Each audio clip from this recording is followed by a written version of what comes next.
Hey everyone. Sound is working. Thanks for being here. We're gonna do the Reverie Roundtable in just a moment. It'll be fun. It'll be daring, fighting. Okay, so let's get started. People are here. I think pretty much everyone's here. It's fantastic. Yeah, everyone's here. Amazing what can happen. People are on time. I can literally just start the panel. Wow. Alright. Oh, um, excited. New people. So here we go. Here we go. Here we go. um okay. So let's gloves in there. Hey y'all. Good evening. What's up?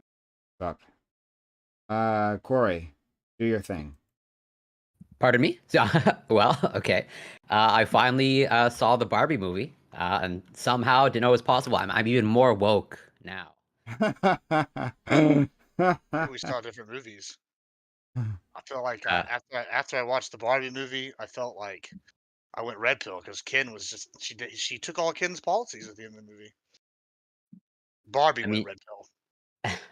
it's a good movie, No, entertaining, and totally, yeah, down with the patriarchy, 100%. uh that sounds like a lot of I still haven't seen it. I want to see the movie, but have not had the opportunity to do so yet. I give it a Um, solid like 7 on 10, 6.5, 7. Like, I appreciate the set design, and it's really like well made, in my opinion, well made and well crafted movie. But like obviously, there's a message that might piss some people off. Not me, but yeah. I don't know. I don't think it's something. Well, I guess it depends on your perspective, but I guess I'm just gonna hold off until to commenting until I've seen the movie. you gotta watch it with Oppenheimer though. What's the what? You have to watch it with Oppenheimer though. It's the only way to watch it. What's the open? Sorry, Oppenheim. Oppenheimer. Oh, Yeah, Oppenheimer. there you go. Okay. Oppenheimer, whatever. My Yeah. Texas accent got me there. Okay. Yeah. Sure. Oppenheimer. Uh, I like to eventually see that, but like I'm not like super excited. It seems like they didn't really give like the Japanese perspective at all, and like that like was kind of an afterthought to like the bombs dropping. So I don't know. Um, yeah, but I'm waiting for it to come out on whatever digital. I haven't seen it yeah, in theaters. yeah. Is it? Well, I guess the bar movie is still in theaters. That makes sense. It It made a is, lot of but I money. didn't. Yeah, so I'm on the same page as you. Going to movies now is expensive. I did not go to the theaters to watch Barbie. It's on digital now, and so I watched it in the comfort of my own home. It's good. Okay. Oh, it's on digital now. Okay. I believe it is. Don't quote me on that. Hey, hold on. Sorry, you went to see it in the movies? No. I did not go to a theater. Okay. Uh, but I did not. I also did not pay for it either. So Oh, okay. All right. Fair enough. Okay. Yeah, I want to. Yeah, I'll check it out when it's on like Blu-ray. It looked like a fun movie. So it did is you had fun. a good time? Yeah, absolutely. Cool. Um, Blackwood, what'd you do this weekend? Well, I had to get my car fixed. That was expensive. Okay. I drank some. Amen. Is that before or after the car fixing? Yeah. That's why you have to get Unrelated Okay. to the car fixing. Wanted to clarify. Don't incriminate yourself, obviously.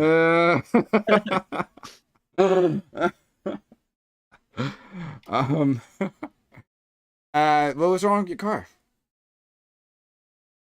I was leaking oil, and then I picked it up, and it was having more issues, like misfiring issues, and then I dropped it back off, and then I picked it up again. It wasn't super eventful. It was pretty much just a weekend chore. My weekends are pretty uneventful, just in terms of being able to talk about stuff. I do a lot of shit. I bought shingles. I'm going to be re-roofing my house. Okay. Yourself? Yeah. Oh, cool. Did you try initially to fix your car yourself? No, my roof.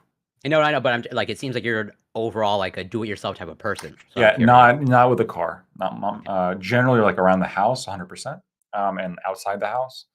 But when it comes to a vehicle, or specifically, so I did have to hire someone to fix a gas leak because I didn't want to fuck with that, and then a car. So apparently, I had a gas leak in my house too.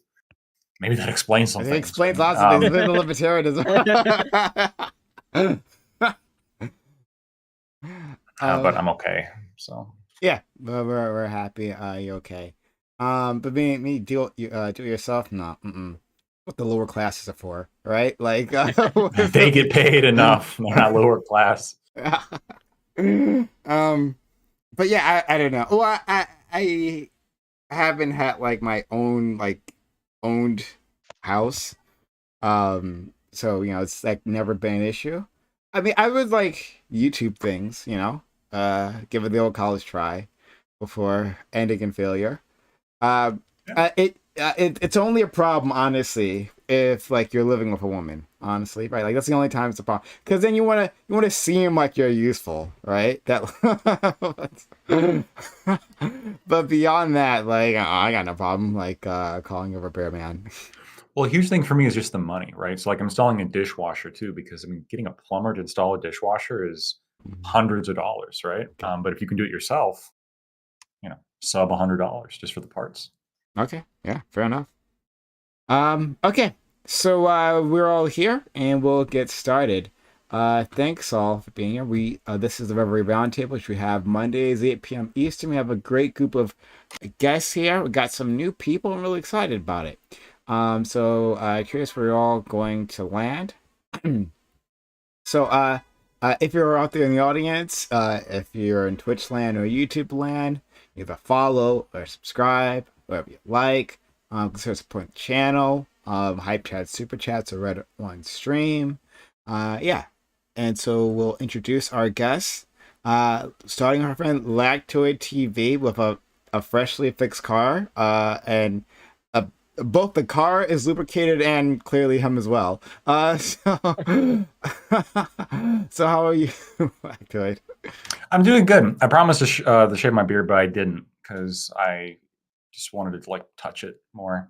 So I still have it. Yeah, I'm looking forward to this discussion. I think I'm going to find unexpected allies on some of these. Sorry, the first topic especially. But anyway, you can find me at Lactoid TV, Twitch, Twitter, and YouTube. Okay, yes. Next we have our friend Corey Campbell back with us. They weren't able to join us previously, and made me really sad. I was actually really missed you I was last sad week. too. Yeah, but I'm glad you're better. Yeah, feeling much better. I'm glad to be back. But I think it was at the very least, even though Lactoid's a fellow Canadian, it was nice to see you absolutely demolish him last week in that one-on-one. Totally got a lot of satisfaction and pleasure out of that. But yeah, I'm super grateful to be back and happy to get into it. But yeah, you can find me on twitch.tv Corey Campbell 84, and on X and Instagram and YouTube at It's Corey Campbell. And looking forward to getting into these familiar and these new fine faces. Yeah. Are you sure you watched the right thing? I'm absolutely sure. Look, I didn't want to mention what happened last week, right? Like I'm not the type of guy to brag, Look.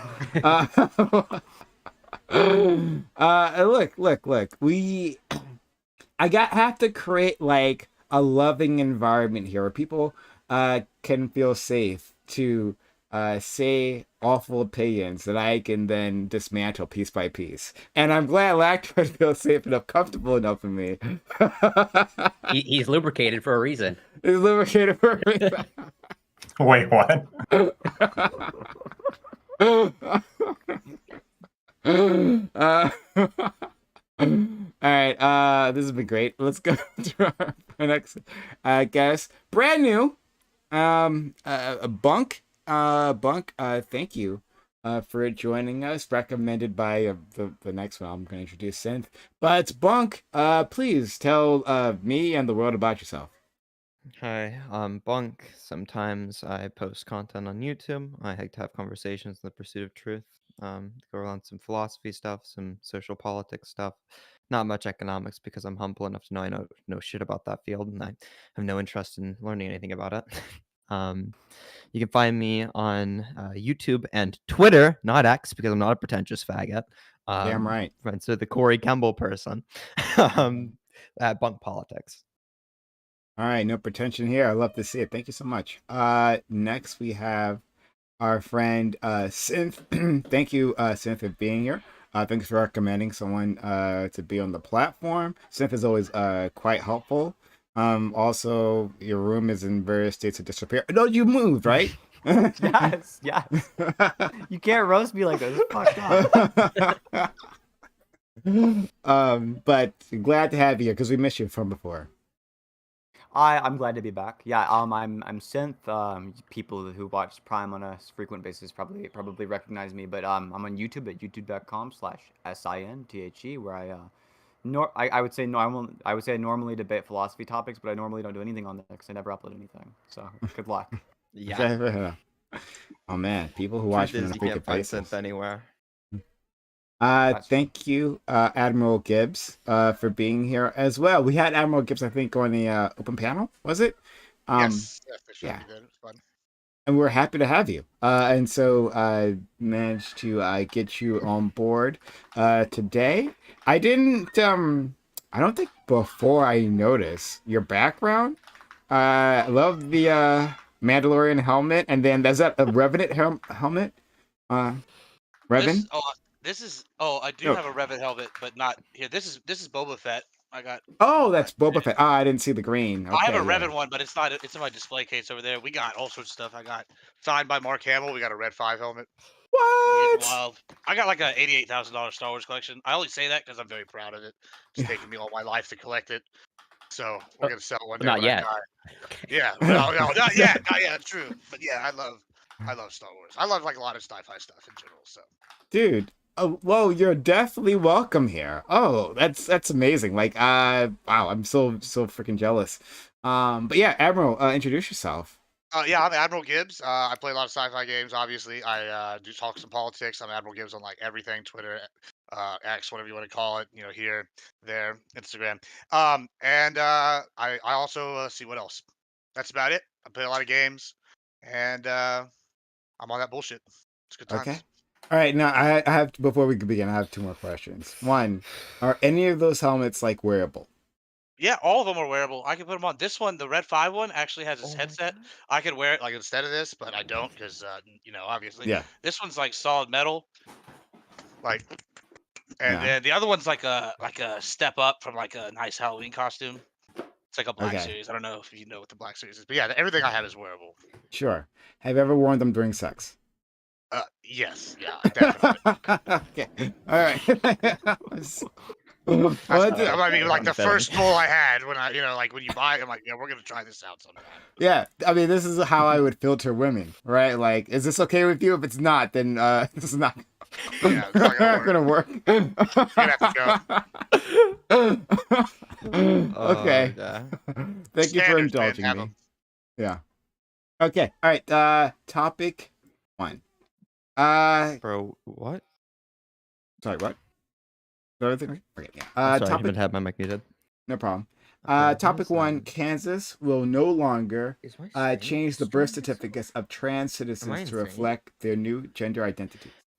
Kansas Oh also. my God, am I crazy? No, this is like a fucking internet thing. You're maybe not. mute yourself. You're not muted. Bunk. If you Oh could. shit! Does my hotkey not work? What the hell? It's okay. I'm sorry. It's Jesus fine. Christ. It's fine. I'm It's so happened to sorry. us all. Okay. We'll try it again. No worries here. Okay. Topic 1. Kansas will no longer change the birth certificates of trans citizens to reflect their new gender identities. Kansas also doesn't change the gender markers on driver's licenses, as does several other states. Who does it serve to deny trans people these small accommodations? Are we worse off as a society when public policy is used to deny affirmations of minority groups' existence? Or should we not expect such things from our government? So yeah, this like just came down the pike. I mean, like it seems like it had like a long runway here, where there was a court case the Democratic governor of Kansas like put in protections, and then they were taken out by a lawsuit from a Republican attorney general, is I believe. Um, and and so like now like their health department says that if you are a person who had their birth certificate changed previously, you can hold on to that, it's fine. But if you try to get like a new copy, then it's going to reflect the previous version.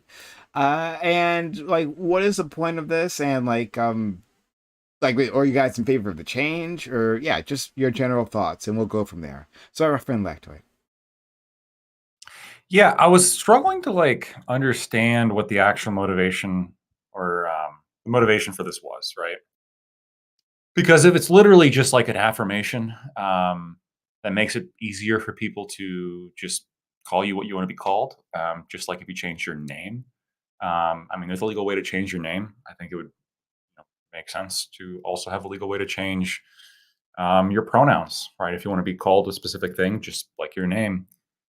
So I, I think a lot of the motivation here, looking into it, was along the lines of like the whole bathroom thing, which was, what if somebody's going into the bathroom where we don't think they belong, and they show us their ID, and it says the gender that actually they're going into, when in reality, the only reason it says that is because they're trans and they had the state change it.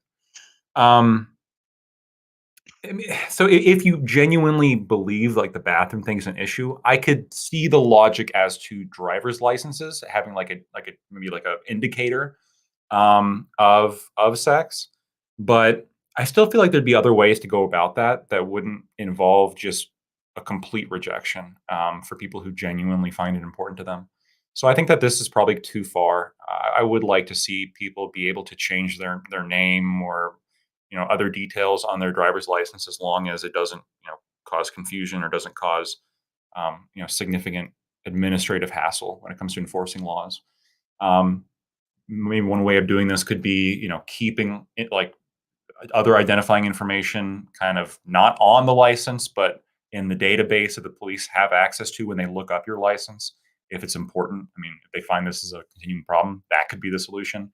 But it doesn't look like they're actually interested in pursuing these solutions. It's just more of, no, we're not going to even allow any changes at all. So I'm against it. Corey. Well, I actually don't really have much to add from what Lactoid just, because I was going to use like the exact like change your name example. I didn't do as much digging to try to find motivations, but I trust Lactoid in terms of like this just like largely stems from the whole bathroom issue and essentially whatever overall just like transphobic sentiments. Where it's like, well, there's like the question of like, yes, they should be allowed to do that in just as allowed to change your name. But there's the larger question of like, well, why are we even is this classification even useful nowadays? I don't know, but like just like tracking how you identify male or female, like I think we've gotten to a place where I don't know how much utility it has, and why do we still keep track of these things or have to put these on our ID? But maybe I just don't know enough. I'm open to that, but I'll leave it there for now. Thank you so much, Bunk. Yeah. So when it comes to issues like the topic of having people's birth sex on their identification, generally speaking, we're not really using birth sex. As somebody earlier, I think Lactoid mentioned in their opening statement on the subject matter, if you see like trans like identifications for like bathroom issues as a big deal, I suppose you could make an argument in favor of that. However, I'm a big fan of not getting the business of solving problems that we don't have. And the world has enough problems as it is. We don't have to start making up new ones to try and solve. And that doesn't seem to be a big issue from the data that I've seen. Yeah, that's generally my position on the matter. Synth.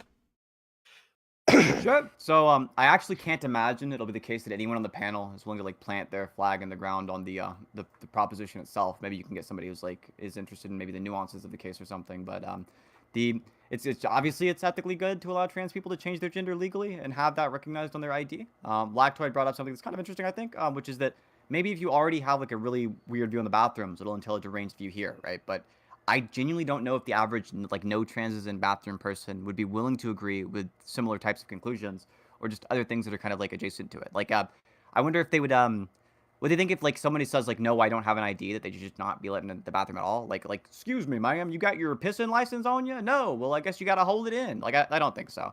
But it might be an entailment. I just don't. I'm not sure that they would.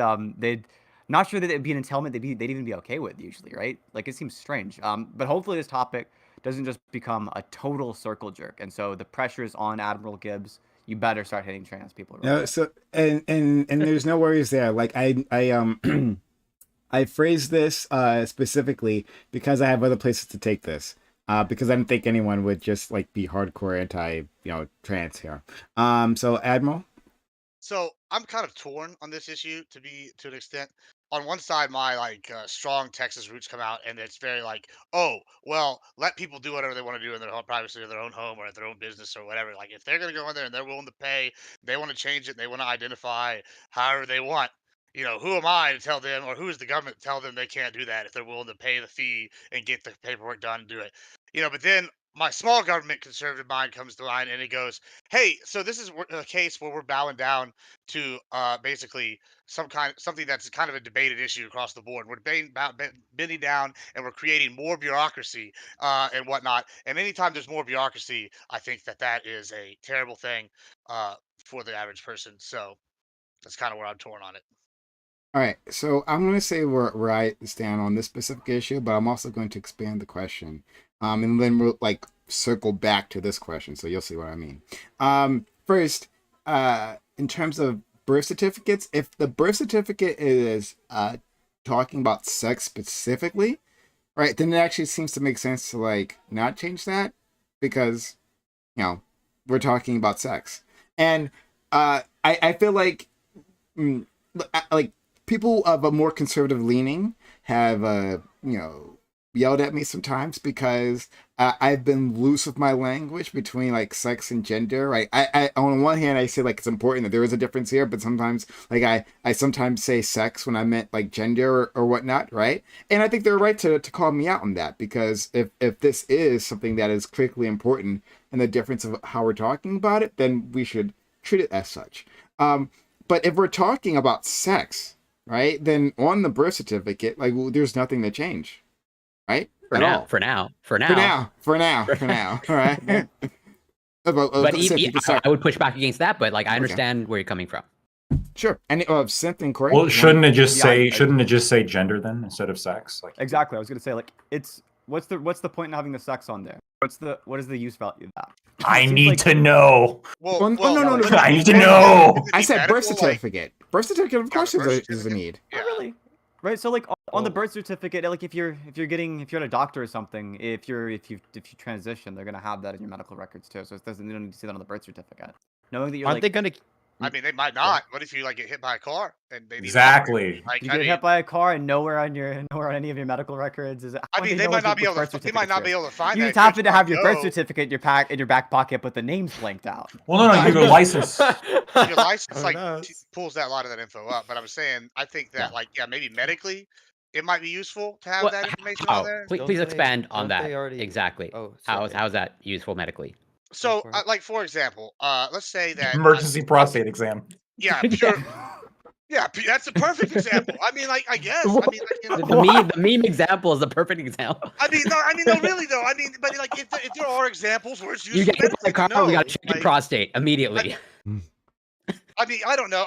I'm not a doctor. I don't pretend to be a doctor. I would assume that there are probably other physiological differences between a biological male and a biological woman. I mean, it's been evidenced in sports that there are clearly differences. So I think that if we're going to look at it like that, you have to figure there's got to be some complications that might stem from being a biological male originally, and then you transition, and then you go, hey, okay, we're not going to even put this on anywhere in the paperwork.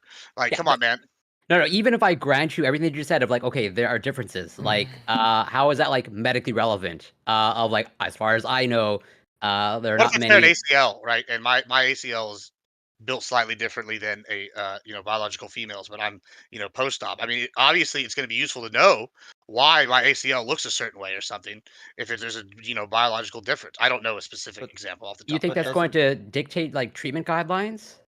No, I think it's going to be helpful in getting you care faster and healthier. Like, if anything, I'm definitely not an authority, let's say, on orthopedic surgery or whatnot. But like, if they're going to operate on your ACL, they're going to scan and look at it and like assess the situation. They're not going to go and they're a male. We know everything about your ACL, and we're just going to dive right in and cut you open. Like they're going to just Let me as ask if you a you're question. Let me yeah, ask you a go ahead. question.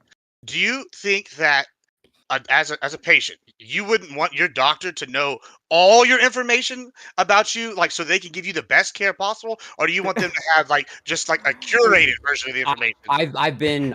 I've been a patient actually for over 2 decades. I'm very Right. open that I have Crohn's disease, and I've had it since like going back 2 decades. So I have a lot of patient experience. And so far, nowhere has like my doctor knowing. Although I think I present more or less masculine overall, but The some might argue that I'm manliest of too soy.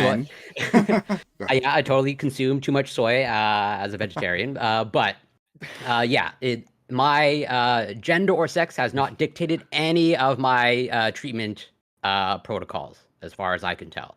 Like, but obviously, I'm talking about a specific condition. It might not be applicable to everything, but I can't imagine, or I think it's very difficult to imagine that how much utility it has in medical context. Like most doctors generally they don't go in blind, even knowing that let's just say using a woman and like trying to assess for pregnancy. They don't just like, oh, given the fact that this is a woman, we're just going to assume that whether they're pregnant, like they actually go in and test and actually like, run a pregnancy test and see if they're pregnant.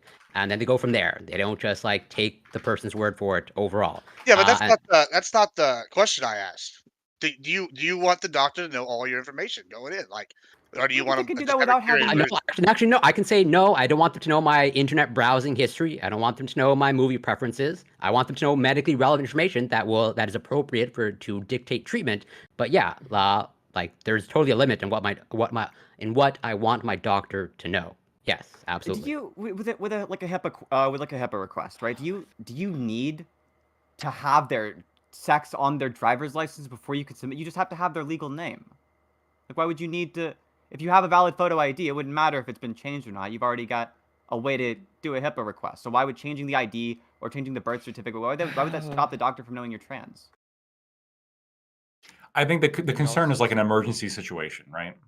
So they're So like, checking. The idea is in the just to be clear, in the emergency, they're pulling out your ID, looking to see if it's like an M or F, and then they're figuring things out. Like, oh, if like you've been in a strange car accident, and like we need to see if your dick accidentally got chopped off, or if you're just like trans or something. Or if that was intentional. well, so for example, like one person, and I don't know how this was one example brought up.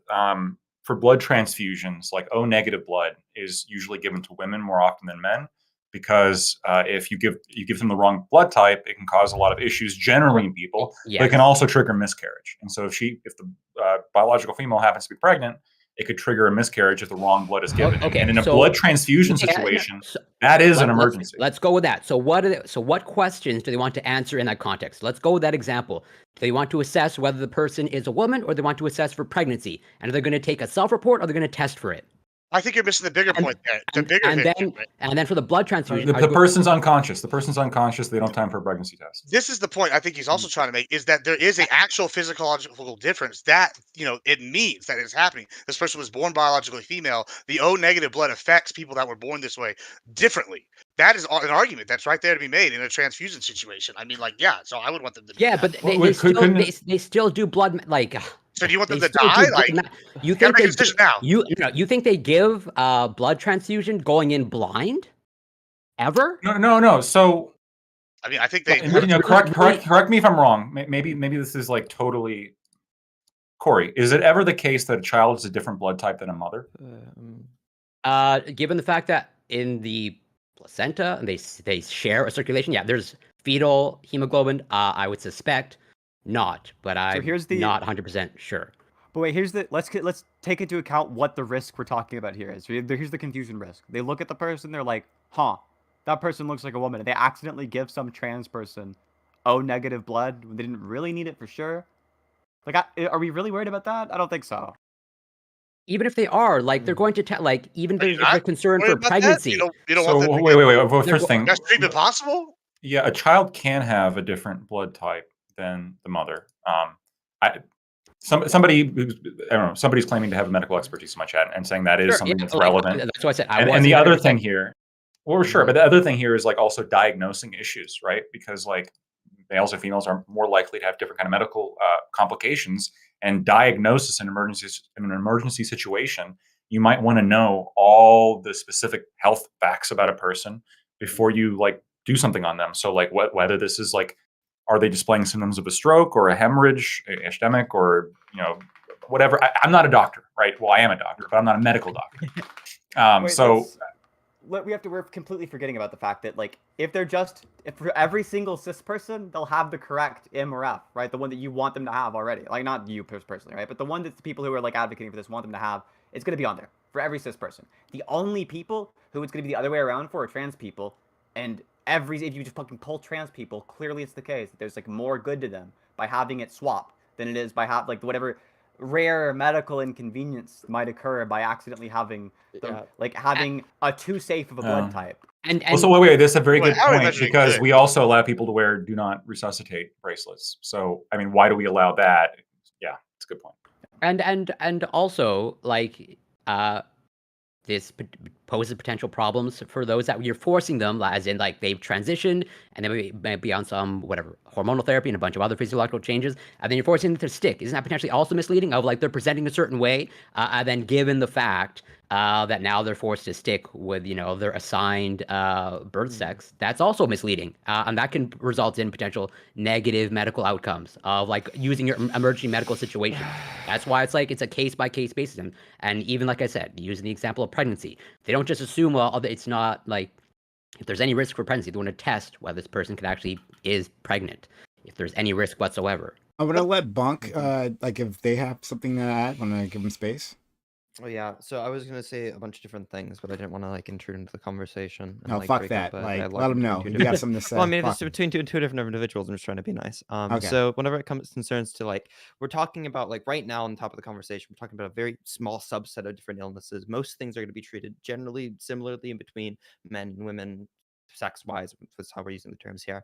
They're generally going to be treated the same. There are certain types of conditions where women are at certain risk for different types of ailments in comparison to men who have the same type of illness, such as like a cardiovascular disease, right? Women tend to be at risk for different types of ailments in that case.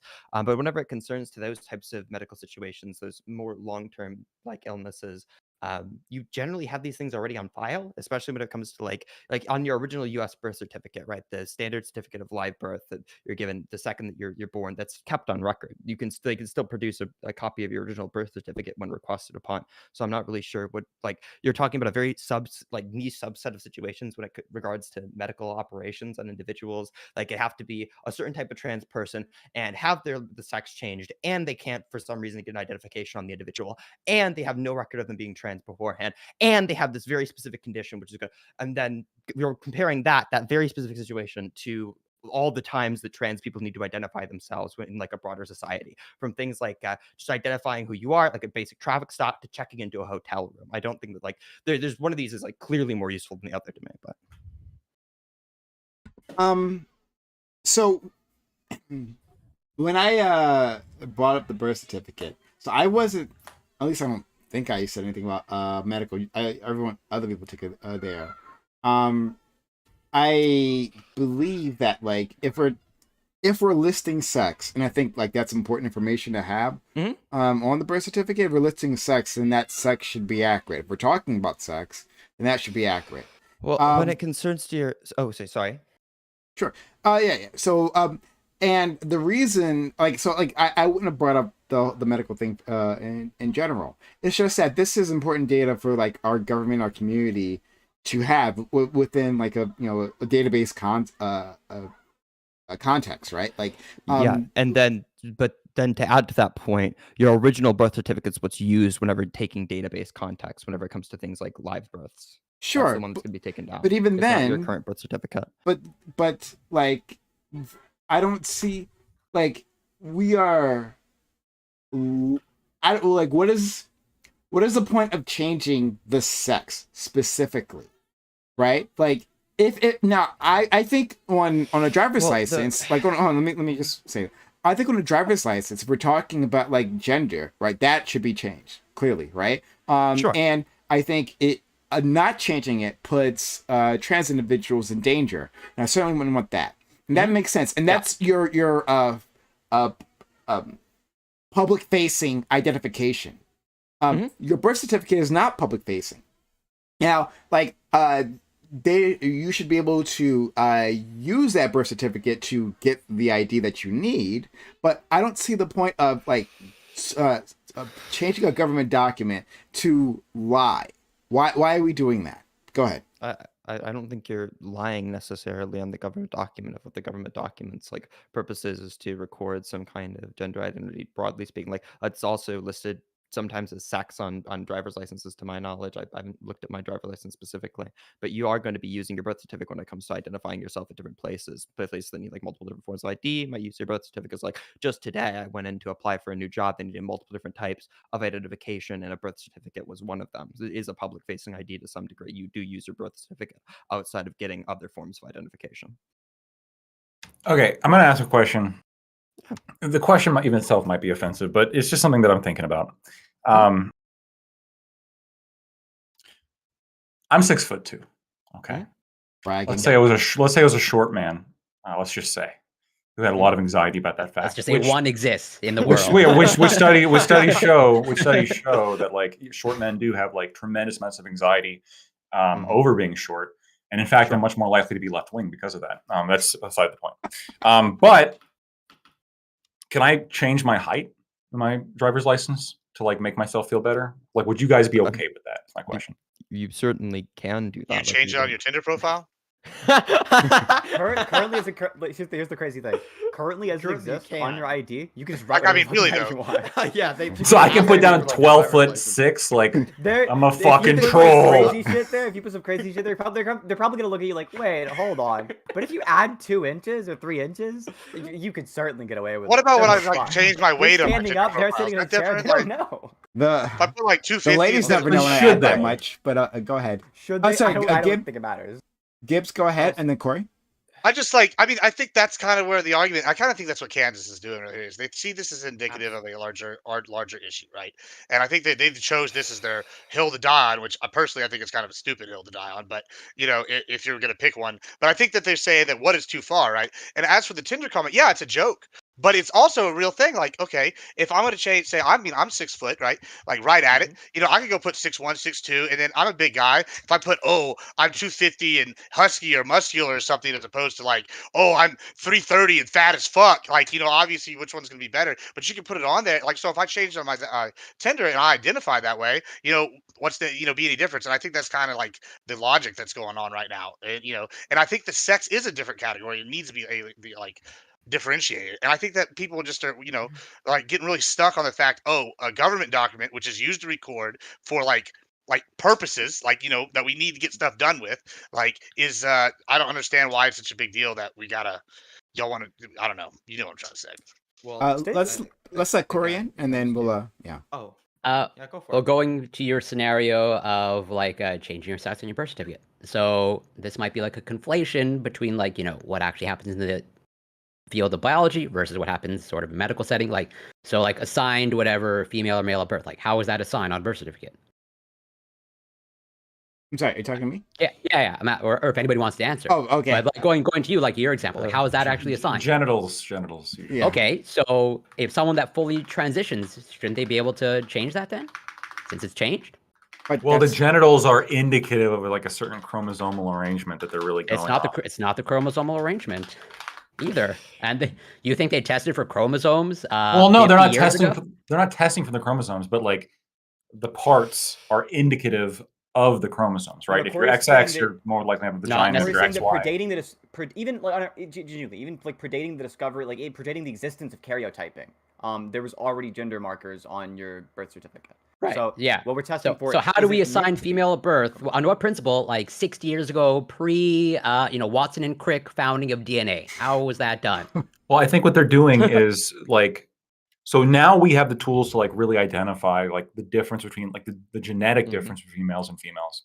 But beforehand, even before we had these tools, I don't think it was like a mystery for 99.9% of people. That there is going to be differences biologically between males and females. So like not just in terms of genitals, but also in terms of, musculature, which in turn is relevant to what kind of career fields, health outcomes, pregnancy, pregnancy being the big one, right? Like there's all sorts of things that go into that are relevant for constructing a kind of cultural and social order. And so when people just see like, it's hard, a lot of that's hard to tell with babies because, there's not that much difference between the two except for the genitals. And so when you're like, okay, that one's going to be this one, that one's going to be this one, it makes sense. Like it's the easiest thing to see when you got a newborn baby. Like what are they likely going to become? Like in the vast majority of cases, well, they got a penis, they're going to grow up to be a biological male. Yeah, they're going to be muscular. They're not going to be able to get pregnant. They're going to be yeah, but we're impregnating not other people. As far as I know, most people aren't looking to change what's like on the driver's license. So like we're talking about like the minority cases, right? So then that's what actually matters. So like the people that actually fully transition, then shouldn't that change? Like since like you're literally assigning it just by visual inspection, right? And then now that has changed. So why should it not be changeable? So it's difficult. I'm not a big fan of the law, so it's difficult to like really argue but I guess to on that point, I don't understand. Like, you can be going back and forth a little bit, where it's like, before we had genetic testing, how would we know? And then I said, well, we were just using indicators that were very like in 99.9% of cases are going to be indicative of that genetic arrangement. And now that we do know the genetic arrangement, I mean, don't you believe it's important, right? Isn't there like some importance to like understanding like a pretty significant genetic difference between Well, people? what if they start using the genetic, disposition to like determine what's male and female? Are you gonna what are you gonna say then? Is that gonna be a problem then? Yeah. Instead of using the like genitals to determine, like, yeah, if they use the genetics, what's the argument then? What's the problem? If they use the genetics for the form of identification, Yeah, I mean, so like if we What's we useful switched it, benefit? it's just generally unuseful. Throughout like most of society, it's pretty unuseful to have your genetic denotations. Yeah, like all of the things that we mentioned earlier regarding the medical stuff is all things that are, for the most part, I don't think there's a single thing we listed otherwise that they're just going to relate to the endocrine system. They're going to be about your endocrinological sex. In the case of the general social shit, it's not a matter of like any of that. Like if you turned out to be like an XX male, then none of that would matter. Your birth certificate wouldn't need to be changed because we learned this. You get karyotyped at the age of 40.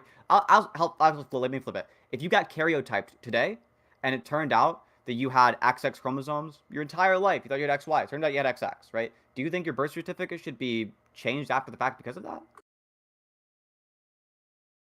yeah, probably. I mean, what's the I purpose would of that? I would want my personally. I want my doctor to, and the government or whoever, if they absolutely have to use my birth certificate for anything, to be as fucking accurate as possible. Because They're as accurate as possible. because listen, Wait, no, you're if confused. you're talking about the Let me genetic. clarify one thing really quick. It'll clear things up, right? We're asking, what do they need to be accurate regarding? Do we want them to accurately know your chromosomes, accurately know your endocrinological sex, accurately know your gender? There's a lot of things they can know accurately. Whichever one we pick, they'll know accurately. So there's no issue with accuracy. It's not a difference in accuracy. I'm asking you, why is this detail more important than your gender or your endocrinological sex? Why is your chromosomal sex important? Well, okay, so my ex-wife, for example, had a genetic disorder.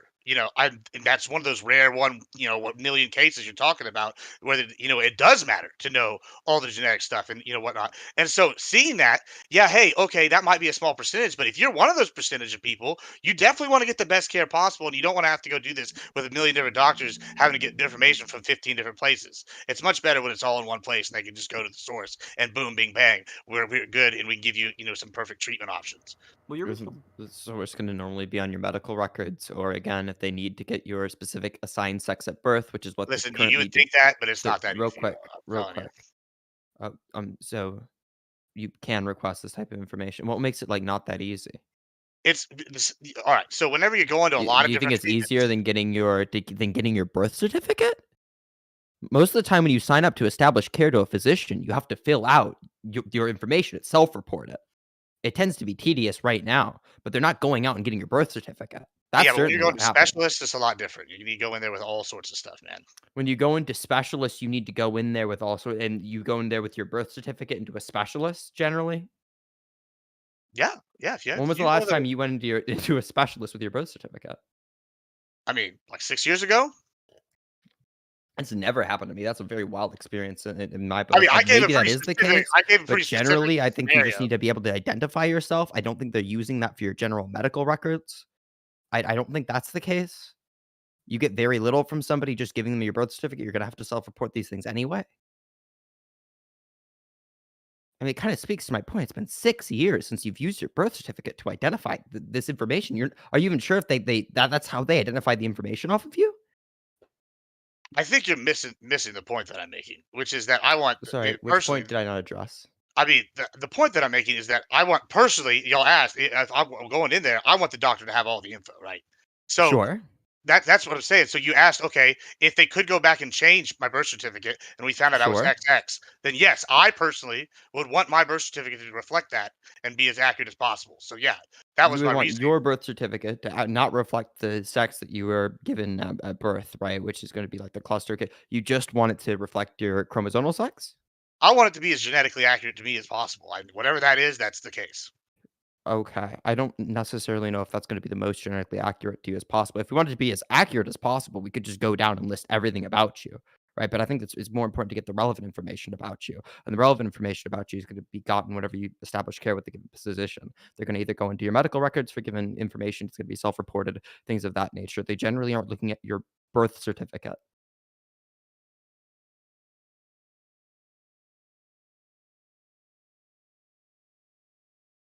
I think the only way you can really defend this is if you just like reject transness as a concept, and you just see as this is like yet another step in like promoting a social contagion that needs to be combated to some extent, right? Because it doesn't actually seem like of all the arguments, like the trans sports thing has merit, that they the kind of an objective merit that you can work off of.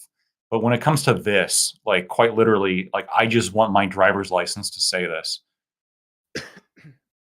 It's just so small. Like why well Yeah, I think that's my point. It's basically what they're doing is taking a stand, and they're like, "This is the Yeah. stand, this is the hill." I think it's like a real dumb hill. Like, but like, I mean, it's generally like I think we talked on another one of these on somewhere we were talking about how it's like seems like it's a culture war, And I think that they think this is their battle in the culture war, and that's what they're doing. And I I don't know. I see why they're doing it, but I don't know. You look petty, and not It like definitely 50% feels cool petty. petty, but bad petty. Yeah. Sure. So I definitely agree on like the pettiness is where this is coming from.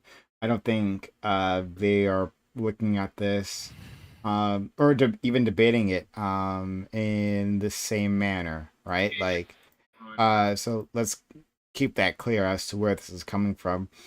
I think there were some interesting ideas bounce back in terms of like should we have these things changed after the fact if like you're like chromosomally test. I think and I think it's fair to say that that's not the thing that we're like listing, right? Like because even before, of course, we had those tests, we listed male or female.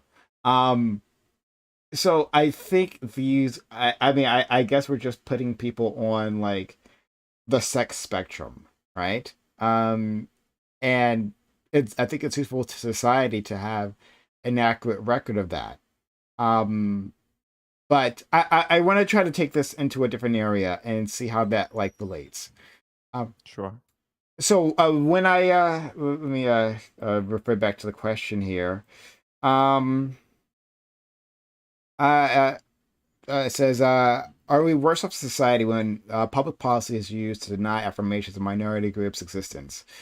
So I wanted to like relate that back to like the burqa, and how people within a certain religion want to have on their government IDs like them with their full religious dress on. But that obscures the ID, right? It delivers less information within the context of the ID, and that ID is important for various reasons. And so is this somewhat the same? Like, are there similarities here you feel, or are these two entirely different situations? Should we be affirming their existence, their identity as like Muslim women, or should we say no, fuck it, because of those IDs, they have such big importance that we need to get an accurate representation. So yeah, open it up to a panel. Yeah, I think you shouldn't be able to wear a burqa on your ID. I think this is really indicative of kind of like I a agree.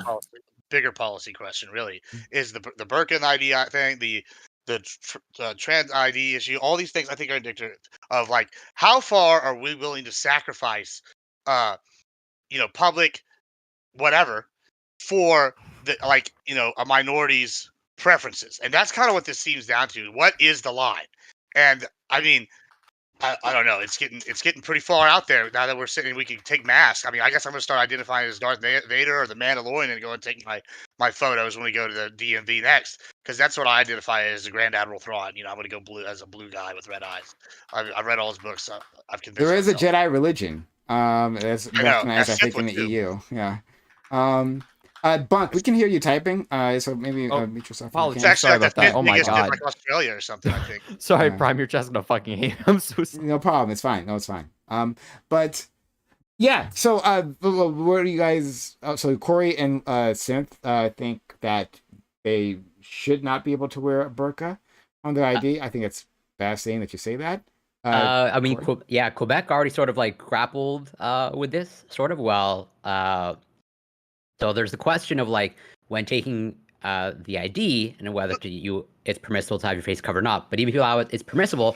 Now they're grappling with like the issue of like, well, we have bus passes or transit passes, and like how do we verify the ID of like if the photo is a person who's like veiled, wearing even like the full like niqab, like how do we actually like verify like that person? So I'm gonna put the story in the Discord chat, but like yeah, it's. I lean towards not being allowed to wear and have your face exposed, but like I can be swayed kind of like either way, or I'm open. I'm not firmly committed to that position. Okay. I mean, Go ahead. And that like, where does I guess maybe there's a difference between covering your face and wearing a disguise. But could I like, if I had a specific enough religion, would it be okay to roll in there with the rubber Nixon mask or something, or like could I go in there with a ski mask or something on certain religious views? Like if we're gonna get. I don't think the government should make any laws to respecting the establishment of religion. I think there should be a single example of that. And so I think that saying, well, my religion says that like you can't take photographs of me. There are religions that say this, right? That you're not supposed to have photographs of you taken. What should you just like not be able to have any ID whatsoever, any picture on your ID whatsoever? It seems wild that we would just allow. It should at least be some like de-elevated level of ID where it's not technically a photo ID, or something equivalent to like your social security card or something. It shouldn't. We shouldn't have photo IDs where you can just not have your photo on them because of your religion. that was all I was gonna say. Is that, like it seems kind of defeat the purpose of a photo ID to have your face covered, and it doesn't really seem to be that useful anymore. But It seems weird though that like there are like from a person who is religious, right? Like not me, but like from that standpoint, it would seem that affirming their religion like would mean a lot to them. That that taking off the niqab or something might be seen as some sort of trauma. Like, how can I expose myself to all these like foreign males or whatever, right? And I think it's interesting that you guys are just like completely dismissing that. Like, I guess that's not important. I mean, we can change other data. If you have sex listed on a license, we can have that changed to an incorrect sex. Again, I think gender is different, but like when it comes to affirming someone else's another axis of identity, well, that, I guess doesn't matter. Yeah, well, there's three issues. One, is in the case of religion, there is you don't want government to respect establishments of religion. There's an issue with that already. Nobody cares about government respecting establishments of sex because obviously there's the same kind of history there. There weren't states that like disallowed you from having certain religions in them. States weren't founded in the U.S. on the basis of religious freedom, like Rhode Island, for example. That's going to be one issue. The other one is the fact that if you don't have to get an ID, you can just not get an ID. You could choose not to. In the case, if you're Amish, you don't get an ID, right? You can't say the Amish the Amish don't roll in there like, well, give me like an ID that you wrote down and like pin with none of the security A features. sketch artist. Give me a sketch artist ID. Start drawing on that barcode. Exactly. Wood carving.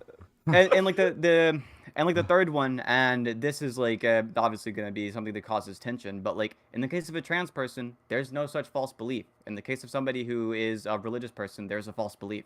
Respecting a false belief and respecting no such false belief, wildly different things.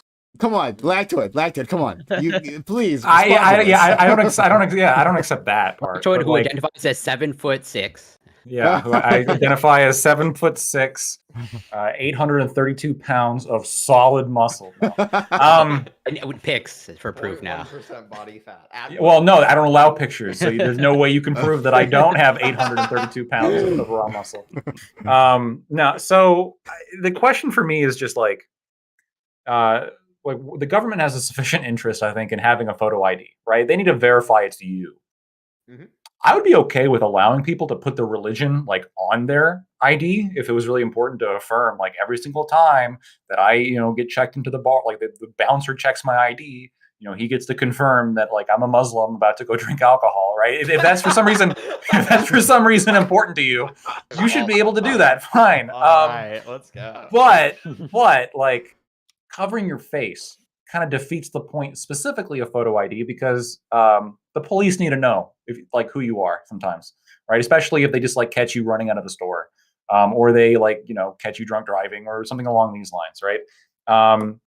The bouncer who's about to let you into the bar, right? They need to know that it's you that's saying that you're 22 and you're not actually like their 17-year-old cousin who's using their ID, and you can't tell because the picture ID, this is worse than McLovin. This is a full fucking like niqab, like eye slit, right? You can't. It defeats the purpose. The whole point of this is that we don't have these problems.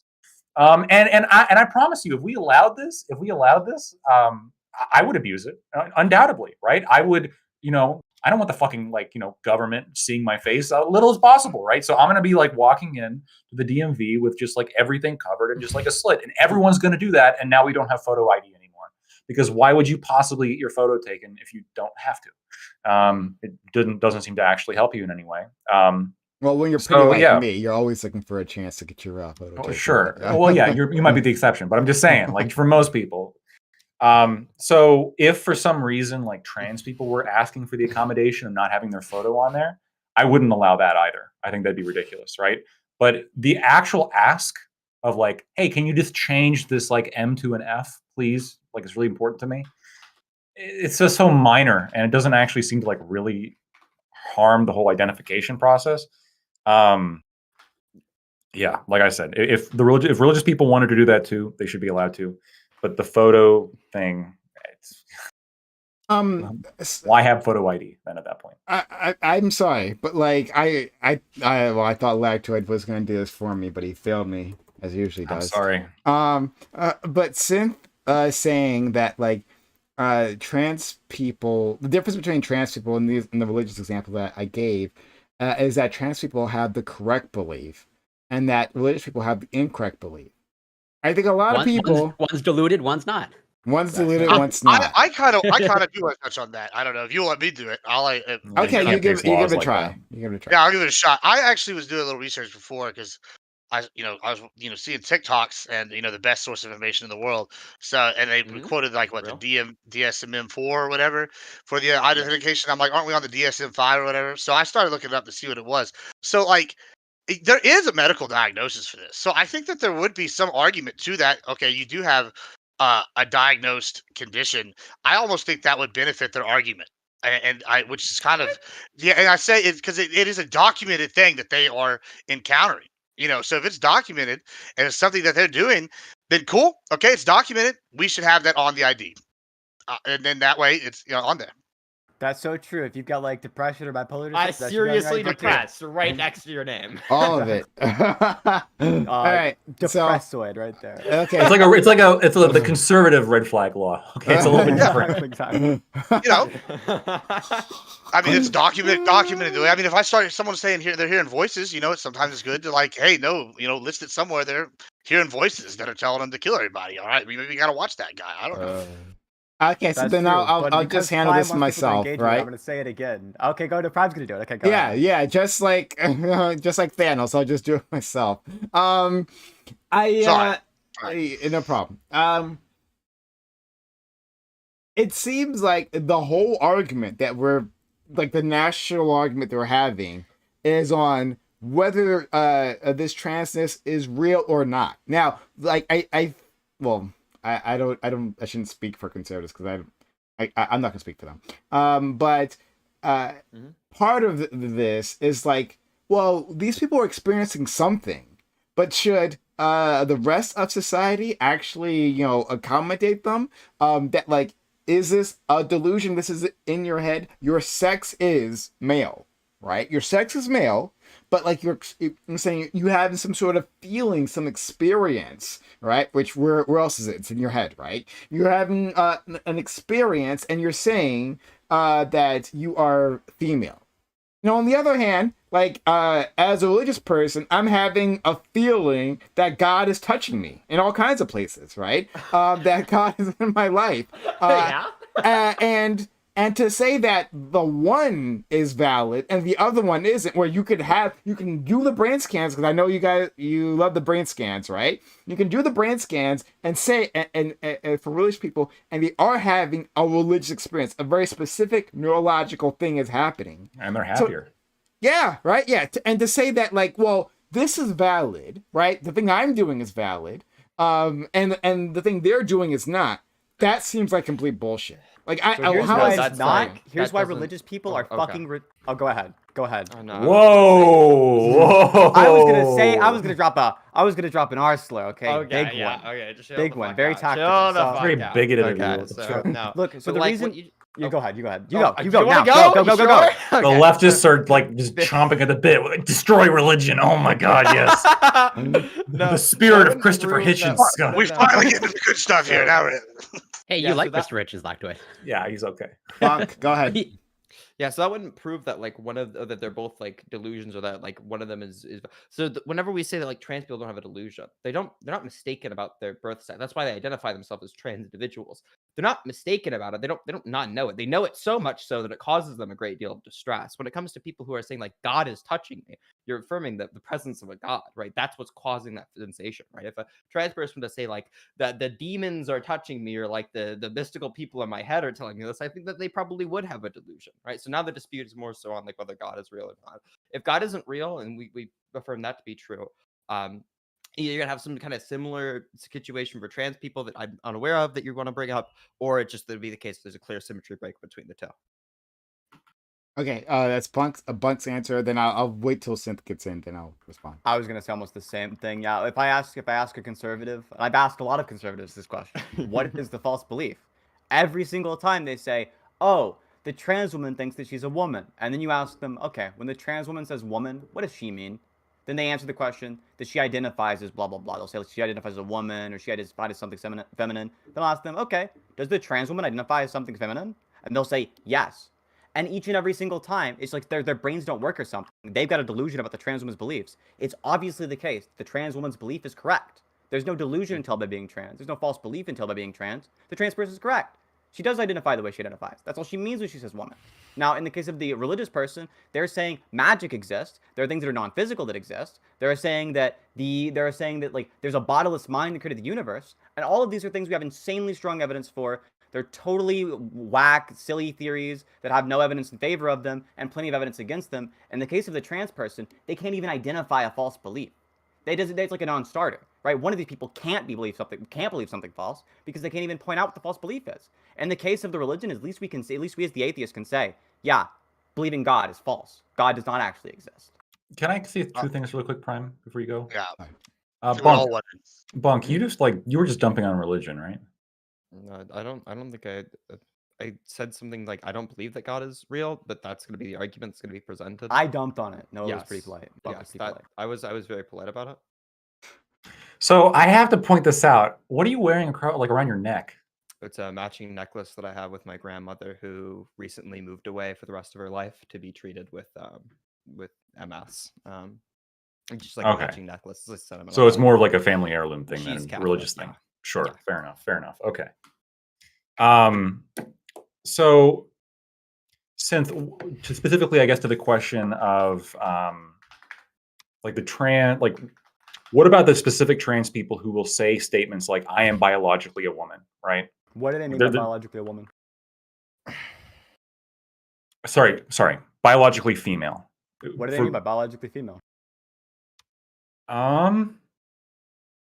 I feel like that's pretty self-explanatory. So too. yeah, so this is an interesting idea then, because I think biologically female is like extremely like self-explanatory, but I suppose you could like change, like if you wanted to enough, you could change the definition of like any phrase to course. meet anything. So like for example, like God is like, my left nut, therefore God exists, right? Like you can say that if you want to. That's but not like the at definition of what God. point would you say like this is like delusion, right? So like I don't think changing any definition is delusional. I think you can use language in a really silly way, and you'd be really silly for it. I think the people you just described, those types of trans people who are like, I am biologically a female because of my identity as a woman, and that's what a female. I think that's stupid, right? If you say like I'm biologically a female because of the fact that we have like a female endocrinological sex, yeah, I guess that's true, right? But if they're using it, like, if you can use words in silly ways, I don't think that means you're delusional. I think that means you're using words in silly ways. And there's some trans person out there who's delusional. There's a trans person who has schizophrenia. That's not the same as being trans and telling a delusion. There is an example of a trans person with a delusion. Just like there's an example of any group of person, other than totally non-delusional people. There's an example of any person who's schizophrenic and also part of that group. We wouldn't say that group's delusional because one member is. what if like for example, like I asked somebody like, "Are you a felon?" and they were like, "No, I'm not a felon." And then like 3 months later, like I find out they have like 18 felonies. And then like so I was like, oh, "Bro, like you have 18 felonies. Like you said you weren't a felon." And they're like, "Well, actually, I define felon differently than everyone else and the law. I personally define it something different." You would say there's no dishonesty there. They're just using different definitions. I would think that when they said they're defining it differently, no, I don't think so. I think their intent was to get across a certain meaning, and the intent was to get across a meaning that wasn't true. So I think they lied to you. Okay, but like, and you are just like that's just off your intuition of them. I think it's based on evidence, right? Like if you ask yourself, what kind of thing are you trying to get across by saying this, right? If you asked them then, like if you had asked them right then, oh, what do you mean by felon? What kind of answer do you think they would have given you? I don't think they would have given you like, I mean like I have committed several felonies and I don't think that I was justified in being convicted. Maybe they'll say that. In that case, they weren't trying to lie. But I think the actual answer they would have given you, if you had asked them in the moment, is, oh, yeah, I mean like I've never committed a felony and I've never been convicted of anything. Because I think they were trying to get you to have a false belief. Well, I don't know though. So when I like, for example, if I ask like somebody like, "Are you a felon?" They could say like, "Yeah, I have 18 felonies," but they're all bullshit. The concept of felonies is bullshit. In fact, we should be abolishing prison and the criminal justice system entirely. And so like, I don't accept any of these titles. It's complete bullshit, right? And so they just say no. Like, I'm not a felon. No, I don't think that person's being dishonest. I think they're like communicating in a really stupid way. They're like being being incommunicative. But I think that if you're going to communicate and like if you're going to use definitions that are so off like that, I think you have a duty to sort of explain yourself. So when you say, I think to some extent, yeah. Otherwise, I think you're essentially like lying to somebody, or like you're constructing a situation thus that you know the other person means a specific thing and is trying to get specific information, and you're intentionally or you know that they're going to be misled by your answer, right? Even if you're using this weird like esoteric definition.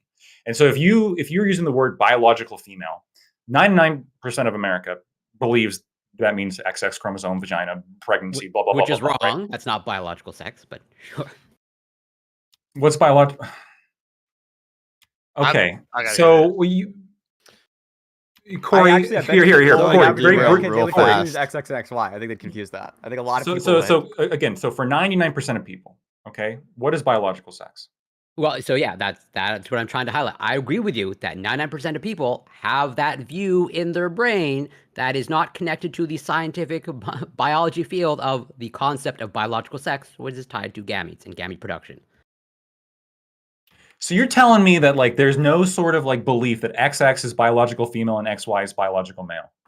Like half in of people are the gonna confuse those in two. the field of biology, no, like look it up. Look up biological sex in the field of biology. I've covered this before. I'll send you a paper that has a glossary that gives the definitions. It's nothing to do with chromosomes. It's got nothing to do with chromosomes. When it comes to the strict word definition, yes, chromosome is not involved in the definition of biological sex in the field of biology. What is it? Just say it. Like what exactly? That's The ridiculous. production of Anything. gametes?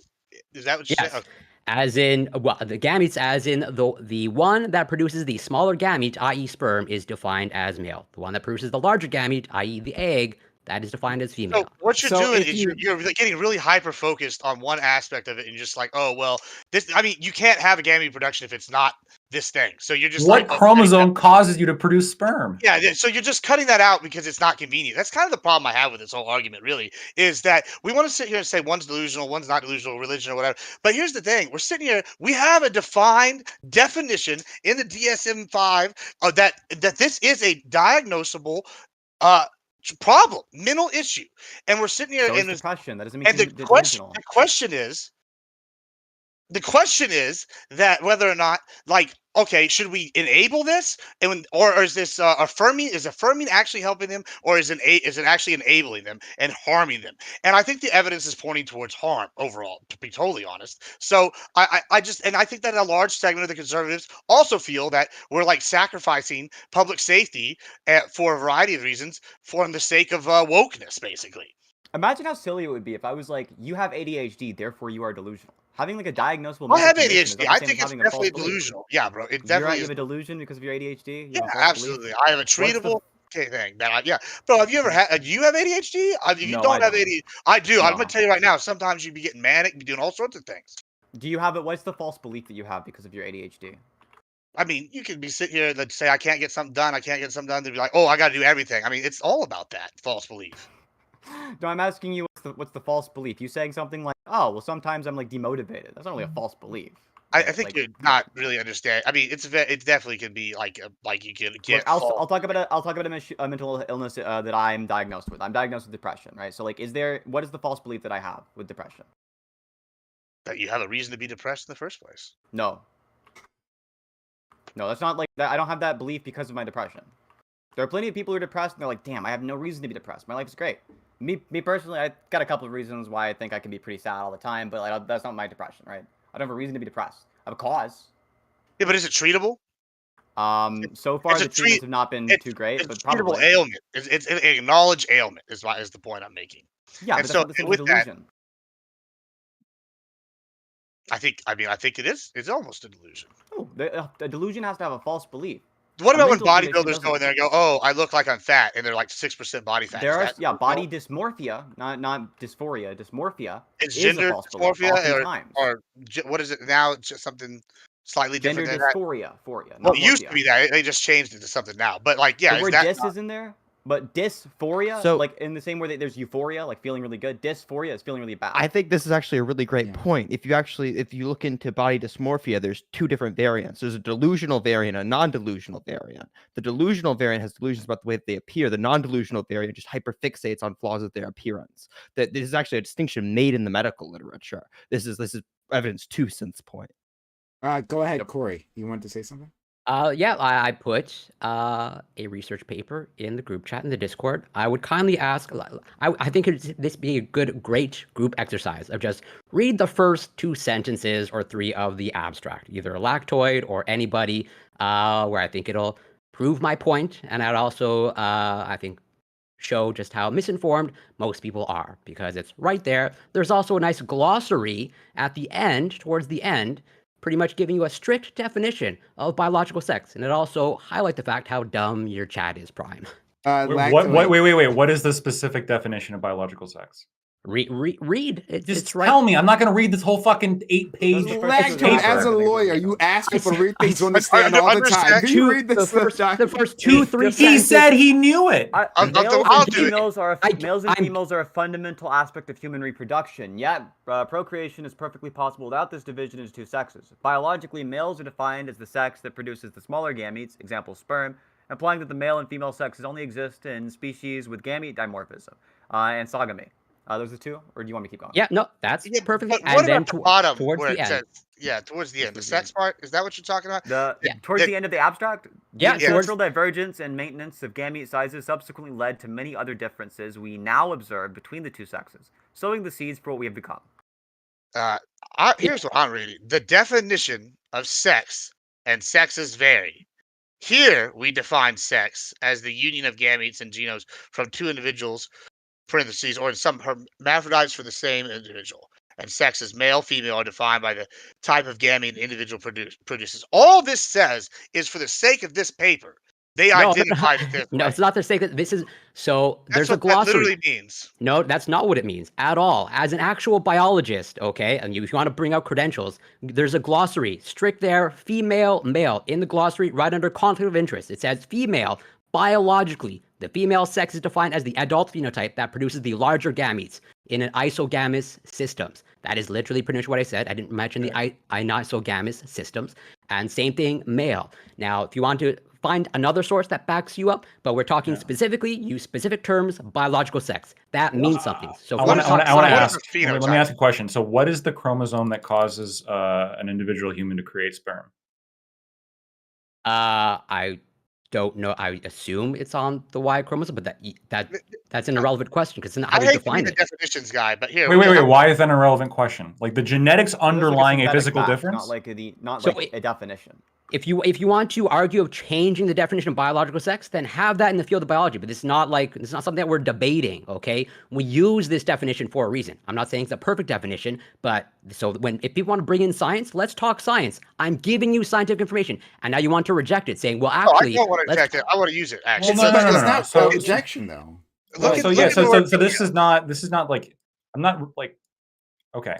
Let's So just- what it seems like the reason why this definition's odd to me is because I'm saying like XX and XY is like for me the genetic difference between biological males and biological females.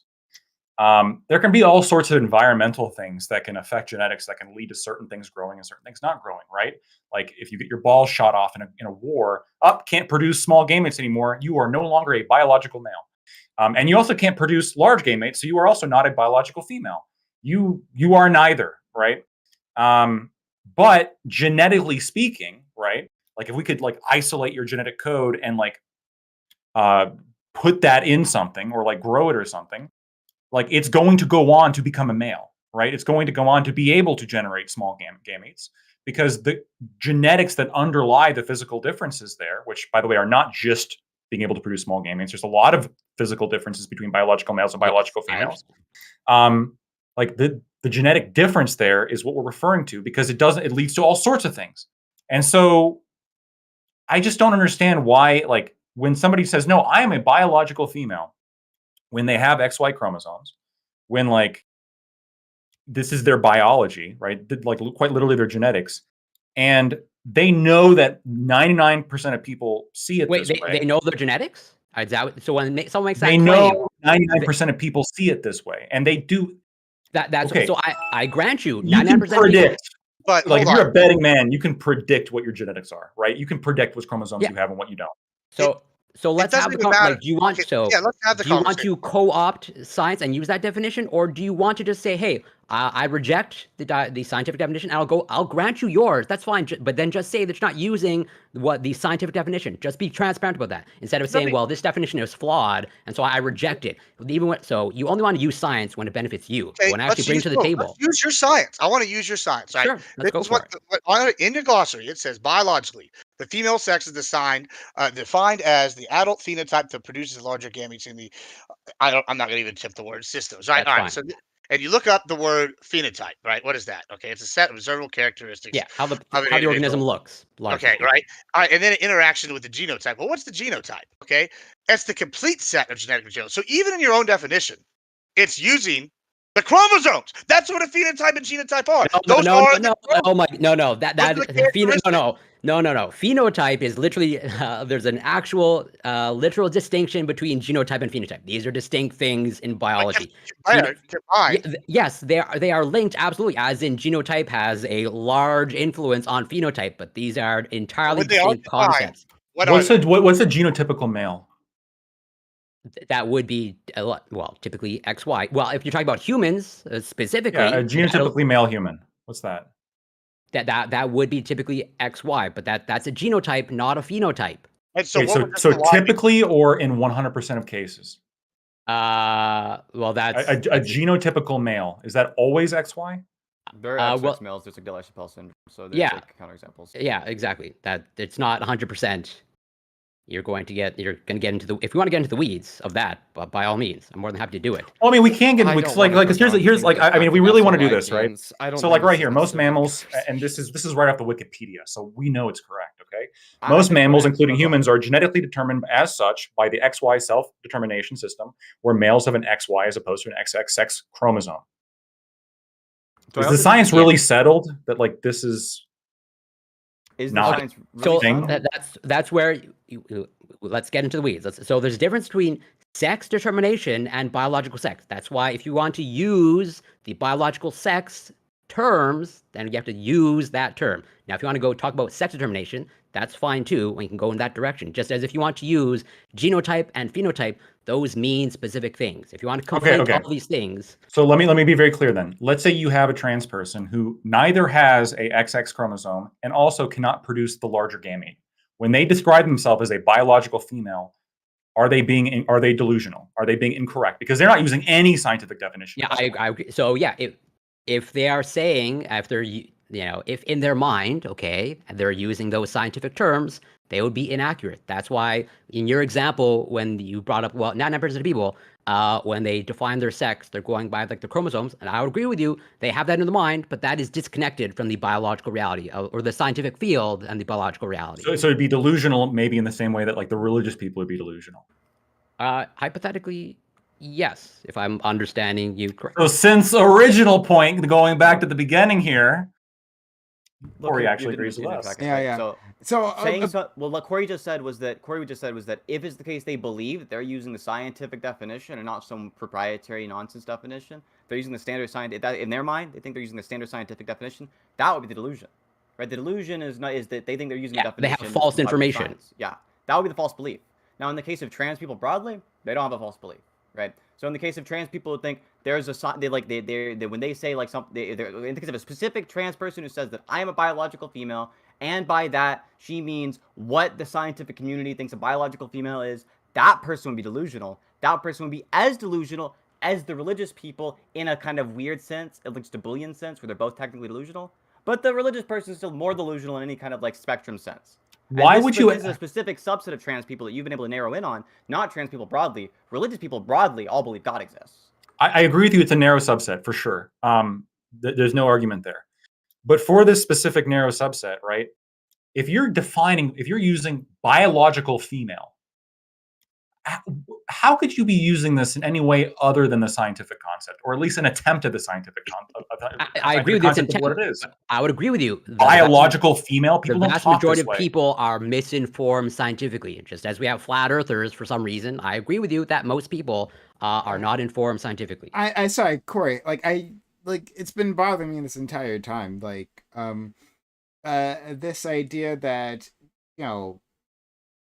that lactoid or Gibbs here is trying to be like, I guess, scientifically dishonest when they say like, okay, like finding a biological male or a female is with the XX or XY chromosome, right? You point us to a definition about the gametes, right? And sure, okay, I accept that. However, it's clearly derivative of something, right? Like it derives from their chromosomal expression, right? So when we are talking about that, like we're just a step removed, but like it's like it feels dishonest to say that this, like, you're completely off your rock, or you're not being scientifically accurate when the thing that you're describing as the marker is derived from the thing that they're describing, right? These two things are linked. Now, I'm sure. I agree. I'm They're positive. linked. Yes. I'm positive that there are exceptions, right? I know there are already exceptions to these rules, but like we don't. That's not the way that anyone talks, right? That's not the. Even scientists at some point have to talk in a bit of a generality to get a point across, rather than listing all the exceptions to the thing they're talking about. So when they say when we bring up the XX and XY chromosome and say like that's biologically male or female. Right, that is an accurate way to express a concept. Go ahead, you can respond. In a colloquial way, it is accurate, but then just say that you're not using the scientific term. Just be But no, but it is. But it is. Hold on. Even if I'm not using the exact words, right? If the definition I'm getting, right?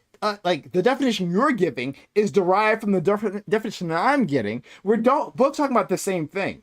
Like we are, correct?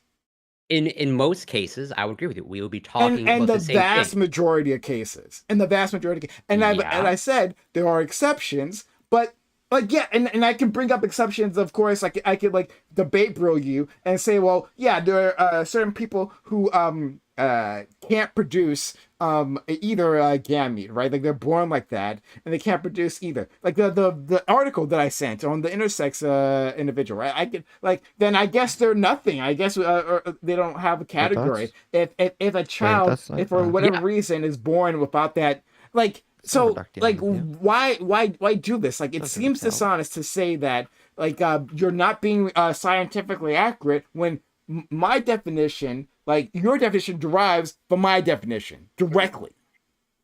Well, I'm not. I don't want to get into the debate of chromosome versus egg, which one came first, or like gametes versus chromosomes. But so all I'm trying to overall highlight, okay, is that these are not discrete boxes, okay. Just as and people think that it's just like black and white, and just like biological sex is biological sex. And that's what like I think that you're trying to point out, and it's what Lactoid trying to point out, which like yes, there are clear drawbacks to using this definition, where like even just my definition, the actual definition of biological sex of you going by gametes, that clearly does like there will be exceptions, right? And therefore, what do we do with those people? Okay, how do we classify them? And therefore, that's why all I'm trying to highlight is we should not be relying actually on science, because if you want to go by these definitions, then you're gonna have to talk about the exceptions and what to do with those people. As in, if we go by chromosomes, well then I'll go with that. But then what do you do with those people that don't fit your definition of chromosomal sex? What did you do with people? Oh, sorry. Before I respond, just quickly, Top Dolphin, thank you for resubbing for 24 months, 2 years straight, and 32 months in total. Shout out you, Top Dolphin, for supporting this channel. Admiral Gibbs, thank you for gifting a sub to K-Con. And Aiko, thank you for resubbing for 22 months. Love to see it. We're a hype train. 50% down, 50% left. Help us get to a level 2 hype train. Just like was it 3 more subs, and we get to a level 2 hype train. Consider helping us out. Consider supporting this channel so we can have these discussions, which I feel are good faith discussions that we're having right now. That might change later on. We'll see. But like if you enjoy that what we do here, we come back week after week. Consider helping out the channel. Sub to the channel, give bits or give subs. Use a hype train, or sorry, a hype chat. Here's a hype chat, and we'll read off whatever you want to say. Whether it's accurate or inaccurate, like maybe something inaccurate, like our friend Lactoid maybe won our debate last week. If you want crazy talk like that, then you can put it in the hype chat and I'll read it and we can all pretend. But so help us get to a level 2 hype train. Sub to the channel, give bits, give subs, use the hype chat. And if you're in YouTube land, of course, you can give a super chat, and that'll also be really helpful to the community. So 2.5 minutes left, 50% left. But yeah, Corey, I can just respond to you. Like what do you do with individuals who don't meet your strict definition of producing various gametes? Yeah, or even just so even I grant you your definition of chromosomes. So then what do you do with an XXY person? Where do they fall in that? Here's the thing. But what I said previously already accounts for that there are exceptions. But when people are communicating, right? When I'm communicating to you, like I don't list every exception to everything that I'm discussing, right? Everything exists on a spectrum, right? Everything. Yes. But when I'm talking to you and I'm trying to get a point across, if I'm not listing all those other examples, it's not that like I'm being dishonest or whatever. Like, it's simply, this is how we communicate. I say the word biological male, right? And I mean a thing, right? And it has, and under that definition has, a whole list of criteria. And I think it's an acceptable way of discussing it, just for conversation's sakes. Yeah, what do you do with all these other exceptions? Well, that's for another discussion, But we're right? talking, well, yeah, but we're talking about, at least from my understanding, could be wrong. We're talking about at least transgenderism is on the table. Now, how do we, like, in terms of like changing what's on your birth certificate or like what's on your ID? And so we're talking about the minority cases, and so it's like those minority cases matter. Why? I agree with you in colloquial terms. I have no issues with whatever the language that you're using, but now it's important when it's like, okay, when now Prime and Lacto are talking about sex, what is their conception of sex, okay? And then when I try and dig a little deeper and try to get to philosophical bedrock, Lactoid throws up the term biological sex, and then okay, then I want to dig deeper into what exactly lactoid or prime means by biological sex. Are they going by the scientific term and the scientific definition, or are they going by colloquial terms It's not a colloquial, disconnected? but it's not colloquial. It's scientific. Still even tied to what our scientific definition of it is. Like, Yeah. when we're sitting here, you're going, oh, it's by the phenotype, and the phenotype is part of the thing that makes up what a chromosome is. Like, No, it isn't. No, it's not absolutely part of the it. genotype. Yeah, the It is genotype, part of the genotype. Well, you know what I'm trying. When it's part of the whole construct, and you're just taking one like a little part that's like the precursor part. You're just getting overly like on it just for the sake of I am. like That debate is throwing the when details. it has no actual bearing on the conversation. Language, like maybe I'm just too academic, but even just using the terms like accuracy and precision, those mean actual things. As in, like, I would be called out if I'm like presenting data and I use the term accuracy in the wrong context, and I've used precision in the wrong context. Of like, accuracy is how close you are to the true value, precision is the reproducibility of the value. Now, I understand that's not going to resonate with everybody here, but like, yes, language matters, and that's why I'm trying to get like, what is their conception of sex? Okay, is it the scientific term, or is it something else, or something in between? And then we talk about that and put that. If you want to talk in generalities, that's fine. But then we're like, that's why I said if you want to get into the weeds, let's do that. But okay, we're talking. All it seems comes down to is like when I bring up edge cases, it's like, well, that's just edge cases. We're talking about the majority of things. But we're talking about disingenuous, because we all know what we're trying to say. Yeah. We're inherently talking about the edge cases. We're talking about the edge cases of people trying to change their ID. And so should we just not have this conversation since it's not relevant overall? No, hold on, no, sorry. Like, that's such. No, the edge cases exist, right? When people are trying to identify as in terms of like changing the sex specifically, male or female, right? They're falling into those categories, not some other categories. So when we're talking about male or female as categories, we don't have to actually worry about those educations beyond that. And in that case, when we're talking about male or female, if we present the chromosomes XX, XY, then the other way around, then we are being accurate in describing those categories. Okay, well, yes, there are things that fall. Hold on, sorry, but there are things that fall outside those categories. I grant you that, and I've granted it from the very beginning. I understand that and I acknowledge that. However, when we are communicating, even within a scientific context, right, we don't list all of these definitions. We don't have to go through all of them every time, like within a scientific paper, where they say biologically male, or sorry, but maybe they won't use that term. I'm not exactly sure how they would put it in paper. But like, if they're putting out the concept biologically male, they don't have to go through all these other examples. It's unimportant to that conversation. We are talking about those particular categories, so we are being scientifically accurate when we're talking about those particular categories. So here's what I actually think is really, really, really interesting. Is to think about the fact that this was like an offshoot conversation from our original conversation, right? And just consider the fact for a second how amorphous our definitions of sex becomes, how little it matters what the strict scientific standard is when we're the ones saying what a female or a male is.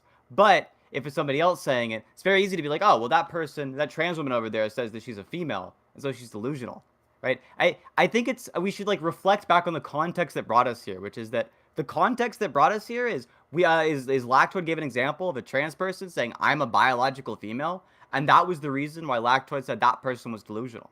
Now, if we're saying that person is using a non-standard definition, it seems like everyone on this fucking panel is using a different definition of what a female is. It seems like there's a scientific standard that Corey's appealing to. There's like I maybe call it more colloquial definition that other people are appealing to. Scientific. A more disparate collection of colloquial definitions, even for what a female is, based on chromosomes, the average person, what they think what they think sex is, and what the scientific standard is, seem to be pretty different. There seems to be a pretty large divergence, and it seems to be even in different contexts within science. This term sex will be used differently. In some contexts, you'll be talking about things like gamete production. In other subsets of the context, you'll talk about things like the endocrinological sex. And others, you'll talk about aspects like your chromosomal sex sometimes even, right? And that's not the norm in the science, but these are subsets, right?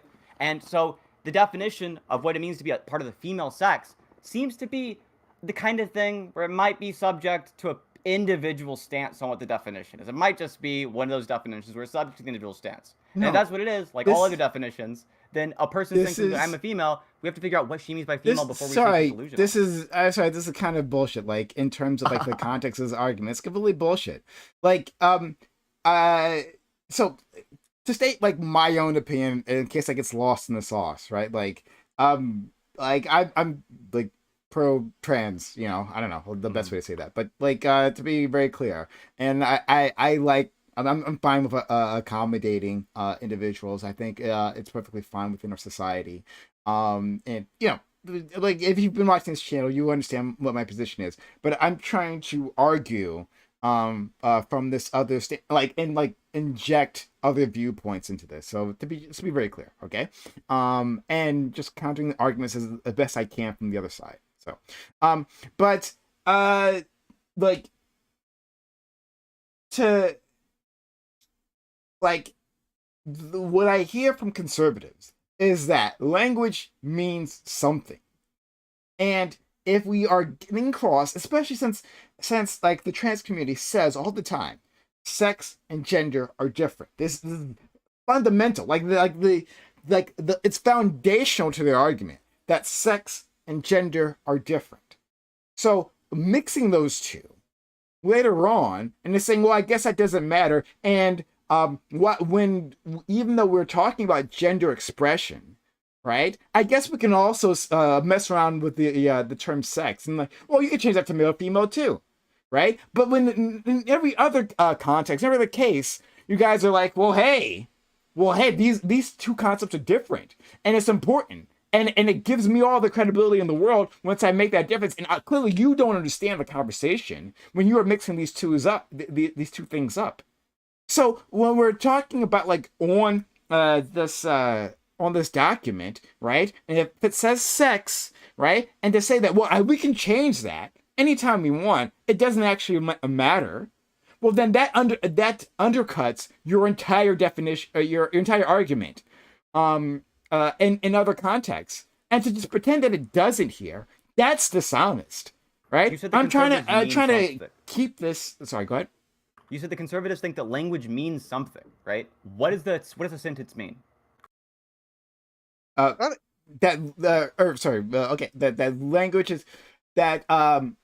language is important, and that when we are saying words, we're trying to communicate concepts, and if we start fragmenting definitions, all of a sudden we can't actually communicate these things, and that it's fair to have a group consensus of these terms and work off of those consensus, and it's unfair for others to want the rest of the world to bend to their definition of these words. I hope it's unfair. Language is important. There's importance. There's fairness, right? None of these are matters of fact. None of these are matters of fact on your view. So there's no delusion. So like, no. Those are two different arguments. Those are two different arguments. Under the conservatives' view, there's no delusion. So there is a delusion no. in the case of the Sorry, God believer. There's no don't delusion in miss. the case of the Don't hold trans on. person on Don't, their I haven't gotten back. I had never even got to respond to you on that. I do have a response. I wrote it down for that, but I wasn't responding to the delusion. I was just talking about how we use language. And that's like the path we've gone down here with Corey and Lactoid with this biological psychology. That's what I was responding to, not the delusion part. But I'll let Gibbs go first before I respond. Thank you. First of all, I should have known that I was going to need my Black's Law Dictionary to come on here. I didn't realize that this was what's going to happen. But all right, so I just want to say I'm willing to. We can even use his definition. We use whatever definition he wants, as long as we can sit here and we can define what it is. That's fine. So, but in that case, we're going to have to be able to define definitions and other things. So whenever I posted this in the Discord, I just posted a thing about the gender dysphoria. So okay, if that's fine, if that's a credible scientific document, just like this other one is, then we can sit here and say, okay, this is a thing that we can sit here and go, oh, it's diagnosable. So these people have a diagnosable condition, and now you're scientifically saying, okay, hey, this is diagnosed. This is from a credible source. All right, now this is what we're doing. So I think there is some merit to saying, okay, there is a delusion here whenever you have a diagnosable condition, and if the No. science backs it up. If we're going to sit here and argue my over God. semantics. Look, saying there is a cancer is a diagnosable condition, it doesn't Wait, mean you have what? a delusion by having cancer. Saying that you have a diagnosable mental condition doesn't even mean you have a delusion. Delusions have to be false beliefs. Say, what's the false belief? Just give us the false belief. That you're not who you say you are. Who do they say they are?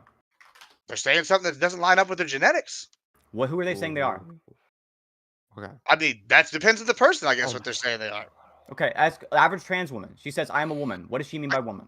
I can't speak that because I'm not her, but I have an idea that she means the closest thing to the biological definition of a woman that she She can probably doesn't. be. Ask first, right? Just ask. Like, what do you mean by woman? I mean, right? once again, I'm not going to ask because it Couldn't doesn't matter most to me. people I'm just going to take them at face value, whatever they say. It doesn't matter to me on a personal level. What they But what I'm mean, saying, what it they've comes said down to over and over again, what trans on a people record constantly been, level. what trans people have constantly been saying is based on identity. We're talking about our gender. We're not talking about our sex.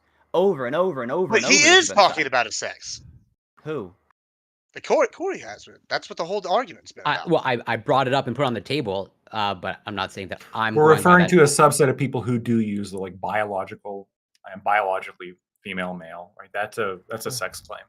Saying that they're female, just ask them what they mean by female then. Just ask. Hey, what do you mean by female?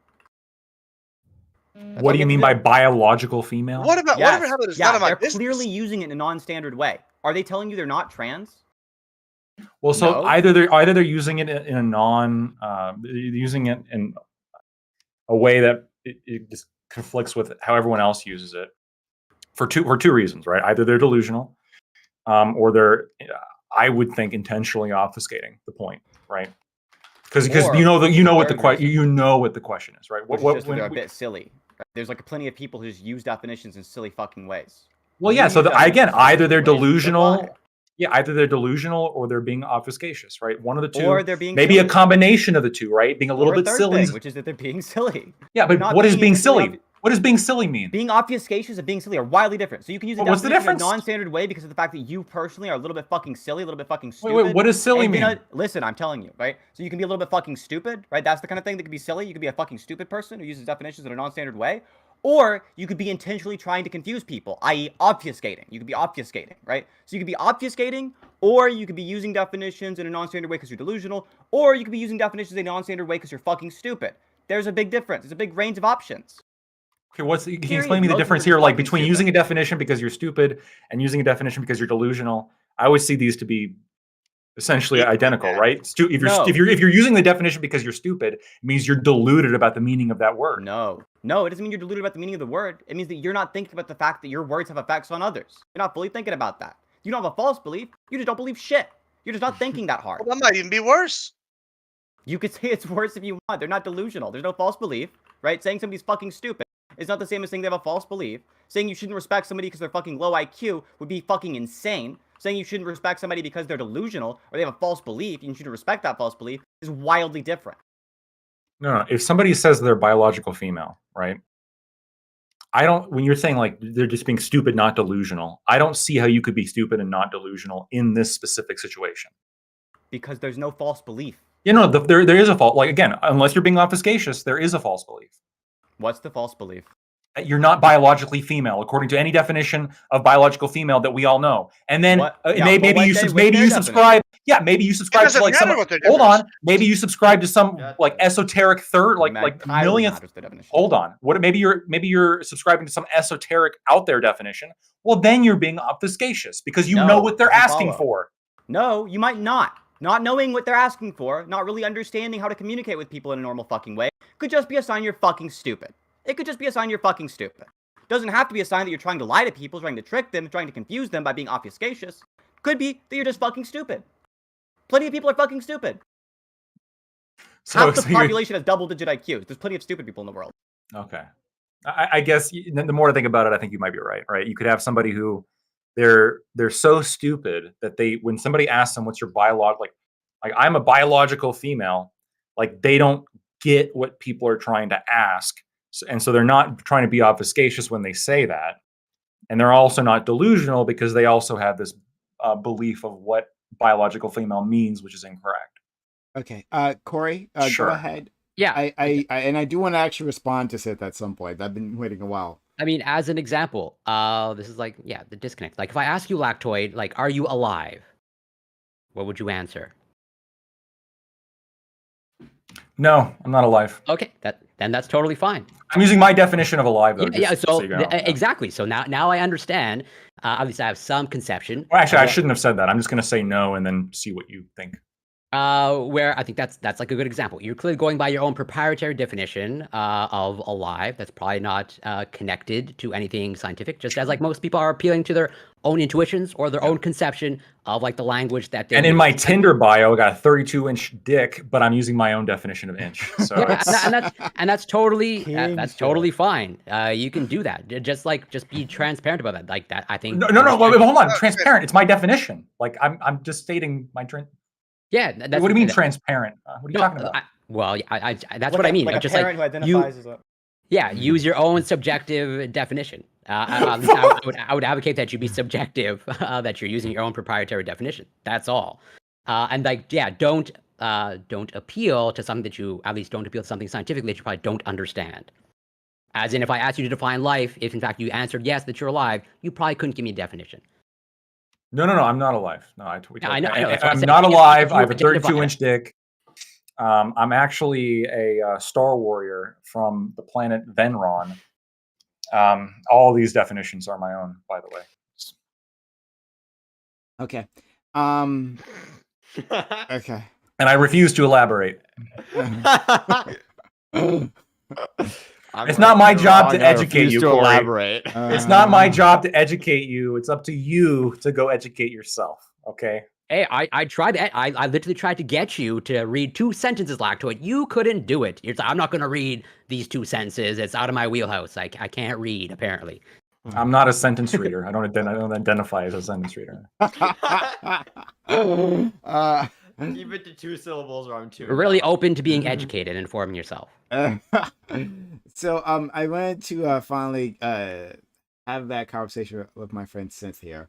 So Synth, I this was quite a while ago, maybe like an hour ago. I'm not sure.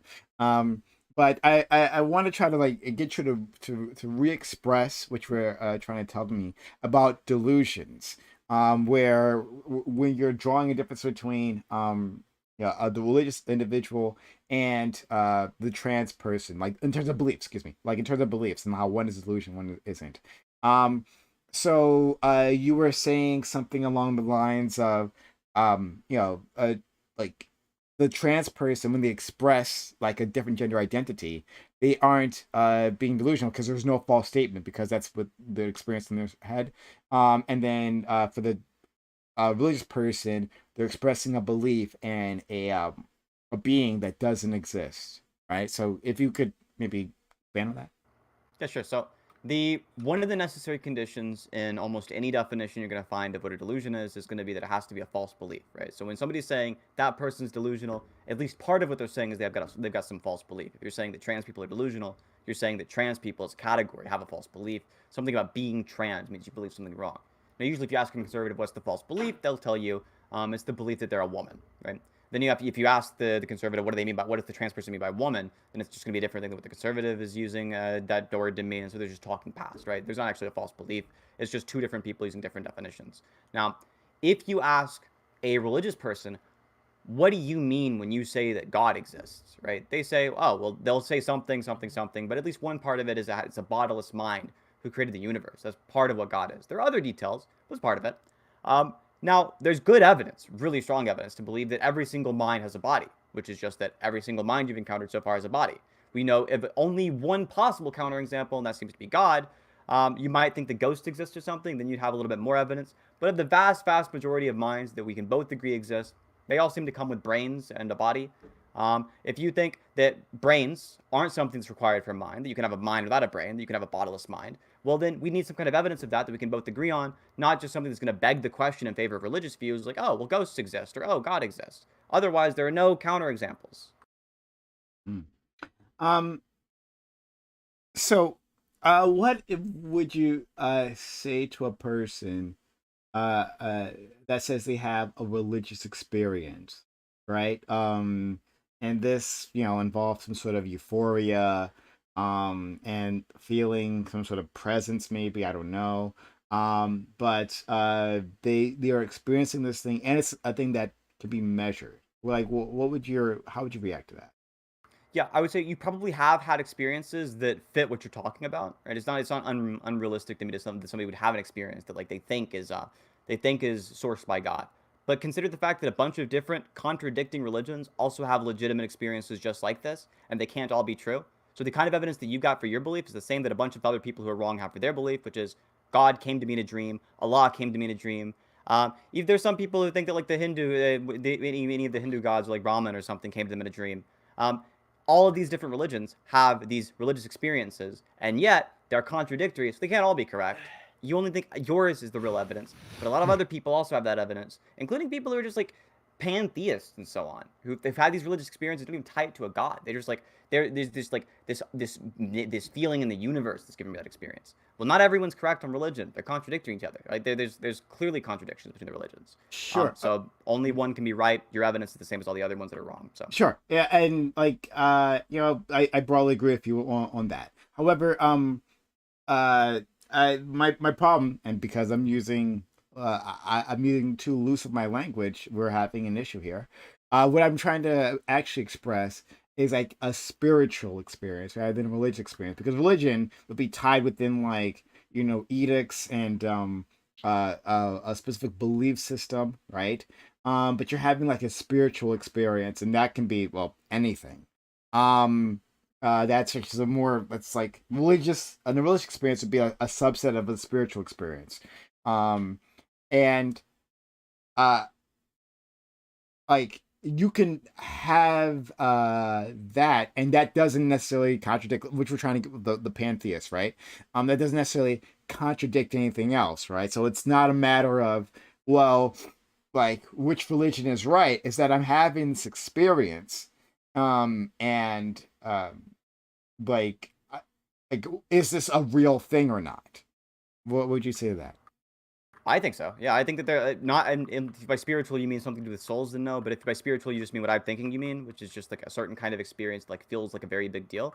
Yeah, people have on hallucinogens all the time. People who've had taken DMT or ayahuasca are gonna have those kind of experiences. People who've had even LSD. People have like feelings that they've got feelings that feel very spiritual. They feel very large and very very important. I don't think it's the case that's good, like any kind of evidence whatsoever in favor of the idea that God exists, because it's just as expected on the hypothesis that he doesn't. And the same with like the hypothesis souls exist. I don't think it's good evidence for that either.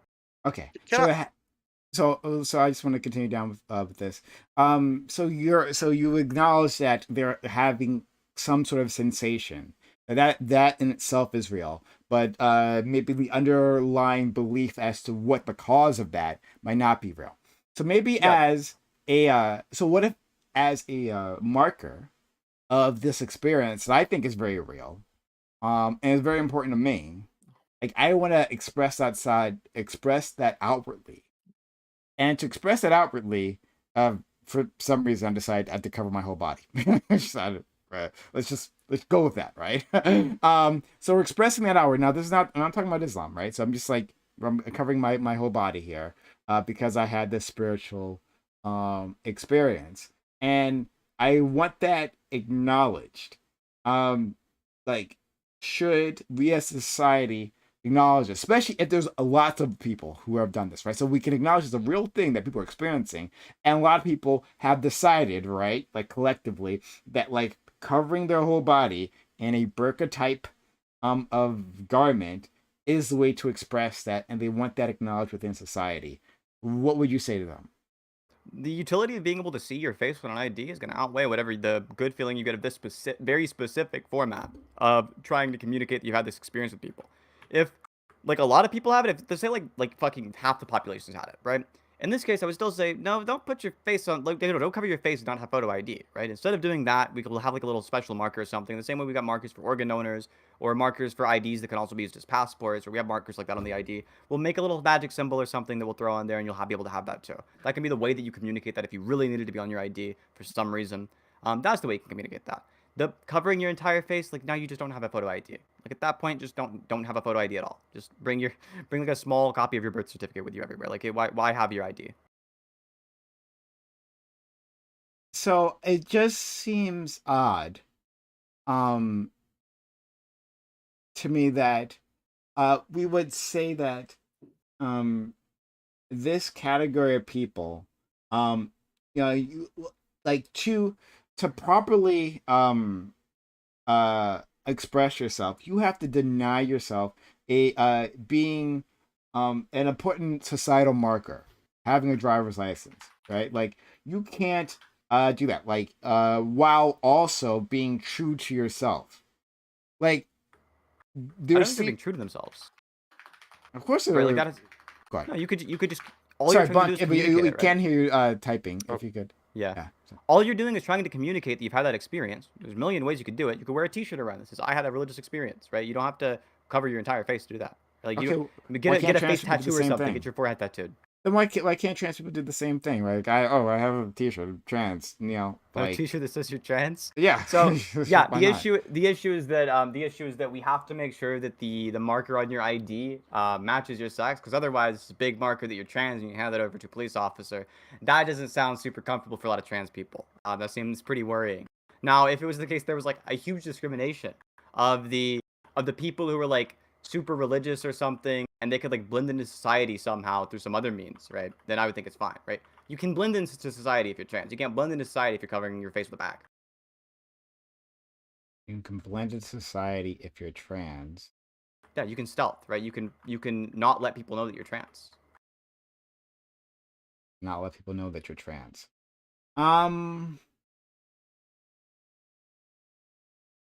Yes, you can. I'm sorry. Maybe I'm just having. I've missed a step here. Why does that matter that they can blend into society? Like maybe I'm sorry if I missed that. Yeah, so the reason why is because you don't want to inform every single person you give your ID to that you're trans. Right? There are people who you'd rather not tell that to. You wouldn't want to give every single bartender and every single police officer who ever pulls you over and every single bouncer who checks your ID. You wouldn't want to let every single person ever know that you're trans. You might want to keep that to yourself sometimes. There are plenty of cases where it's legitimate. So having that on your ID makes it impossible for you to do that. It makes it impossible for you to keep that to yourself sometimes. Okay, sure. Um. It's also nothing about. And maybe I one other understand that. thing is I understand what you're saying there. But it. So do you think that when trans people ask for a change within their ID, like it has nothing to do with affirmation? Sure, to some That- degree it does. Yeah, but you don't inhibit anything by having the affirmation there, right? There's nothing that there's nothing significant that we're losing by having that affirmation there. In the case of not having a photo ID, there is something significantly there that we've lost. Hmm. I want to have a long conversation, but we've already run out of time for this. But I think we'll have to pick this up at some other time because I think it's a really interesting conversation. I want to go deeper in it. But I don't want to shorten the next conversation because I really want to talk about it, guns. But I think it's been a great conversation so far, and I thank everyone for participating in it. Like I thought it was a lot of fun, the twists and turns, and I don't often get to yell at Corey, right? So like this is been a treat. So, but That's yeah, my fetish. yeah. We're gonna continue this conversation later. I'd really like to dig deeper into these differences. But all right, thanks everyone. And to the audience, thank you for having for coming through and watching and being part of this. We can go to our second topic, but if you haven't done so yet, hit that follow button. If you are not following the channel, if you're on YouTube land, hit the subscribe button. And consider supporting the channel by you know gifting subs or subbing yourself or gifting bits using hype chats or super chats if you want your because I saw you guys putting like comments in red. Brian, take a look at this thing. Sure, I saw it. But if you want it actually read on stream, then consider supporting the channel by a super chat or a hype chat. Don't do that, like we can't have these channels. You know, we can't do these conversations. So help us out in that way. It'd be very, very cool of you. And also you get our emotes and ad previewing. That's a thing that happens. All right, so we'll move on. So we'll go to our second topic. Topic 2. Guns have made school sporting events unsafe. There are a rash of incidences where guns have either been flashed or shot off at games. I think I used the wrong word there, and it's bothering me. This seems to be an increasing trend. When everyday life is made worse by the proliferation of guns, should policymakers step in? Are bystanders paying the price for other people's ability to own weapons? Is there a better balance between the pro and anti-gun policy stances? So yeah, this was inspired by an article talking about like a whole series of incidences at sporting events where guns are involved and people have been hurt, even if they haven't been shot, right? Like we're talking about in one case, like it caused a stampede because shots were fired off or a gun was flashed. And like it's a family night event. You're out there supporting someone on the field, and then it just like it becomes a point of terror. And this is just like one sliver of life within America that's affected by weapons. Um, and it seems like the cost is being borne by regular folks, uh, by people, most of the people who are unarmed, to accommodate people who are armed. That we can't like have the necessary restrictions to maybe address some of these things. Yeah, so I guess I'll leave it there, and I'll throw it to my friend Lactoid. Lactoid, what do you think? Yeah. So I guess a couple things here.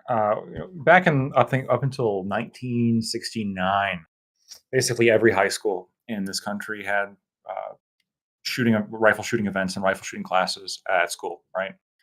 Kids would load up and they would bring their gun to school, and they would go shooting, and we didn't really have any issues. So that, I guess, leads me to believe that there's something else going on here than just access to firearms, even among younger people. That's not to say that it's off. Like, obviously, it's awful that people have been killed, as always is the case when people have been killed. I mean, every death is a tragedy, but in a country of 320 million people, I mean, the article puts it at 2 deaths. I mean, I'm just going to be honest here. There needs to be some level of weighing when we're talking about taking away people's constitutional rights. And the governor of New Mexico did not do that when she just blatantly violated what the Supreme Court recently said, and issued a order basically suspending the Second Amendment within that state, which recently a federal judge did overturn, or quote unquote temporarily put on hold, but it's not going to go on any further, because as soon as it gets a full review happens, it's going to get struck down immediately. So yeah, I mean, generally speaking, is always sad when crimes happen. But the solution to this is not taking away people's Second Amendment rights, taking away firearms. Okay, thank you so much, Admiral Gibbs. So this is gonna ruffle some people's feathers, I think, and I kind of agree with Lactoid in the fact that yeah, it's very sad. But uh, as far as when it comes to gun rights, there's really no line. My family is from Texas. They fought in the Texas Revolution. The Colonel Gibbs Hotel in San Antonio has the cannons from the Alamo on it. So to me, it's the price of doing business for for an armed populace. And it's been proven time and time and again that anytime a populace is armed, it's much harder for a tyrannical government to take over. And that can happen at any point. Is kind of my mind. So not just because of the United States, but in any government, really. So it's just something that's going to have to be happening. I'm sure there are things we can do, but it's not take away the guns. Okay, thank you so much. Let's go to our friend Corey. Yeah, so at least based off of what I read from the stories that you provided, this seems to be, from what I can tell, largely isolated to what occurs at football games. And this just furthers my position as to why football should just be banned and it's a dumb sport. But given the fact that it's totally unrealistic and never going to happen, the only solution is everyone in the stadium needs to be armed, including the players. That is the only way to carry out a safe football game when you're watching brain damage occur in young children. And that's the only solution. It's the most base Corey take I've ever heard in my fucking life. Shout out to my man Corey. All right, getting down to the heart of the issue here. Much appreciated. Bunk, please. I think I'm gonna have to stand strong against Corey here. I think that brain damage for children is a good thing. Where else would we get the people who stream Twitch politics? This place is dying out. We need new blood. So, when it comes to guns specifically, I think that data surrounding handguns is really bad for a population, generally speaking. Data surrounding rifles doesn't seem to be as bad. I think that there's probably like Lactoid said, a middle ground that we can find here in concerns to guns. I don't think the problem with guns is disrupting people's football games. I think that's probably one of the least problems with guns. It's like saying that the real problem with fireworks is that sometimes I can't sleep at 2 a.m. and not that somebody died the other day. That's the real societal ill that's going on there. I don't know, it strikes me as a kind of a silly argument against having guns within a populace, but I think that's all I have to say really as an opening statement. Holding it over to Synth. Thank you, Synth. Sure. So guns are broadly pretty unsafe for society day to day, but usually this isn't the kind of thing that pro-gun people are all too concerned with. I used to be pro-gun.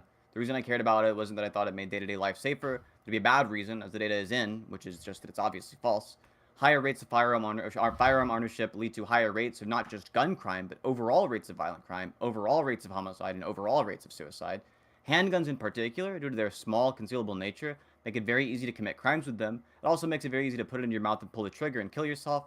Even when we control for rates of ownership, which might be something that somebody thinks would be skewing there, handguns still overrepresent themselves in violent crime. It's not just ownership rates, and it's not price either, right? For every shitty high point, there's an equally shitty 22 LR that's also $200 or $300. When I was pro-gun, the reason I was pro-gun was because I thought it made for a good defense against tyranny. This is the argument for gun ownership, and that's the one that I was using back when I was in favor of it. It's not effective at that either, though. Rates of tyranny and rates of firearm ownership have, and this was surprising to me at first, an inverse correlation. Countries with guns have less democracy, not more, and there's not a good causal account for the gun stop tyranny view either, especially when it comes to handguns. Now you can say something like, well, there's some really rare circumstance where in the case of a violent revolution, you need a handgun. But if we're being realistic here, a rifle is going to be more useful than a handgun, so a total ban and a total removal of rifles from society through a slow, iterative process is kind of what we need to be on the path for. In the case of using your guns broadly to stop tyranny, the idea that you're going to do that is a bit silly and a bit naive given the level of surveillance state we currently have in the US and in countries broadly. So the idea that the reason that we need guns to stop tyranny, I don't think that really works either. And once I was sold on that not working, that drove me off being pro-gun and towards the pro-gun control side. So much. Just a quick response to my friend Lactoid. Nowhere in the prompt that I talk about deaths. To be very clear, what this prompt is about, it when I talk about the cause, it's not simply deaths, though it's massive, right? maybe not in sporting events, but just like overall gun deaths, massive. The cost is in well, people also being hurt and terror, right? That there is a general sense of being unsafe within the states when there is this proliferation of weapons. Of well, we don't know, like we're having a competition with someone, and you don't know what might happen because this guy might have a gun. There's just a sense that like at any point in time, you can have gun crime.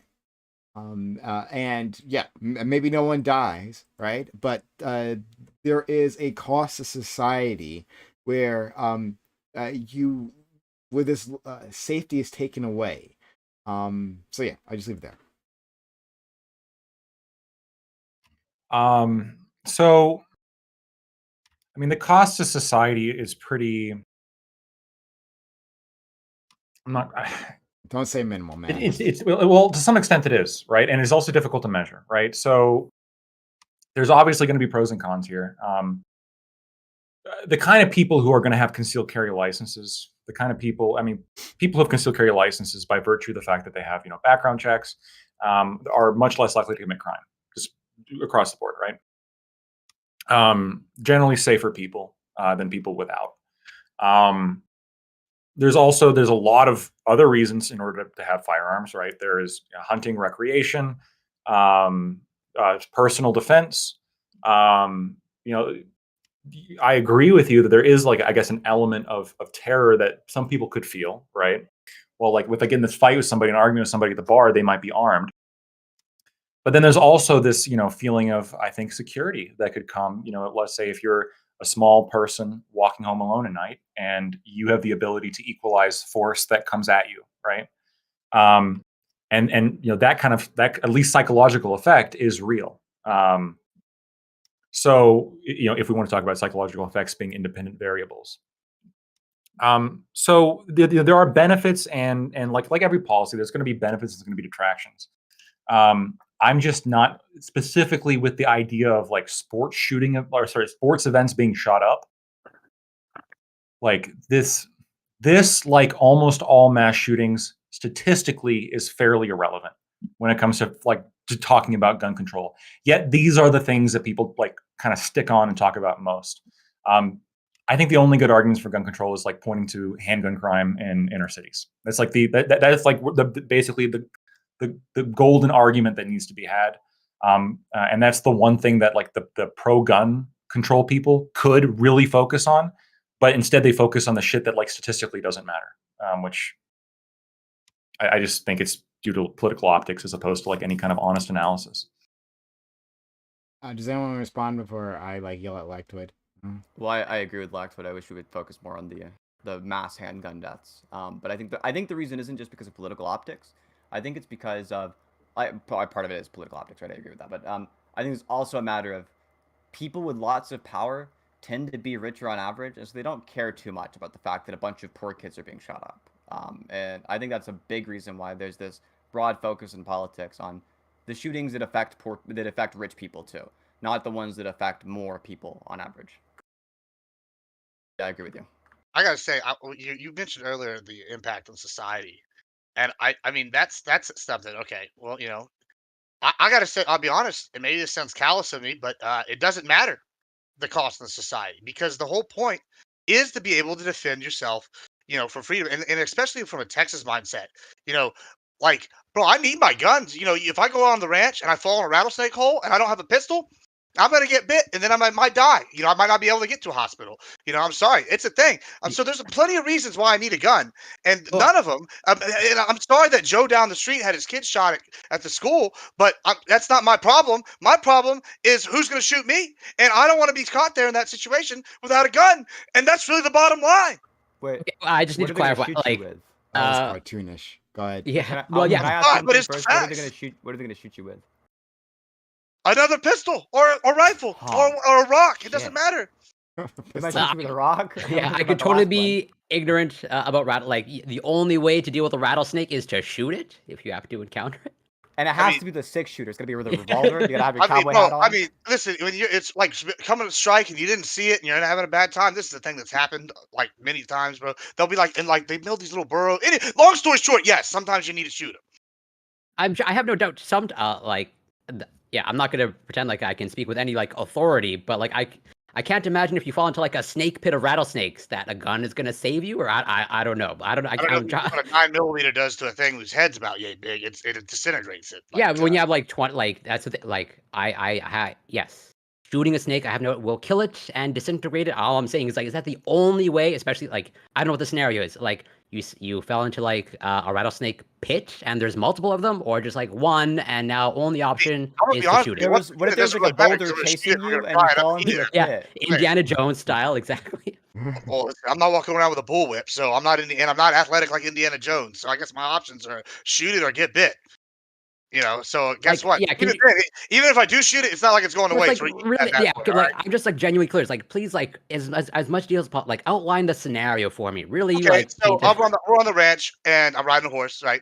This is gonna be my ranch, and we're gonna round up the cattle, and all of a sudden the horse's hoof goes in a hole, and he goes, "Oh man, well, what's that?" And the hoof comes out, and a snake is striking it. Well, now it's gonna kill my horse because it's falling in a burrow. There could be one snake in there. There could be 50 snakes. Snakes can live up in like these burrows, like acres wide, and they'll have them all over the place, and there'll be thousands of them in one area. So yeah, like if you fall in one, there might be plenty of them. Might be one. Doesn't really matter. The point is you got to act fast. And my fat ass isn't gonna be able to get down there, hit it with a bullwhip like Indiana Jones. I'm gonna have to shoot that bad boy. Yeah. Okay. So like as a snake so it's not the scenario of like you falling in a hole and like It it's might life be or me death. falling in a hole. I mean, it Yeah, could be life and death. Yeah, I mean, but these are all things that yeah, happen. so like the scenario is like you're just hunting. I agree with you. Like a gun is good for hunting snakes. I'll grant you that. Like and I can imagine if thousands of snakes are approaching you, in some sort of a movie like scenario. Yeah, a I gun mean, that's would just one totally example. What if a wild boar, like a javelina, runs up on me, bro? Like, I mean, what are you gonna do then? You stop it with my good looks? Like, no. The best part of this is watching Synth trying not to laugh. But like watch. I've just been watching Synth the entire time. Okay. Okay. So how about this, right? The snake pits are a problem. I acknowledge the snake pits are a problem. Okay, all right, that's a big deal. And so instead of having a gun, right, let's take all the resources that we put into, like, I don't know, treating gun wounds, and insurance payments for gun deaths, and school budgets going to like anti-shooter drills, right? So they're taking all that. We could take that money, right? And the US government on its dime, right, will pay to eradicate snakes in any ranch type situation, right? Like the government will come every day or any interval that you need to look through your ranch, look for these snake pits, and take care of that. And then you don't need a gun. And then we're good, right? Fuck that. I don't want the government on my ranch. What about Oh, all of like course, what about the yeah. lizard pits and all the other I mean, there's boars and wildlife? coyotes and shit. I think these animals do play like some kind of role in the No, ecosystem. they can't. You No, just we're like just wipe like them out. we're just killing them on the ranch. No, just on like on your property. We're gonna make sure. but there's a it's lot of snake animals. So I got operating federal land. agents patrolling my property for I don't want federal snakes. agents on my land at all. Like, I mean, that's No, reason for guns right there. And that'll be a problem for our friend Lactor, the federal agents on his property, but not like dead kids. But so I don't know. I just think I don't know. No, the expense of patrolling every fucking farm and every ranch is going to be far more expensive it than will like a not few dead be. people. It will not be, and you know this. But okay. So Wait. Of the federal government patrolling every ranch for snakes.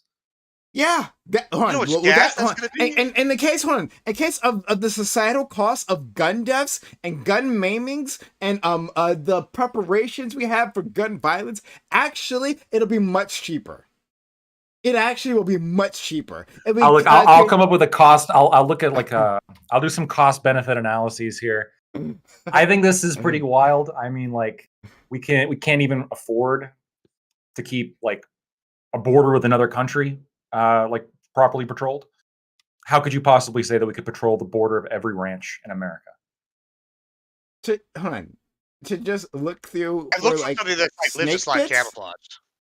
No, because snakes might come onto my yard. So the only way to properly defend against these snakes is to have 24/7 federal patrols. Oh, it's right. Screw You know, a on snake the invasion we on will snake invasion. We'll develop anti-snake poison, right? To assist with that. Put it on the edge. We'll There are build a wall, countermeasures. We'll build a wall. Yeah, we'll build a wall. We'll build that wall. Well, we will come Build a up wall. with cost-efficient measure or countermeasures for the snakes. We can do this, right? I believe in the ingenuity of the American people to do this, to take care of this. Oh my God. Particular Don't try to problem. appeal to our patriotism on this, okay? You're talking about getting rid of guns, okay? This is the most American thing we have. My fucking patriotism. Watch your mouth, Canadian. So anyway, no. So I'm an American, and the Second Amendment in this country is like one of the defining, and that and the First is one of the defining features of what this country is. So, yeah, and the deaths that they cause are also a defining feature of what this country is, right? The terror, it is like when other people think like around the world, like in Canadaland, right? When they think about America, they think about the massive gun crime. That's also very much integrated. Oh, they're jealous.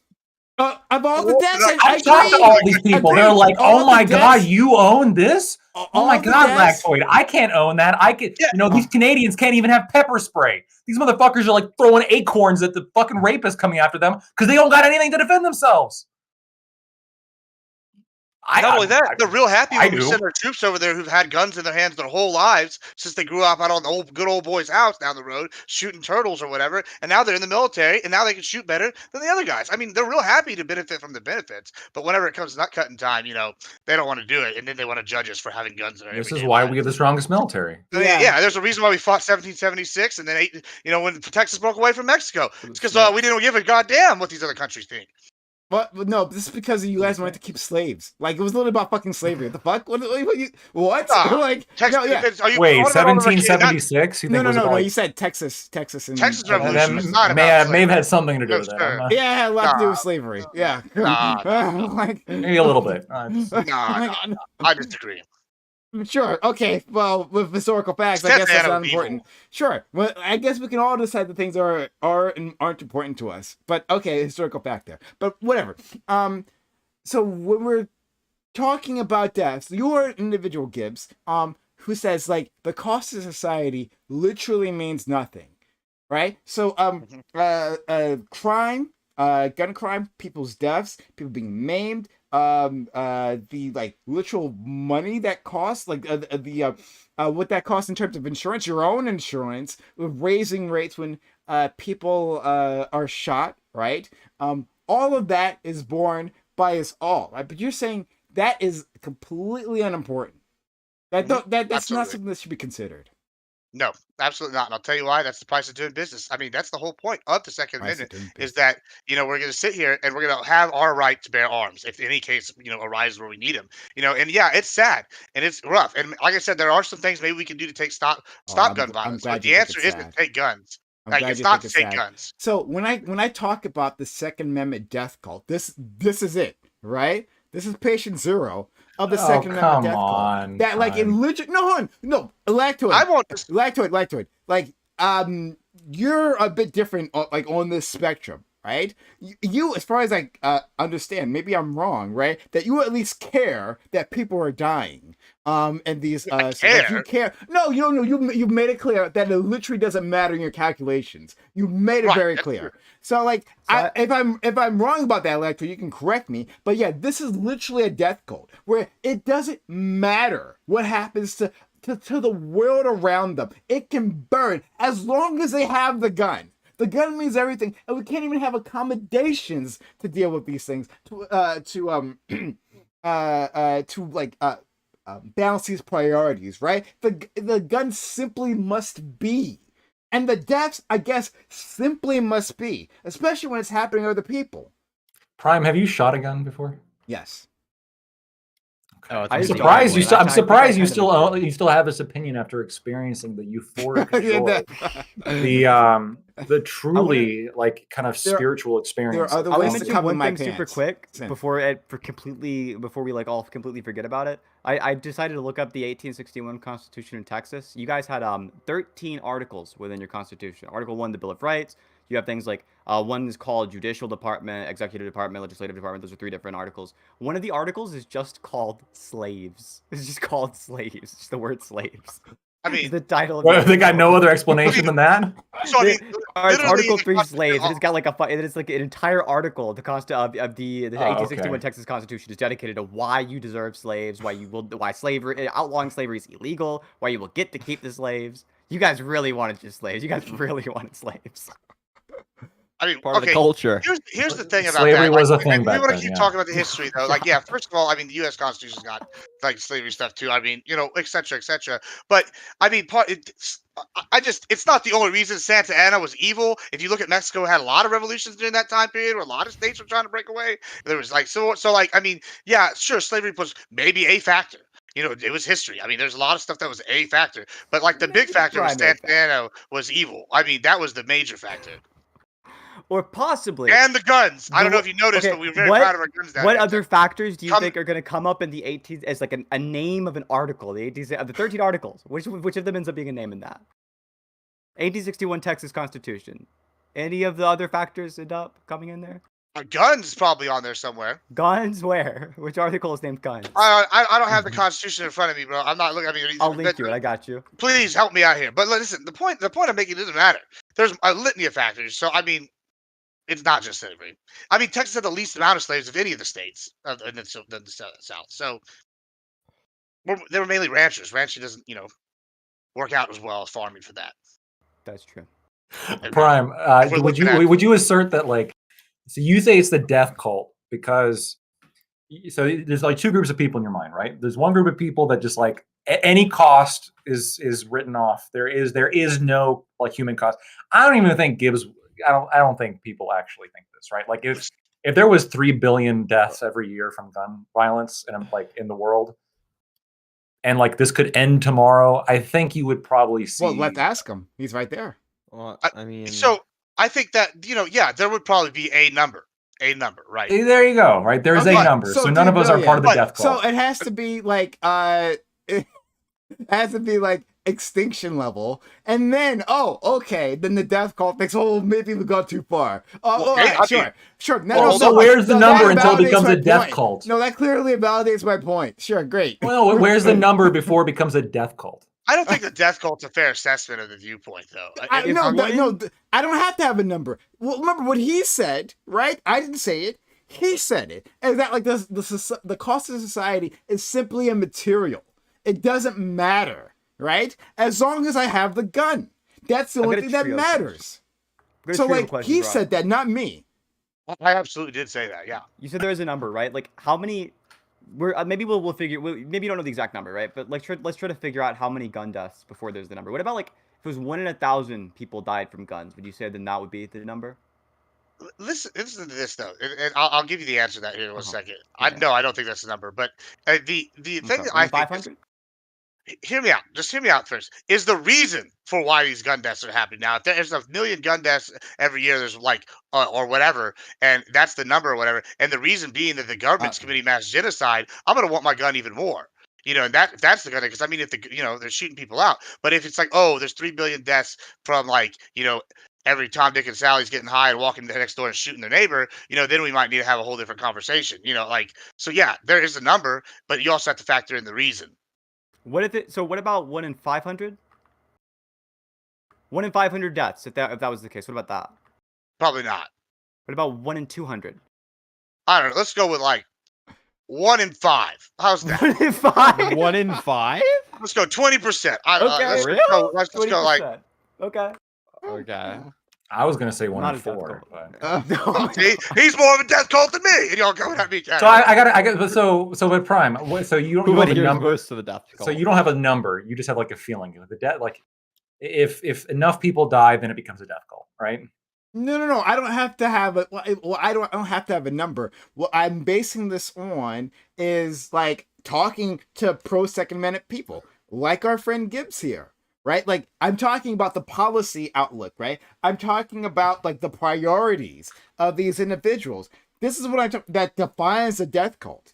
That it simply is a case that the policies that they push and the priorities that they espouse show that the presence of the gun, owning this gun, supersedes everything else, including the deaths of their neighbors, of their family members. It supersedes everything else. Are the guns, and so that's why I call it a death cult. So there's this Oh, I can assist you. there's this song on what is it called? You Just Want People to Die. I think that's what it's called, where like you can basically relate almost every policy to like some level of increased deaths or decreased deaths. And then if you base like the morality solely off of that, like you can get to some weird places, right? So like, for example, Prime Kais, do people who want the speed limit to be above 50, are they part of a death cult? Hold on, I literally just described what I like. You're trying to like redefine what thing that I've just defined, but I just defined Yeah. it. People who argue for increasing the speed limit past like 35 miles per hour. I don't care what the number is. I don't care what the number is. I'm talking about the policy. So like I get what you're trying to do, but like I've already like defined it. So I don't know. No. But the people who raise the speed limit past 50 are accepting, like for their own selfish reasons of wanting to get somewhere faster, like a large number of deaths, right? No, that's not the real. No. The reason that that I and you and Prime, hopefully, the reason we're accepting the speed limit being above 50 is because we think it's going to make the world a better place, not just because it kills a bunch of people, but it gets me to where I'm going faster. That would be fucking insane. Well, no, obviously we support guns because we think it makes the world a better place, right? Yes, exactly. Yes, but like you think it makes the world a better place. It's just that the way in which it makes the world a better place is like if it's adhering to this bizarre deontological rule of like we have to be able to own whatever kind of guns we want. Well, no. In terms of like the overall value of like the recreation, the hunting, the self defense, the all that shit that comes with firearms, I think makes the world a better place. The recreation and the hunting and the self defense. There are more gun deaths than there are cases of successful self defense from guns. Yeah, But if there's even one, then it's justified. So hold on. So that doesn't address what I just said, Oh, math. right? Because so you're taking one element of what I said. Self defense is an element of gun ownership. Mhm. I don't disagree with you that like you're probably going to have overall more homicides than justifiable self Took the defense. important one. Right. The So other one, that like, is the one way- to me, but that's being not fun- all of it. The being fun and hunting, like we're gonna Yeah. weigh that with the lives. Yes, absolutely. Just like How driving fun above is it? 50 miles an hour. The reason I want people to drive about 50 miles an hour is not because it's fun. It's fun. You to drive can't 100 plan on your the trip a highway. little bit better. You can't plan your trip a little bit better just to go 50 cruise. That's true. Look, No. I don't think the reason why I want the speed limit to be above 50 is because of the fact that it's fun to do. If the number of car accidents that happen because of that, we could prevent those and it was a little bit less fun to drive, I think it'd be perfectly fine. It's really, really fun to go 120 miles per hour down the highway. You shouldn't do it. It's bad to do. Look at Right. you. Look at Yeah. you, Bunk. Look at you, Bunk. Wait, No, I so thought you were there's talking a about limit, Wait, right? I was the one driving when we got pulled over. Okay, that's not me. You're acting like So- you're implying I was. What? No, but you said that I was. You said looking at you. Okay. Mhm. Well, let's talk about another reason that leftists leftists get pulled over, right? So marijuana, right? Like marijuana has increased traffic fatalities by 4.7% in the states where it's legalized. Are you guys part of a death cult because you want to have fun smoking your doobies? What you're seeing is maybe like a correlation. There's no reason there's a causal link between like marijuana consumption and a 4% increase in car accidents. 4.7. Do you have like a matching study for that, or is it just correlation? Oh, sorry, 4.1. Do you have a matching study for that, or is it just correlation? It's immediately after legalization, you see a rise. Is it a matching study, or is it just correlation? I didn't read the whole fucking study. No, I'm just looking right here. According to a recent study published by the Journal of Studies on Alcohol and Drugs, it stated that legalized recreational marijuana had an increase in traffic crashes and deaths. That's I agree. according to the study. Correlation increase, right? There's also there's going to be a correlation with any policy and an increase in an increase in automobile deaths because there's an increase in population, there's an increase in density, there's an increase in more people being around each other and being able to crash their cars into each other. If this study is saying that like legalizing it leads to this, right? If you're just writing that off as correlation, If it showed a causal link that legalizing marijuana causes 4% and 4% of the population, you said 4% of car accidents to increase, right? There's a 4%. 4.1 of deaths. Yeah. 4%, 4% of yeah. deaths? No. 5.8% rise in the incidence of traffic collision injuries and Mhm. 4.1% increase in rate of fatal crashes. Yeah, 4% increase in rate of fatal crashes is going to be a relatively small number overall. On top of that, all we're showing here is correlation. We have to show some kind of causal link whatsoever before we even begin the discussion there. I think that assuming a causal link, I'd probably say like if it was like a 10% increase causally in death, I'd be like specifically from specifically from car accidents, I'd be like, yeah, that's enough of an absolute number where it's probably worth saying, maybe we should take a second look at whether or not we legalize weed. Same with alcohol. Well, sure. Well, this is perfect, right? So assuming there's a causal link, right? There is some percentage of people, like there's some children somewhere that's going to die, and that you are fine with that as long as you can get high. No, the point is not people can get high. The point is I would rather individuals who are doing a relatively minor action like getting high, I'd rather those individuals not be the kind of people who have to live their lives in prison because it's such a minor action. I personally like rarely smoke weed. I wouldn't be that disappointed if I never got to smoke it again. Well, we wouldn't have to legalize it then. We could just like fully decriminalize it, and then we could like reduce access, so we also don't throw people in prison, and we don't see all those children dying. Yeah, if there was a causal link, I'd be on board with that policy. If you show there's a causal link between a marijuana consumption and an increased overall rate of death, I'd be on board with decriminalizing it and still decreasing access to it. So decriminalizing, but not you'd be against legalizing it at that point because of the increase in if children you dying. showed that it caused a net. If I showed it, yeah, if you showed that it caused a net positive in terms of societal deaths, a net negative overall for society, I'd be like, yeah. Let's make sure that we don't put people in prison for a huge portion of their life, and let's also restrict access to it. That's the same reason I want meth restricted. I mean, I didn't expect that you would bite the bullet, so sure. There's no bullet. I want meth restricted. That's not a bullet. Well, no. So, but for me, the bullet for you is that you don't want meth restricted. That's the bullet, right? It's just yeah. So for me, there's some level of like recreation and personal autonomy and bodily autonomy that I think is very valuable, and that outweighs like the level of death, right? That's going to happen, right? I'm okay with you driving over 50 miles an hour because will it lead to some more deaths for sure, but like kind of like how what Gibbs what Gibbs just said, like there is a price to these, right? There's a price to these policies. There's collateral damage. There's collateral damage. I agree There's with collateral damage to drug legalization. There's collateral damage to vehicles. There's collateral damage to. So I'm just curious, Lactoid, you might have answered before, but I've forgotten. But so where does alcohol fall for you? Like, is that sufficient of collateral damage to ban it, or that's not yet there?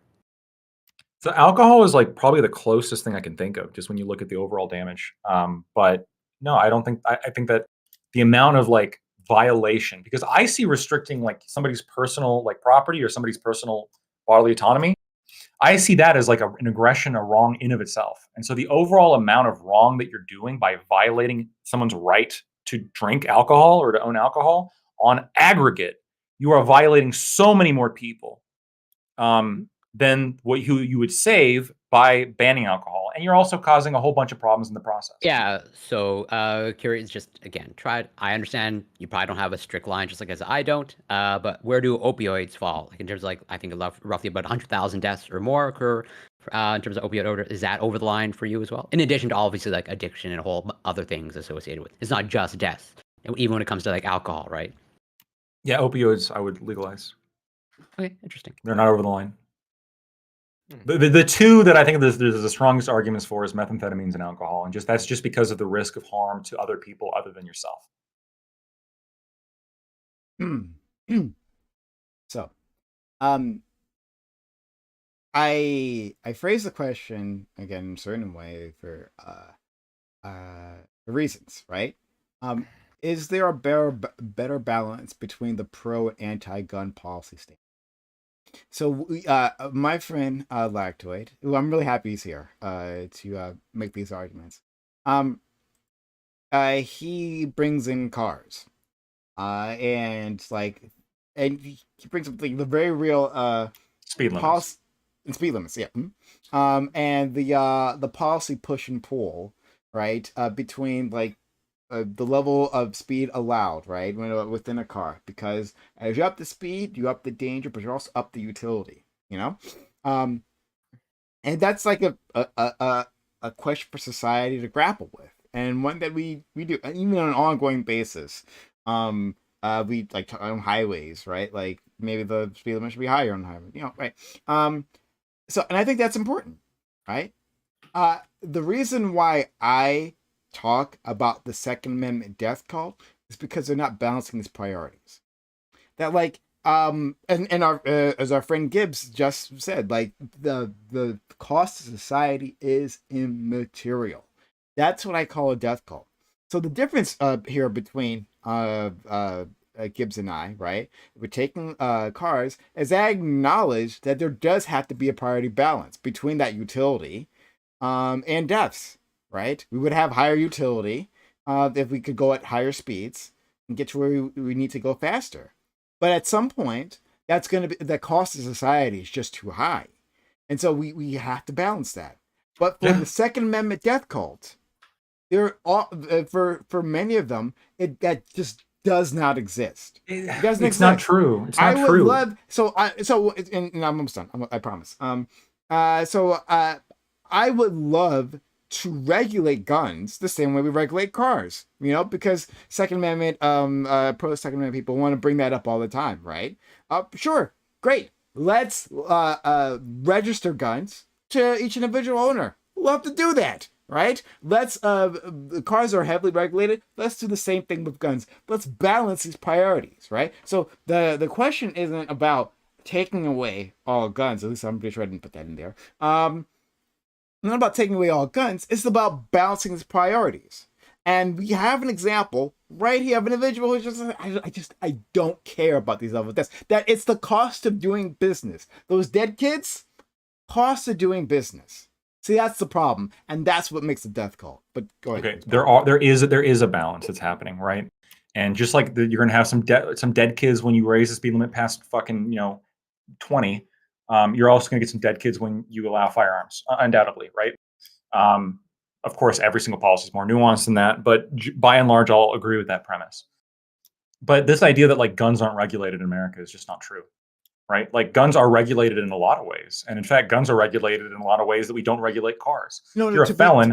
To be clear, what I want to say, and I'm going to let you continue, but to be clear, when I'm not saying that they aren't regulated, when I say the Second Amendment death cult, these individuals who like don't care about that and want to like deregulate and want a world where guns proliferate as much as possible, and that's what I'm talking about, the Second Amendment death cult. But I acknowledge that like as of now we do have regulations, but if it was up to a death cult, maybe not. Go ahead. No, a lot of 2A people are in favor of like some regulations, right? So like Gibbs, a guy was found guilty of like murdering hold on, let's make it a crime that they would actually go to prison for. A guy was found guilty of like shooting somebody like several times, unjustified, like just walked up to started shooting them, right? You would agree that when this guy gets out of prison, he probably should not be legally allowed to own a firearm, right? Yeah, absolutely. I feel like that's why. Would you agree with that? Yeah, absolutely. Yeah, if you really? If you go up to if you have like a history of violent assault with a firearm, yeah, you probably shouldn't own a firearm. That's reasonable. That's interesting because I thought you believed in like the NAP. Oh God. So once you paid off your dues, I'm not Scott. I'm not Scott. Yeah, once you paid off your dues to society, you should have all your rights. I'm not Scott. Libertarianism is more than just anarcho-capitalism. No, you're not a real libertarian. You look close enough to Scott. I guess I'm a communist. Yeah, fuck. No, so I think you're evil. No, so I think it is reasonable to, hey, you commit a violent felony with a firearm, you don't get to have a gun. Reasonable, right? Reasonable restriction. No nukes. That's another like top one for me. Sorry, no McNukes. Pretty reasonable restriction. No anti-aircraft missiles. Those are weapons, right? Those are arms according to the Second Amendment. But hey, there is a calculus here where you were right. But of course, if the government has an overwhelming interest, that rights legally can be overcome. And yeah, obviously within the meaning of what that amendment was supposed to encompass, which is what the Supreme Court has consistently found, right? You have to be a certain age in order to buy weapons, right? 18 for rifles and 21 for we got it, yeah. Yeah, so there's all these restrictions, and most of the death cult is fine with these restrictions. What they're against is like, these motherfuckers want to ban the gun because it looks a specific way, despite the fact they don't have any evidence to suggest that this is more dangerous than other rifles, and the fact that they really don't have evidence that rifles generally increase violent crime. Or murders or homicides. Why can't we get rid of handguns? So handguns are, if you're going to go off of like the stats, right? You can make an argument for handguns in the sense of yes, specifically within inner cities, these results aren't found for like suburbs or rural areas, but specifically within inner cities, when you have like a influx of handguns and availability of handguns, usually on the black market, you see obviously a rise in homicides, handgun homicide rate. And so, yeah, that's a calculation that you can point to. And I personally am pointing to it. And in fact, Seth, I even think I said beforehand, like the golden example you can point to specifically is like handgun deaths in inner cities. And that's like the price. I think that's the only reasonable price that you can point to. And what Gibbs and I would say is that's the price we pay. That is a real price. Like it's a tragedy. For hunting and recreation, we have 1 in 100 people are dying every year because of 1 in 100 deaths are happening because of firearms, and those are happening for hunting and recreation. Hunting, recreation, self-defense, and Self-defense, you talk about like protection from tyranny.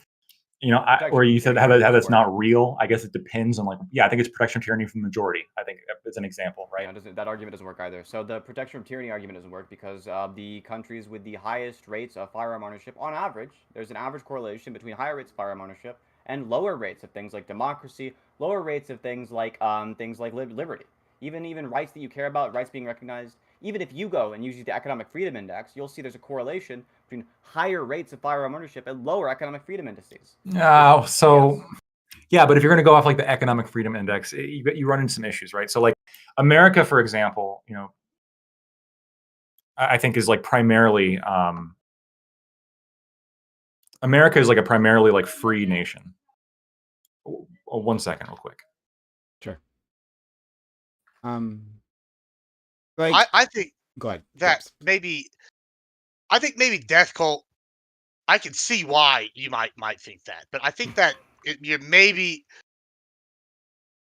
you're branding it. I don't really know. I think it's maybe like the improper way to look at it. And here's kind of what I'm saying.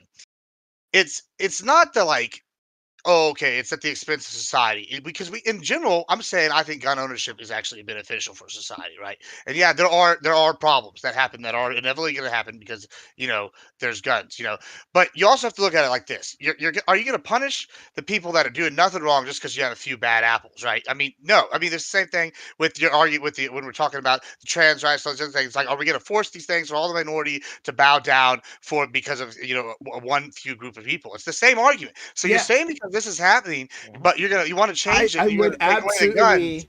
I would absolutely. This is what I mean by like balancing priorities, right? I would absolutely punish the vast majority of people because they have a few bad apples. So when it take case like drunk driving, right? A lot of people can just like have a few drinks and be fine and make it home. But hey, don't have drinks. Sorry, don't drive. Like you're gonna have to take a Uber or whatever taxi home. Right, to get to your place because like the cost of a few bad apples who can't handle themselves is too great. So yeah, I will punish the entire country. I'll do that. So what happens when you have a bad apple that takes over the government, though? And you can say tyranny doesn't matter, but I mean I can just look at like local level. What do you do, Gibbs? What do you do when there's a bad apple that takes over the country? Do you shoot him with your gun? I mean, I might draw this helmet. I mean, y'all, you can say that, but I mean, we can look at like areas where guerrilla wars worked. I mean, it's like death by 1,000 cuts. I individually might not do jack shit, but my neighbor who has been shooting gophers all month might be doing real good. I don't know. It's a whole thing. It's like death by 1,000 cuts, and there's a reason why these countries that are very oppressive often take a lot of these guns. So I don't know what stats you're using, but I'm sitting here looking at a whole bunch of different things that rank economics and freedom and whatnot, and a lot of these places have no gun ownership. They have no what? Gun ownership? No gun ownership. Yeah, a lot of places do have no gun ownership, and they're still very free. They have very like there are plenty of countries in Europe which have incredibly low rates of gun ownership and yet are wildly free in all the respects that you care about outside of gun ownership. They're freer on average. They have less tyranny on average. They're more democratic on average. And how often they get conquered by people? All the time. It's Europe. No. They get conquered all the time. Very I mean, just because it hasn't happened in the last like 50 years. I mean, if you look at European history, the whole thing, the whole time, like, bro, that's the whole point. I mean, there's a whole million reasons why not to have guns. I don't understand. Like, you're sitting here saying it's death. The whole point is that like it's better to have it and not need it that need it not have it. So now the And, idea is not the American government becomes tyrannical, but instead some other country comes and conquers. I mean, it, it's right? a plethora The idea that of another reasons. country's It's not gonna just conquer one America. thing. Listen, It's hold not on. just one of them. Listen, hold on. The idea that some other countries coming in here and they're gonna conquer our military, they're gonna come and destroy America. That's insane. Canada totally would.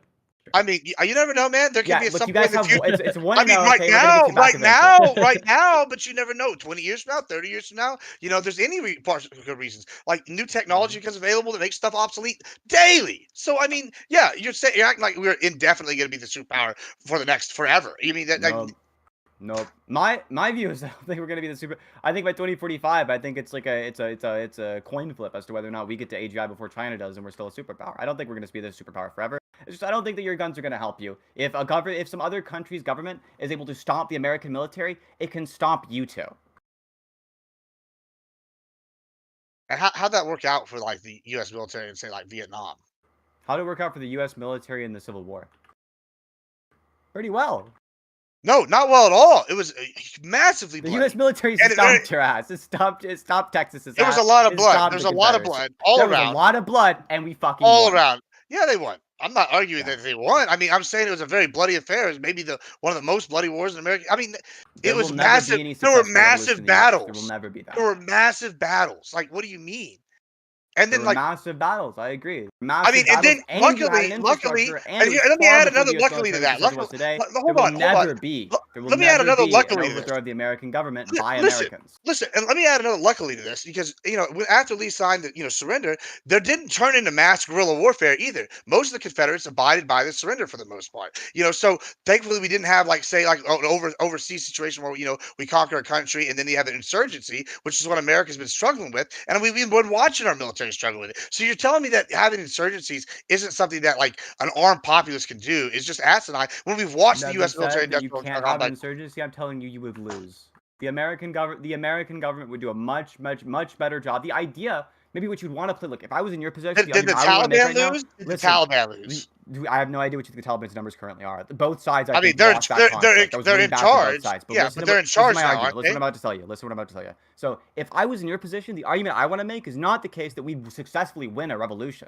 The idea is it's a disincentive. That's the argument you want to make. No, there's never been a revolution against the American government. The American government started a revolution. And it was against the most powerful military ever in history, from an overseas country that had a much smaller military than the current American military is.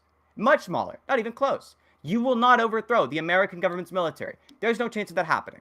It's not going to happen. The argument you need to be making right now, if I was in your position, what I used to say when I was pro-gun, is that it's just a disincentive. Even if we can't win, it can still be a disincentive against tyranny. It can still be the case that we would lose, but we could cost them a lot. I mean, I disagree vehemently with all of that. I mean, you can't say what's going to happen in the future. I mean, like insurgencies have been proven to work all the time. I mean, like I'm not going to sit here and speculate on how one side would win or the other. But the fact of the matter is, the point is, the reason why the Second Amendment, it's not large. But I'm sitting here telling you that there's a reason why they put this in the Constitution in the first place. It's so that the American people have the option to defend themselves. Do you at least want to go down fighting? Say the Nazis retake power in America. We don't need handguns. Take power in America. Do you not at least want to have the ability to defend yourself if Adolf Hitler rises from the grave? Adolf Hitler overthrows the American government. I mean, you know what I'm saying? Like some theoretical leader. If Donald Trump turned into Hitler, suddenly surprised and started like sending people to camps, you don't want to be sitting here going, "Hey, I have the right ability to defend myself." I'm just saying, you don't want to at least have the ability to say no. I'd be fucked. Would be fucked. I mean, you don't even want. You just want to give up. You're just gonna. I want to be realistic. I don't want to. In the meantime, I'm not gonna. I'm gonna go down swinging. I don't know about you, but I'm gonna try to. Yeah, you want to go out swinging, right? Now, I want poor people not to die. In reality, I want poor people not to die. In LARP land, you want to go out swinging. This is LARP land. I want to respond, but first I want to get Bunk. Do you have anything you want to add to this conversation? No, fuck. I had something I was gonna add, and I kind of forgot it. It's passing now. I don't think it's relevant to go back and dig up the conversation previous. But I do find it kind of interesting. I don't know. Just the point that Synth's making is just that generally speaking, if we have a very strong military. Our military in the United States is second to none. The idea that some country's going to take over the U.S. military and then you're going to go out with a fucking pistol is absolutely absurd. Right now, we're just on the topic of handguns. We're not even going to rifles. This incentive for tyranny, which would probably be an even easier argument to win on Gibbs' side. But when we're just speaking to handguns, this is like it seems obviously false to me. But I think we can look. I think this is interesting. What Americans consider to be tyranny, right? Because they'll say that guns have protected Americans from tyranny, but like the very opposite can be said, right? Like when we're talking about post slavery South and like the literally reign of terror that the white population rained down on the black population there. Well, that was facilitated by guns, right? Well, you can say, well, it would be easier if the black population had been armed. Well, then that wouldn't have happened. Okay, well, sure, but the population with more guns. Well, sure, that's the point right there. Yeah, but hold on, but the population with more guns, better armed, and this is the very government has the advantage, and so they can de-arm you any which way. So when I hear about like we're protecting ourselves from tyranny, well, okay, well then you're going to have a government that's better armed, better trained, and if they want to impose their will, then they can just de-arm the population. They can just take away your arms. I was like this, like tyranny has happened in America. It's been there for a very long time. We've had centuries of tyranny against certain populations. We just don't like imagine that in the American context because it's too hard. It's too horrifying to actually comprehend. But if we look at that, we can see that those weapons facilitated that, and the proliferation of those weapons didn't save anyone.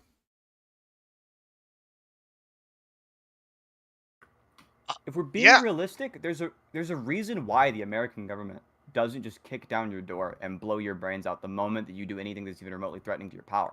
And the reason for that is because they care about you existing because you make them money. You make the people in power lots of money. You go to a job, you do work, you're part of society, you help the economy run. If you want to actually do anything revolutionary that would ever have any impact on those individuals, the only thing you have to do is nothing.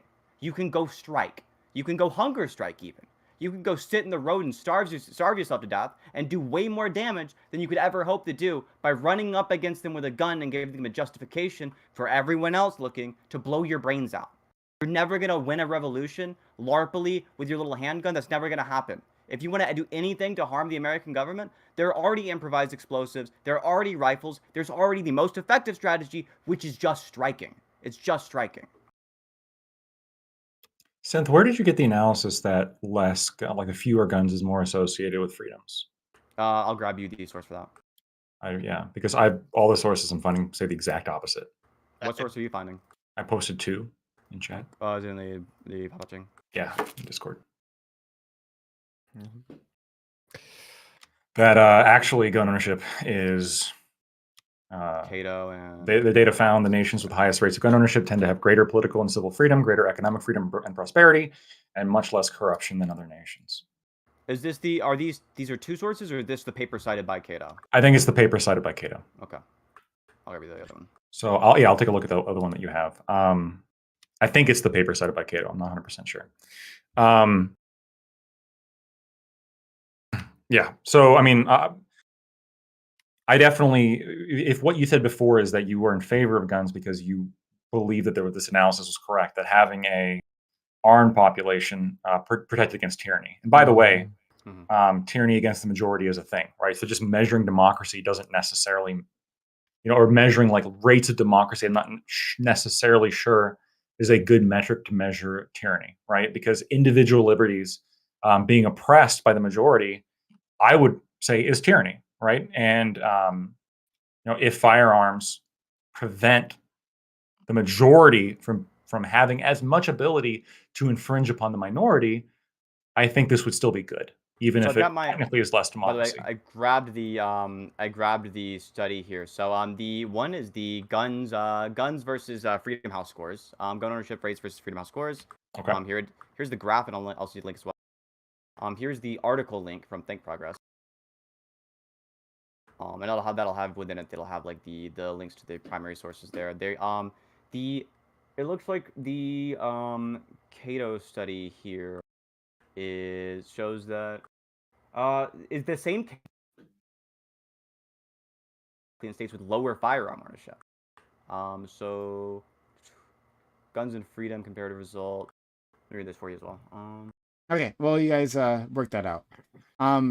So I want to continue exploring this topic. What I am again, I'll state it again. What I'm looking for is a better balance. Of these priorities, right? Like I can acknowledge that gun ownership has benefits. I can acknowledge that it has its utility, especially like for hunters and I think maybe there is a and I share it, right? Like when I think of hunters, what I think of, right? What was a picture that I formed in my mind, right? A rattlesnake hunter on People- the ranch. Yeah. it's rattlesnake hunters. Real of course. athletic. Man. No, I think of people who look like our friend Gibbs, right, out in the forest in camouflage, right, like hunting deer. And that's Sorry, not no an insult. I want to be very clear. It's not an insult or anything like that, right? But like that's just like the mental image that I form. But like lots of other people engage in this practice, and we had a friend of ours who used to come on this channel, a Native American woman. Talked about how like it was just like part of our Native American culture that like when you start up like when you're like a child, like they like start getting you comfortable with like rifles and stuff, because that's like it was important to like beating themselves, so I'm just like trying to expand like our view of like what hunting culture is in the States. So like I acknowledge that it has utilities to certain individuals and that these things need to be balanced. I'm looking for more reciprocation from the other side. So like our friend Lactoid talked about, well, we do have these regulations, like they exist, right? But the other side wants to go too far. Well, I'll put this to you, Lactoid. Do you believe that the current state of affairs, or in terms of like gun violence and gun deaths, just like the total picture within the states, right? That is acceptable, that this is a positive or a good. Can I say one thing about the study you mentioned before, or the study Lactoid mentioned Sure, go ahead. before the answer? Yeah. So Lactoid, I looked at the study here. I haven't looked at the methodology, but looking at the abstract, it shows the relationship only exists for high ownership countries. Countries with medium rates of gun density generally score no better or worse than countries with the lowest levels of per capita gun ownership. This only goes over 59 countries as well. So it seems like, does this just include Switzerland? Does this just a skew upwards because of that? And this is specifically the range of very high ownership gun countries, not any actual correlation overall? Well, no. So overall, there is a correlation. Like It's it's only that saying there's specifically, yeah. correlation The high, correlation, extremely high ownership. right? So when you look at countries with high gun ownership, you see a like the strong correlation, and then as you move down, you see less. So I mean, so basically, what happened is No, that's not what the study says. The study says that in the case of the medium and the low gun ownership countries, there's no correlation whatsoever. And in the rates of the very highest, you do see that there's a correlation on just the very, very highest rates of gun ownership per capita and freedom. But there are exceptions. So the correlation no, wait, overall hold on, no. non-existent. What this is saying is countries with a whole bunch of guns are significantly more free in every way.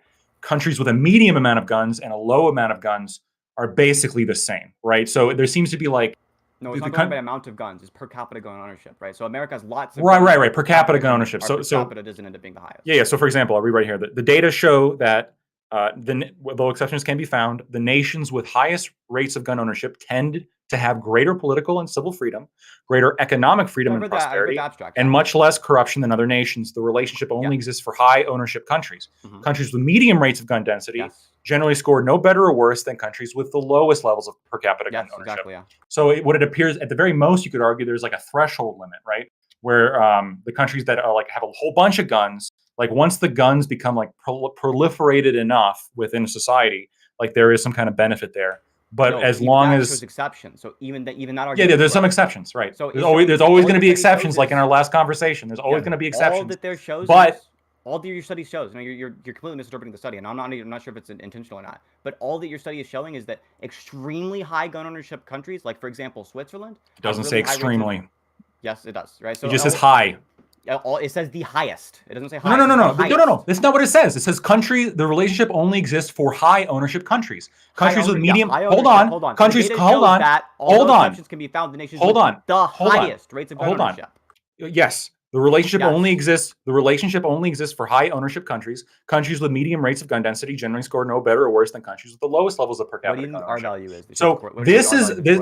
Hold on. Yeah. So this is a study, right, that demonstrates that actually overall there is a correlation with gun ownership. Hold on, with gun ownership and greater freedoms. You made the claim before that there's actually value. Hold on.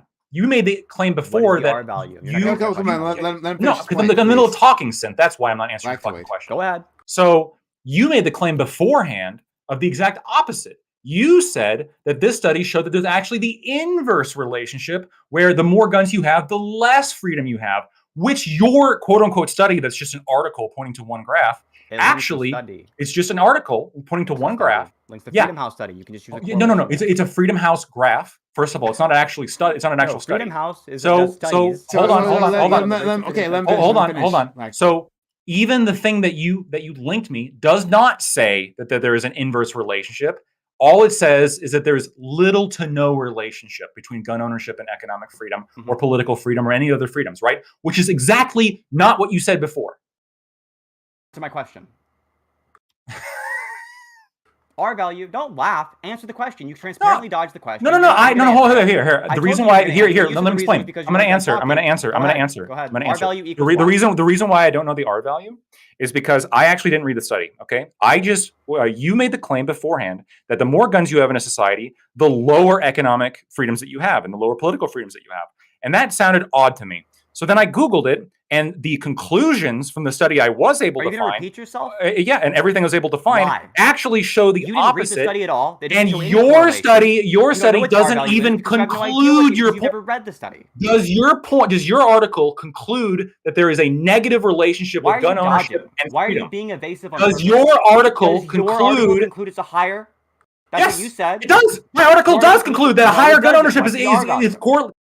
It says that there's a correlation. I don't have to know the fucking R value to know. All it says is there's a correlation there. No. Gibbs. Wait. This is crystal clear. It does not show there's a correlation between per capita gun ownership and freedom. There's a difference in saying something like the most extreme examples have more freedom, even though exceptions can be found, and there is an overall correlation. There's an overall correlation. What's the R value? I don't have to know the R value. All I have to know is that there is an overall correlation. Prime, can we have it like turn by turn? I won't talk over Synth. If Synth doesn't keep fucking talking over me, okay? Because this is just ridiculous. Knock it off. I'll have to mute. Go ahead. Okay, so I'm going to repeat myself because I want to make this crystal clear, okay? So before, the claim was, I used to be in favor of gun ownership until I found a study that actually showed the more guns you have, the less economic freedom you have, and the less political freedom you have. And that was actually contrary to what I thought.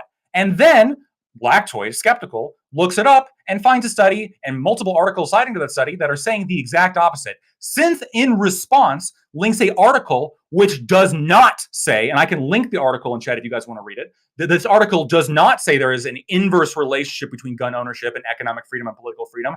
This article on Synth's side just says that the overall effect is actually not all that big.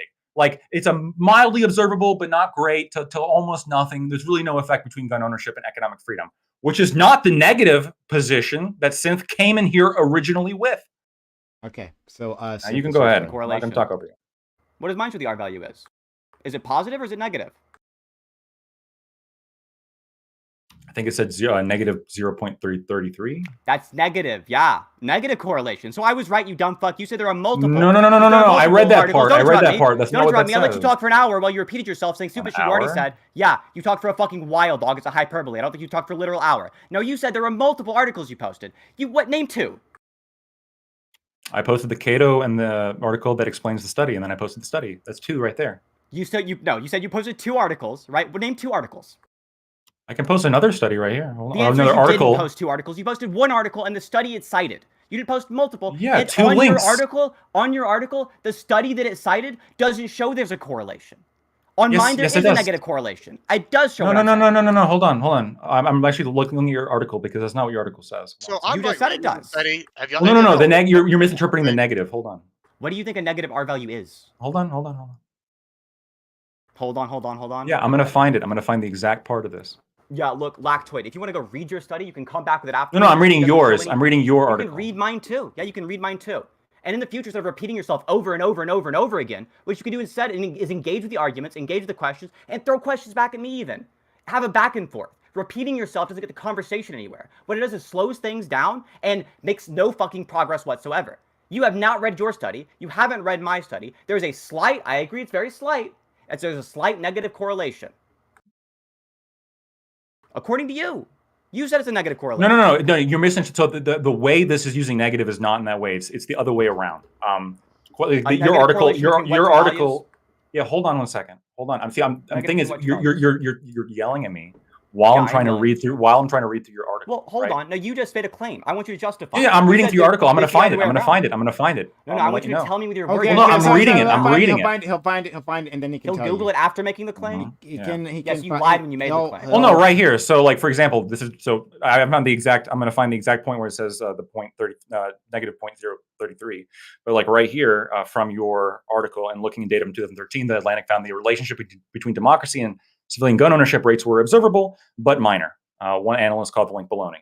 Yeah, you just said there's a negative correlation, negative 0.33. No. What is that? What's that an R value between? I've read the study now at this point, and I want I want Gibbs to help Lactoid dodge away. I'm not going to answer you until I find the specific part. You said it was in which I see the 0.33 because there was a specific thing in which like there's a sentence relating to that negative 0.33. Your article does not show a negative correlation between gun ownership rate and lower economic and political freedom. Your article does not show that. I assure you. I'm asking you what 2 values. No. I assure you. And as soon as I find the explanation in your article, as soon as I find you the explanation in your article, I will point it out to you. Give you time, just like I gave some time to do that. We'll give Lactoid time to. Okay. Gibbs, you want to say something on the article? So I've read it now, and I'm not going to go on all the math, but you could just like I don't know why he just jumped to the conclusion because I would have been a lot faster. But basically, it asserts that there's as a general rule, countries with more guns have more economic freedom, less corruption, and more economic success. So like everything you said is wrong. So then it goes by the broad international data. It just goes on and on. Basically, that's the general gist of the study. Is so which one of you claim says this? The original one Lactoid said. I've like scrolled down to the bottom. It's the conclusion. You can go to the very end, and it's like super clear. So the data in the article reveal, boom, a more complex picture. Boom. So have you actually taken a look at any of the data? Yeah, I've been going through the data. There's a lot, bro. Oh, There's a lot. Okay. But I'm looking any of through the it. graphs. Yeah, they got a shitload of graphs here. Look at the graphs. Oh, here. okay. So I want you to read the first graph for me. Just look at the first graph and tell me what it shows. All right, the first graph. Let's go scroll all the way back up here. Mm-hmm. What page are we on? 5, 6. Guys, we swear. It's on page 22. Tyranny stopped by the guns, guys. All right, what are we looking at here? The graph, the data Mm-hmm. from the study you read? Yep. Okay. So I want you to look at the graph and tell me what it says. I want to hear the Gibbs analysis.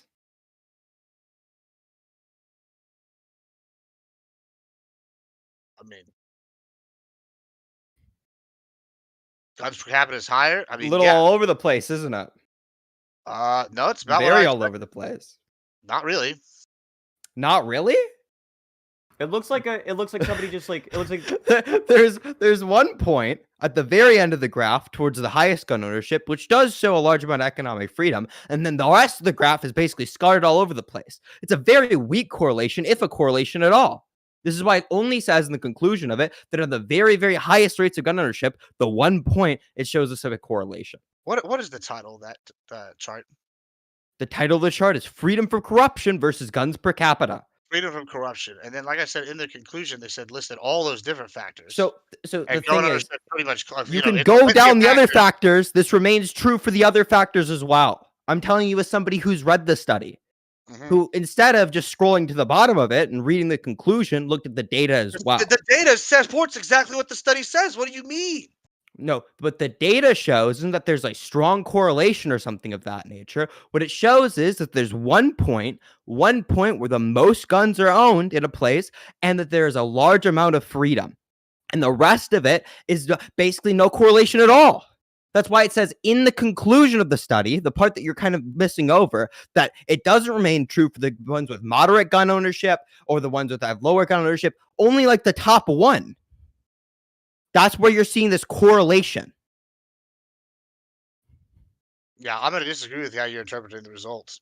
That's not. Yeah. So I'm sorry, I I'm found, interpreting the results as the researchers interpreted the results. So okay. So a couple things here. I found the part that I was referring to. So this is a paragraph directly from your article. For instance, 5 of the 6 countries with the greatest democratic improvements over the past decade are located at the bottom half of the countries in terms of civilian arms rates. At the same time, 6 of the 11 countries with the greatest democratic backsliding have also been in the bottom half in terms of gun ownership rates. Quote, for Freedom House, a lower score on its democracy index is better in terms of democratization. Those with the highest scores are considered dictatorships. What it found is that gun ownership is associated with a negative 0.033 association.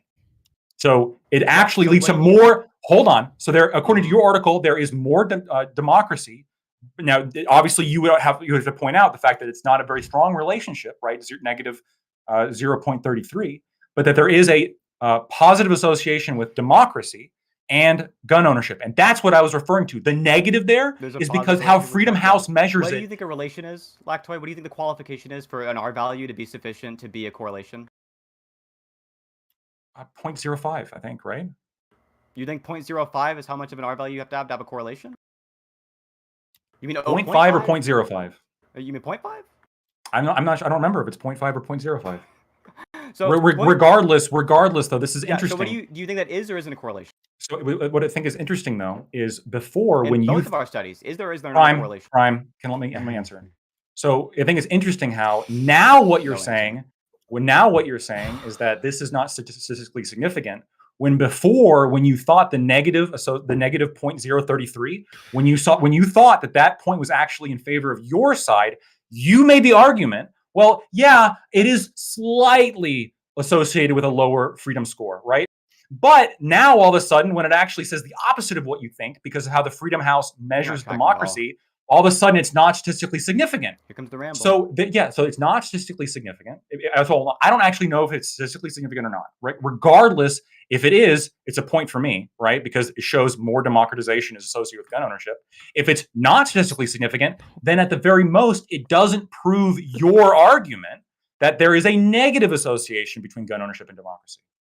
So the amount of an R value you actually have to have a correlation is generally considered 0.7, not 0.5 or 0.05. There's not even close to a correlation. So if you thought it was a 0.5, though, I would grant you that. You could just have like a weaker definition of correlation than I do. No, there's no correlation at all. Now, the point of my argument is just there isn't a fucking correlation. My entire argument the entire time, there's like a slight inverse correlation. That's not what you said. According to which ones you pull. Yeah, it does say that, right? So 0.7 is the amount you need for correlation. No, that's not what you said. 0.33. Now, if you think that listen, Lactoid, I didn't interrupt you while you were rambling and repeating yourself over and over again. So yes, you did. No, I didn't. You interrupt me constantly. What are you talking about? Has, like, a clip, like, oh my god, that's not tracking something. That's wildly different than you constantly fucking interrupting, right? So listen to the entire argument, Lactoid, because you bitch about being interrupted, so don't interrupt other people, right? So listen. So Lactoid, your argument the entire fucking time is that you do think it's the case that tyranny is stopped by gun ownership. If there's no fucking correlation, then what's your data for that, Lactoid? So my data is the study that I linked, which shows that there is like a correlation between high gun ownership, and more economic freedom, political freedom, et cetera, et cetera. It seems like the link that you presented does not doesn't counter that with a negative association, which is the point that you initially made. R value of your study? Let me look it up.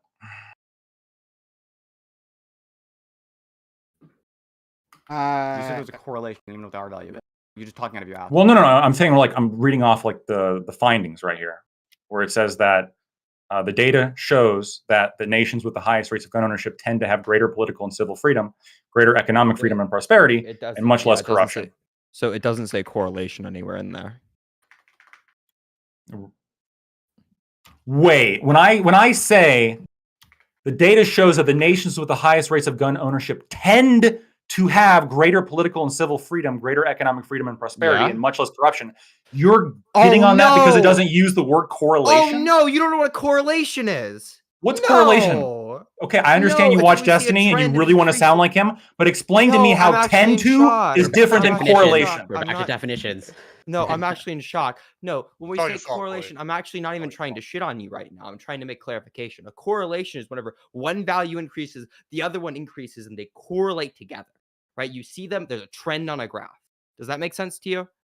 So if there is a regression, does that make sense? Yeah, if you're doing if you're doing a regression, either your correlation can track for sure, but you can also have a correlation even without a timescale measurement. If you look currently and you see that countries need a timescale measurement. I didn't say you need a timescale measurement. I know. So right now, when I say that countries with high gun ownership, I'm gonna explain the difference though. No, okay, just real quick. Please? Are you all like this? Jesus Christ! No, I've been very quiet throughout this conversation. You have. I've been really quiet. I'm actually trying to explain it. I'm not trying to like shit on you really hard right now. Oh, so really? We can say that. No, I'm not trying to. Go ahead, just go ahead, explain the concept. So when it comes to like the graphs that we see here, this is why I bring up the data, right? You see at one point they tend to the highest of the value, right, tends to have quite a lot of economic freedom. That doesn't mean it correlates throughout the rest of the value. Right? That doesn't show a correlation. No, it does. No, it doesn't. That's why in the study's findings, they don't say that there's a correlation. And whenever you look at the graph, there isn't this trend that goes upwards. It's very all over the place, and there's this one data point. No, so it's not just like in the totality of data points. It look says at all, general rule. So if I have a bunch it says general rule, right? So yeah, as a general rule, that doesn't negate what I'm saying at all.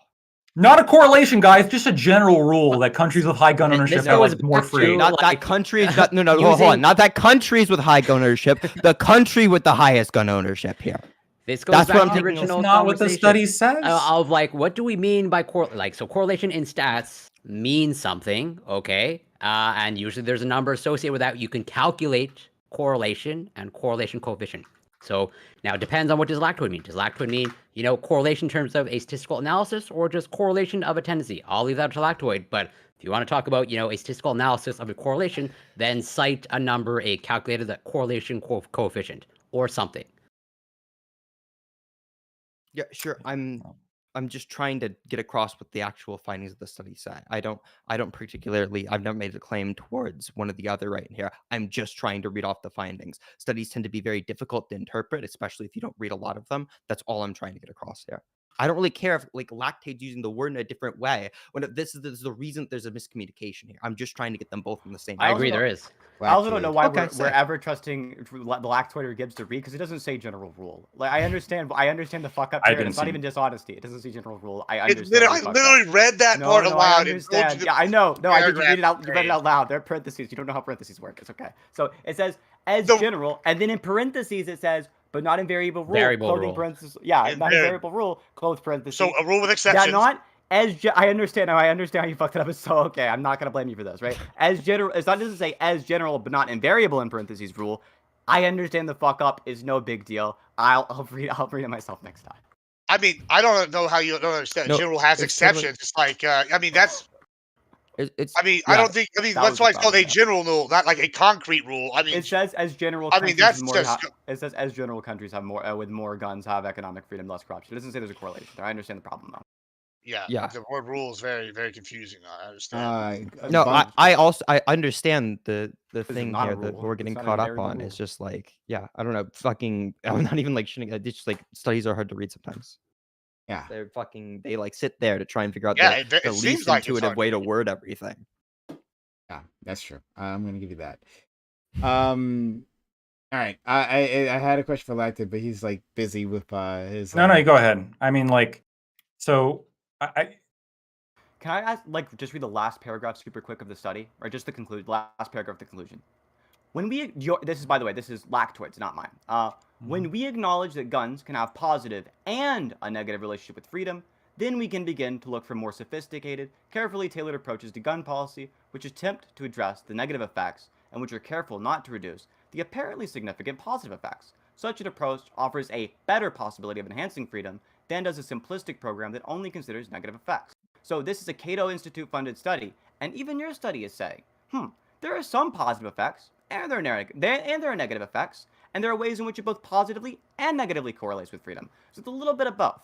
So that's according to your study, right? Your Cato Institute funded study. No. So once again, like, there very well could have been like very specific findings in here as to how like maybe certain specific policies tend to be associated with lower counts of freedom. I'm not sure. I'm just going off of what the findings, like the general findings of the study, are, which is that like gun ownership is, if correlated here is a tough word, associated, we can say, is associated with higher freedom, right? And how we measure freedom, according to the Freedom House, actually, ironically. So that's what this study is finding, and I just to avoid like the feeling of being gaslit here. Literally, like in the opening, Synth, you stated very clearly that you had a belief about gun control until you saw data that showed otherwise. My question for you is, how does this data show otherwise? How does this data show that gun is gun otherwise having, because it just shows there's not a correlation between increased rates of gun ownership and decreased rates of tyranny. If the argument that I used to make as a pro-gun person was that it's the case that guns stop tyranny, be really fucking weird if there seems to be no goddamn correlation whatsoever. That'd be really fucking strange. Did you say that there was a negative association between guns, like when you have more guns that you actually have less freedom? Did you ever say that? In the portions of it that I wrote down, I don't see negative here. If I said that, then I misspoke. My view is not that the reason why I don't believe it is because there's a negative correlation. There being no correlation is sufficient for my belief. Right? What I wrote down here, I'll fucking paste it to you if you want. Okay. There are some parts of it that I didn't write down because I was like speed writing before the fucking openings. So that could be like the point of contention, because what I heard you say before was that you actually had your mind changed because when you thought you saw data that suggested now that it's more gun ownership, you actually saw less measures of economic freedom. I thought you said that multiple times. If I misheard you, I apologize on that. You might not have even misheard me. I believe it's like completely reasonable to say that I misspoke or like I said something that was like not the important part of my point. The point is, if there's not a correlation, then there's no good reason to believe that the guns are stopping the tyranny. There's just no correlation. So if there's no or negative correlation, both of those would be sufficient for my point. You'd have to show actual positive correlation. If there's no positive correlation, we don't expect that there's any kind of reason why the guns are causing a decrease in tyranny, because there's not even a correlation. Right. Well, I would argue that my study shows a positive correlation, while your article points to there being no correlation. Nowhere in your study does it ever say that there's a positive correlation. If you control F for correlation, it uses the word several times. It uses correlation. It uses correlates. It uses correlates. It uses those words, right? It never says that there is a correlation between the things that you're talking about, which are increases in freedom due to increases in firearm ownership. So what is so say it doesn't say correlation. Let's say it doesn't, just for funsies, right? It doesn't. Like, there's no way it says that. Sure, you're right. You can control F. The word correlation or correlates. Listen, here's the question. All right, so say so what do you say the data does say then? And if this, because it seems like the conclusion the data is saying is that more guns are in the countries that have higher freedoms. That seems like what it's just saying as a general rule. And you're saying it. Oh, okay. Well, it doesn't say general rule anywhere. The phrase general rule doesn't come up. Literally variable rule. Invariable rule. It says general, but it says parentheses. Okay, listen. All right. the point is, it says it's a rule, right? And it's saying that there is at No, least. it says it's not a rule. The word rule is only word rule is only used in a sentence where it says it's not that. Which would make it a variable rule. So yeah, And it's a rule. it It's a not- it rule, can be no man. rule. It's a rule. It means the predominant case is that in general, it means there's a case worldwide where it looks like more guns are in a country, the more freedom they have. It didn't, and they're saying, okay, well, it doesn't lead you to the conclusion that guns had anything to do with that. No, I'm telling you that would give us evidence of the conclusion. There being a correlation is evidence of causation. It's not proof of it, but it's evidence of it, right? That's step one. If there's no correlation, that's really strong evidence against causation. Things that are very unexpected on a hypothesis are things that are really strong evidence of the hypothesis. But then being the case, right, it can be flipped, right? Such that like generally it's flipped even, right? Such that things which are very strong evidence against the hypothesis could only be weak evidence in favor of it. Now, the fact that it's very strong evidence against the hypothesis, that's pretty bad. No correlation, pretty bad for the view. If it was the case that you showed there was correlation, I would think that's evidence for your view. It doesn't prove it, but it's definitely good evidence towards your view. But it doesn't show that. It doesn't show a correlation. Okay. I'm gonna link the study in your chat, Prime, so people can read it if they want to. Oh yeah, sure, please. Go ahead. All right. So we went down the study hole, which is fine. Like, as we get clear, obviously, like bringing in data into this is fine. And we had I just work it asked out. to read 2 sentences, as that was a huge barrier for Yeah, some people. Sorry, Corey. I have ADHD. Tune out right after the first one. Lactoid.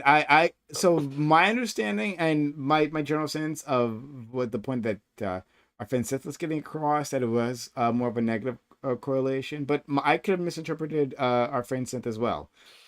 So yeah. So I just don't. Yeah, I don't think it was unreasonable of you, but so the question I was going to ask you, we don't have much time remaining here, but the question I was trying to ask is about the state of affairs within the United States, when we're talking about guns, like the totality of it as you understand it, in terms of deaths and people being named, and all the ways that we have to accommodate guns, like like the drills in schools. Do you think that this current state of affairs is an acceptable one? I would put, I think background checks make sense, actually. That's like the one thing that most 2A defenders are pretty okay with. I'm okay with. I think there's like widespread support for that specific policy. Super against like the assault weapons ban. Super against a lot of the proposals. But specifically background checks. Before you get into that though, like just like the state of affairs, do you think the state of affairs is acceptable? I mean, acceptable, yes, but it'd be better with background checks. You think? Okay, maybe we're defining acceptable. Like, do you think that, well, sorry. Let me ask you. Like, what do you think acceptable means when I say that? Acceptable would be like, I don't know. If something's like unacceptable, it's like we have to change this right the fuck now. Like there's some kind of like there's a kind of an emergency. This is or sort of like an urgency of like we have to change this right now. For me, like the current state of affairs is if we don't get background checks, I don't feel this, I guess, this exact same sense of urgency as I maybe would about other policies. But like if it happened, we're like, hey, going forward now, there's universal background checks. I would just say, yeah, okay, that makes sense. That's reasonable. We should probably have that. Yeah, I guess then we disagree. So I can use your definition of that. And we disagree about that urgency because I do think there's an urgency. I think like Sure. the endless number of deaths that we have per year that we just predict, they're just like written into our actuarial tables. Like that's an issue that requires an immediate policy response. We just don't get that. Not in this country. In other countries, there was instance. What was that Eastern European country? Now I'm blanking on it. Maybe one of you guys can remember. But like, there was like 2 instances of gun violence. Like one in a school, and then one in some other public space, and then they immediately took action. Like this happened like a few months ago. This happened this year. and they immediately took action against these weapons. Now I'm calling for that type of urgency, and they were like getting rid of guns, and they specifically said, because remember what I brought up before, that other countries like think of gun violence as integral to the American experience. Like that country, like when you talk to those people, they said like we don't want to become America. And so, after two instances of public gun violence, there was a immediate policy response that seemed, at least from the outside, I can't be positive, to have a lot of buy-in from the public. So, so I think there is that urgency for those deaths. I think that this is an unacceptable state of affairs. And it's difficult for me to understand like why you don't feel the same way when you look at all these deaths. And we can look it up, right? Like the number of deaths. Um, Especially just like from direct violence, not even like suicide is like another thing altogether. But like the number of deaths from violence, how you can look at that and say like this is not an urgent matter. I mean, yeah, there's going to be deaths, and it's hard to describe a feeling, I suppose. And I'm not even necessarily. I guess the first thing I want to say is other countries when they say things like, "Yeah, we don't want to be like America." Um, to be fair, there are a lot of places that say that not just about the Second Amendment, but also about like the First, right? That's another area in which we're sort of unique in that in Europe, they might there's certain beliefs you can't hold or like certain symbolism that you can't portray. And when you ask them, like, what do you think about the fact that like you can't even like talk about this thing in your country?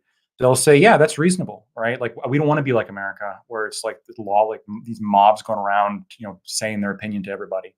Um, it doesn't surprise me that you're going to have places in the world that say, we also don't want guns, especially because guns is again one of those analyses where it's a cost benefit analysis. I don't think you're unreasonable, Prime, for coming out on one side of that, and you're thinking, okay, this is like urgent. Um, I just when I look at again the overall benefits of gun ownership and responsible gun ownership specifically, which is why I think the background check's important. Responsible gun ownership. I see all these benefits, and I think the benefits just simply outweigh the detractions for me.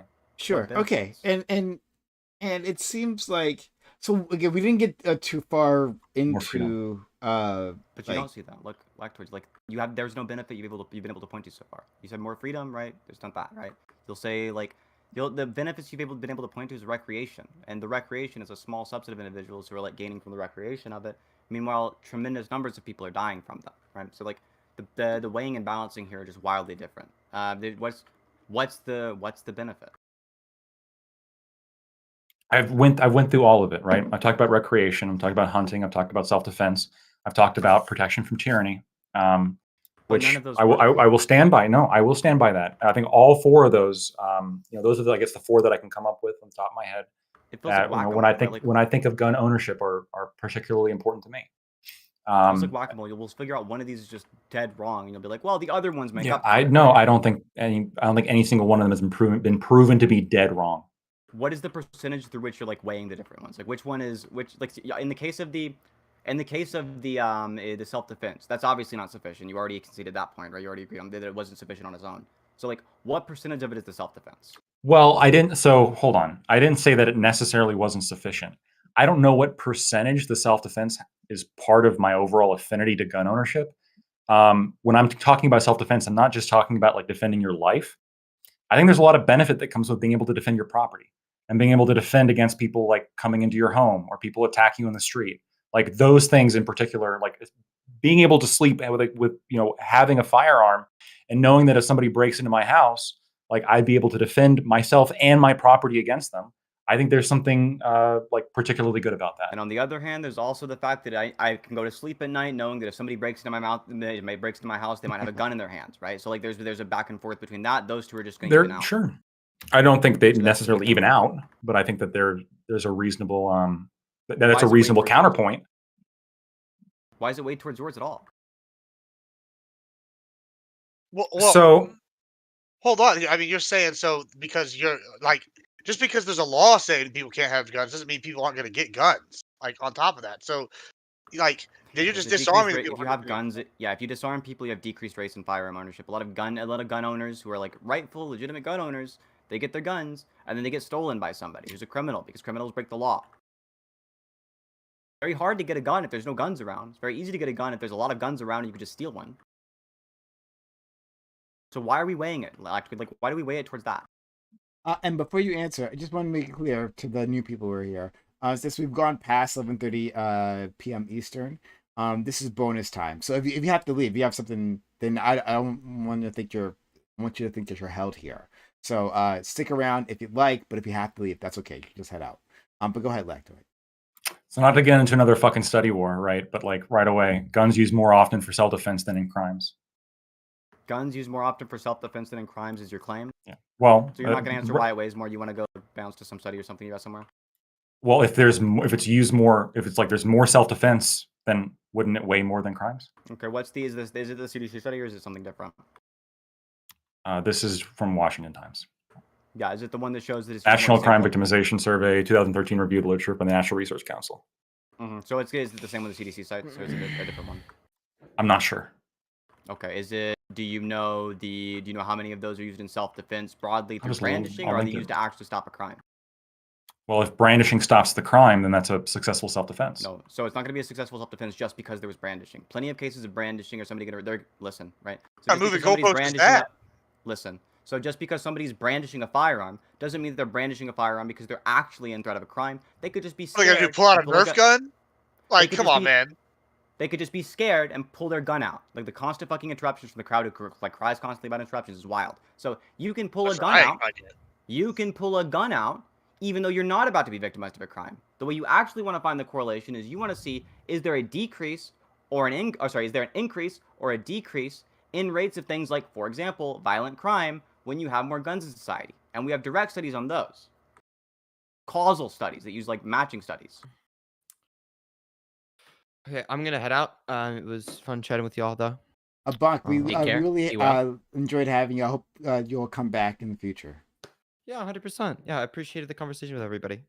Pleasure to meet you. Yeah. Yeah, it's Go pleasure to ahead. meet you too. All right, peace. Yeah, Lactoid.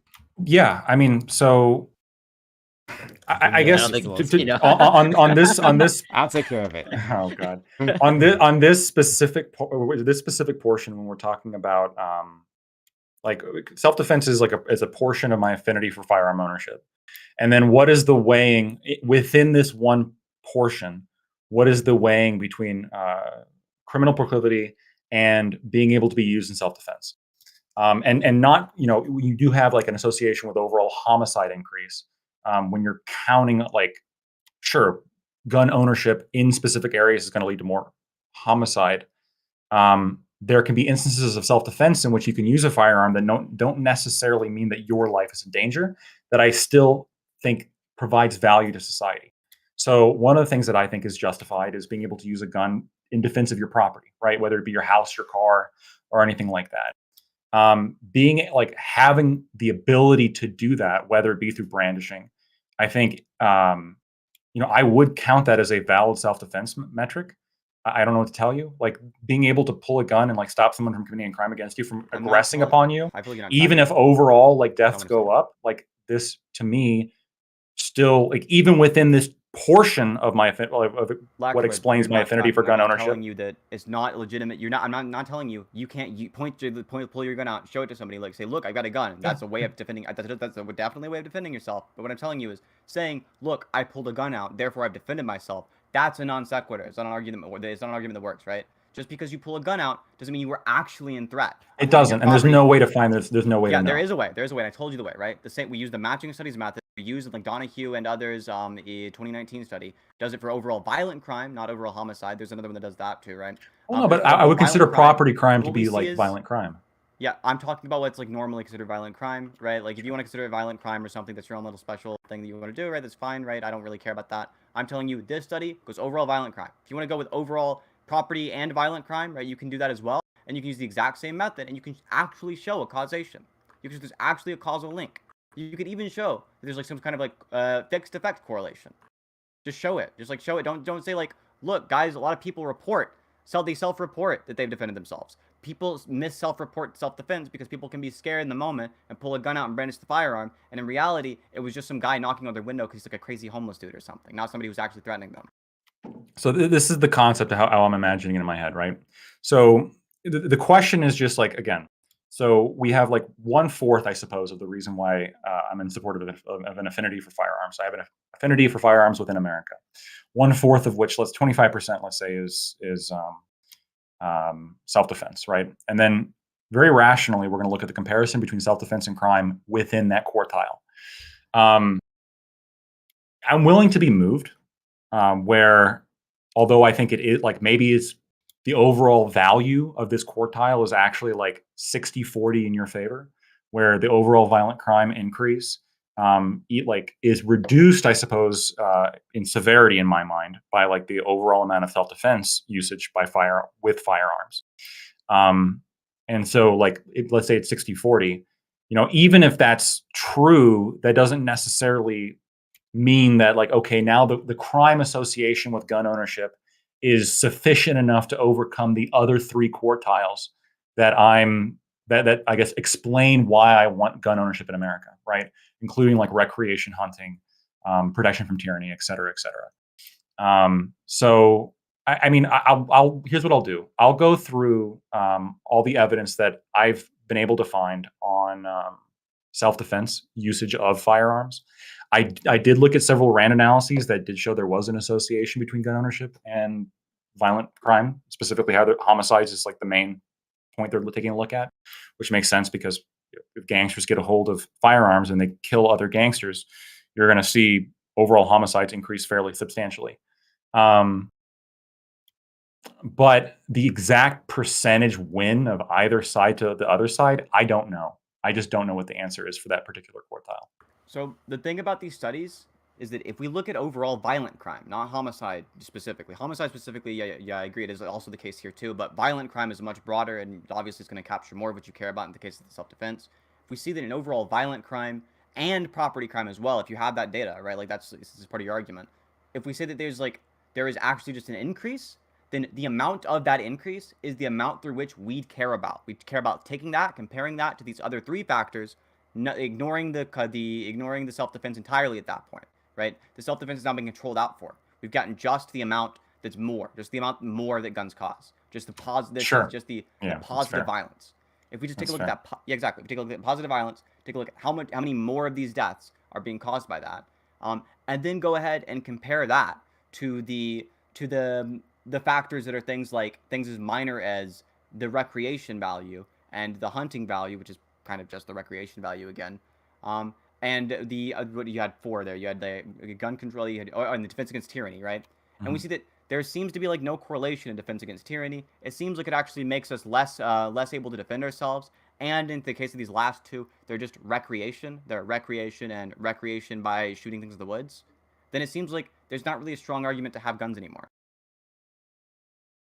Well, no, there is like a strong argument, right? Like maybe I count recreation as like a significantly larger value than you do, just something for this particular piece of property.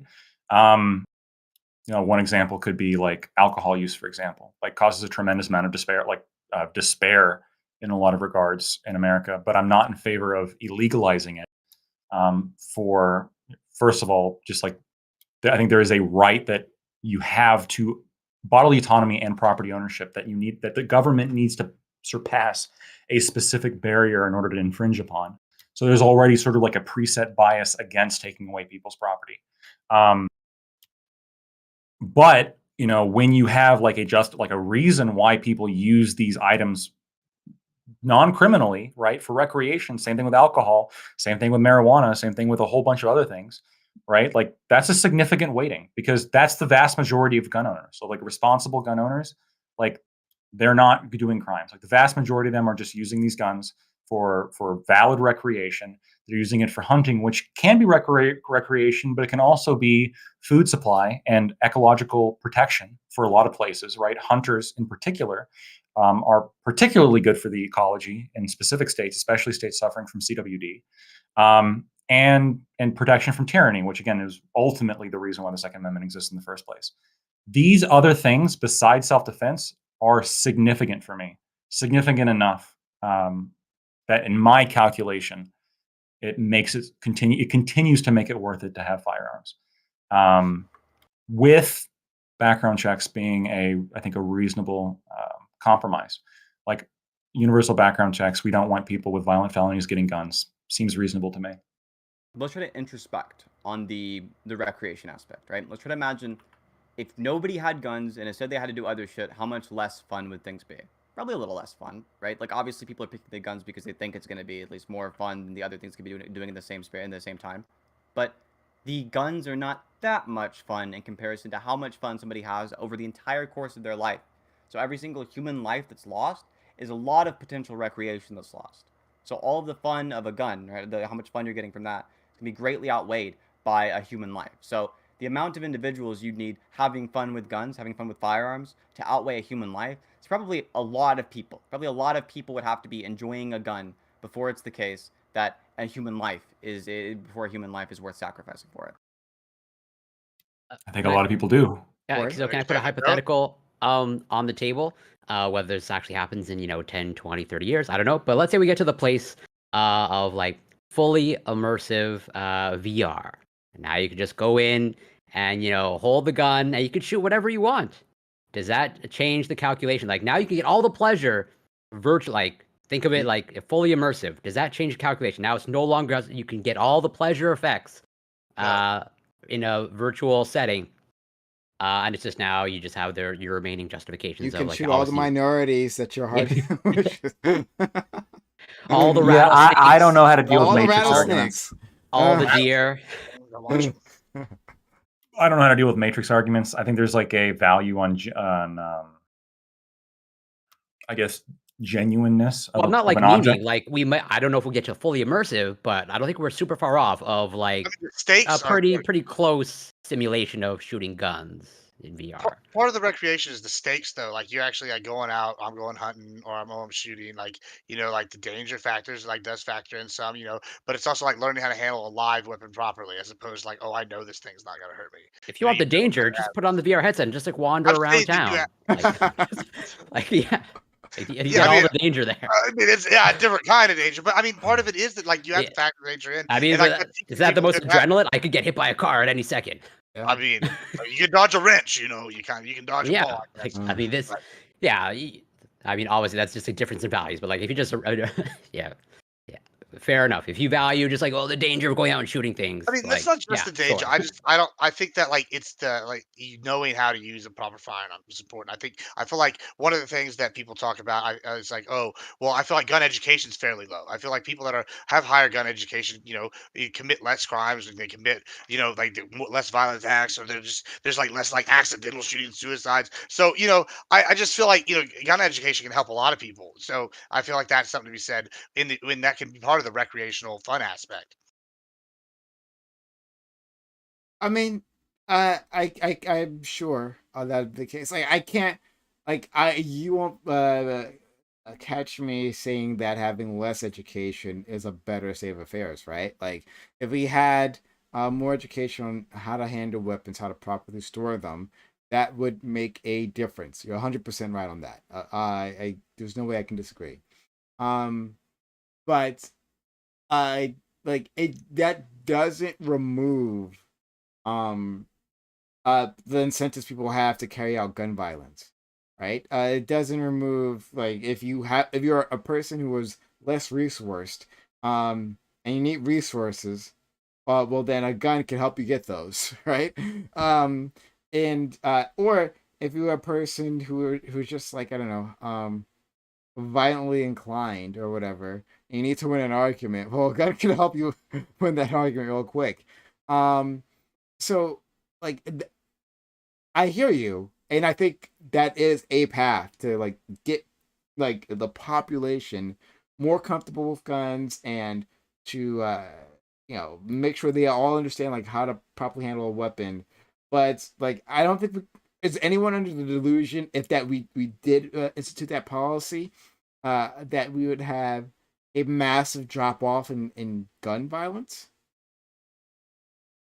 I don't know about massive, but yeah, I mean, some. what do you call massive? Like that's the Okay, I fair would enough. term. I would say moderate, mild Yeah, to like moderate. okay. Well, let me like rephrase this. Like, how much of our gun deaths are due to mishandling? That's not like suicide or something. You know, like how much of violent crime deaths, which is the thing that most people are worried about when we're talking about this, is due to people having a poor gun education.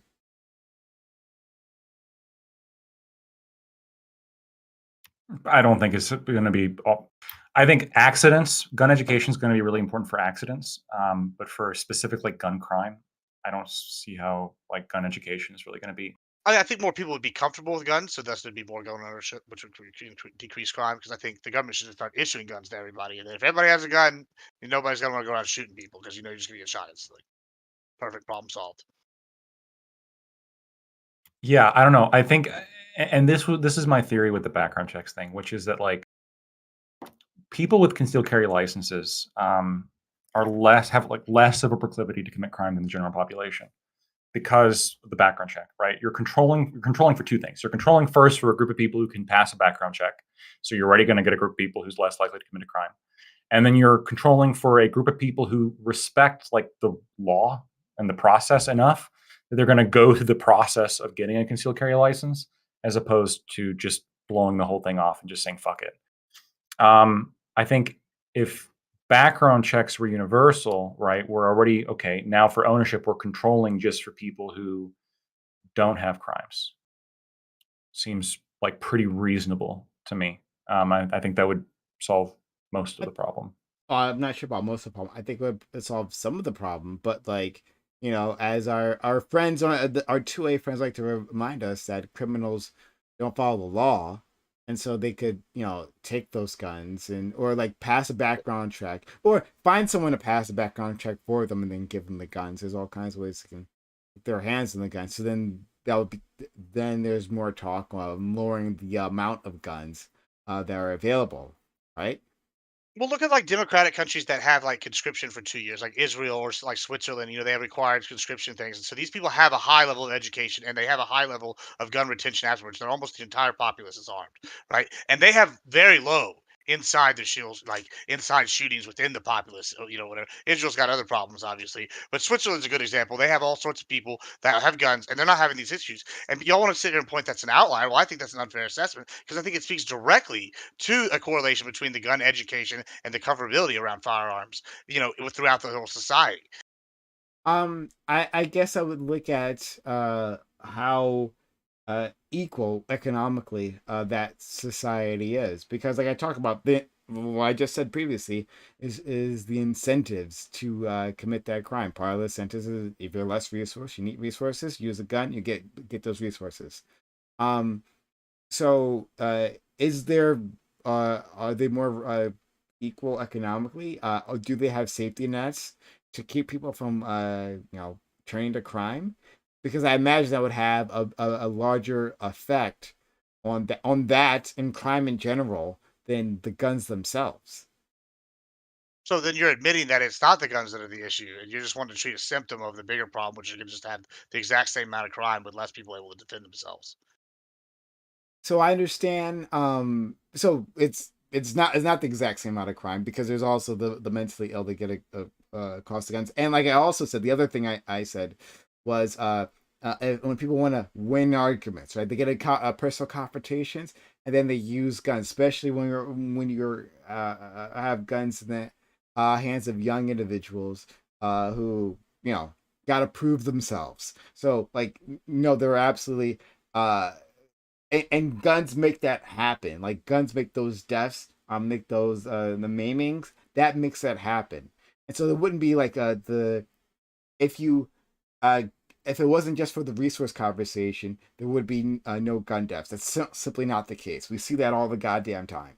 Um, but I understand that there are more factors here than just a person having the gun, but the gun is the vehicle, or I guess is instrument that they use to carry out that violence, which is a problem in and of itself.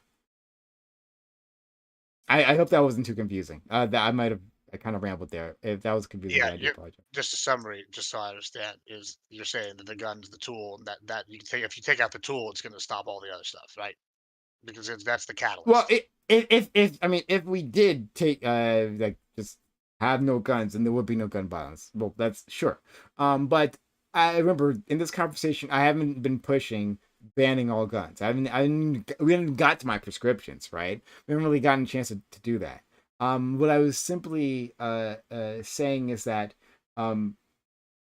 I understand, like within my calculus, I realized that economic deprivation is a factor for gun violence, but there's other factors as well. But the economic deprivation is a good thing. So I would like to tackle this from many ends, right? Like I would like to look at gun violence as also a health crisis, right? You see that in a lot of left circles. They look at it as a health crisis. So and I want to uh like have a bigger safety net. I want to have give people more resources so they don't turn to crime. I want to do all those things.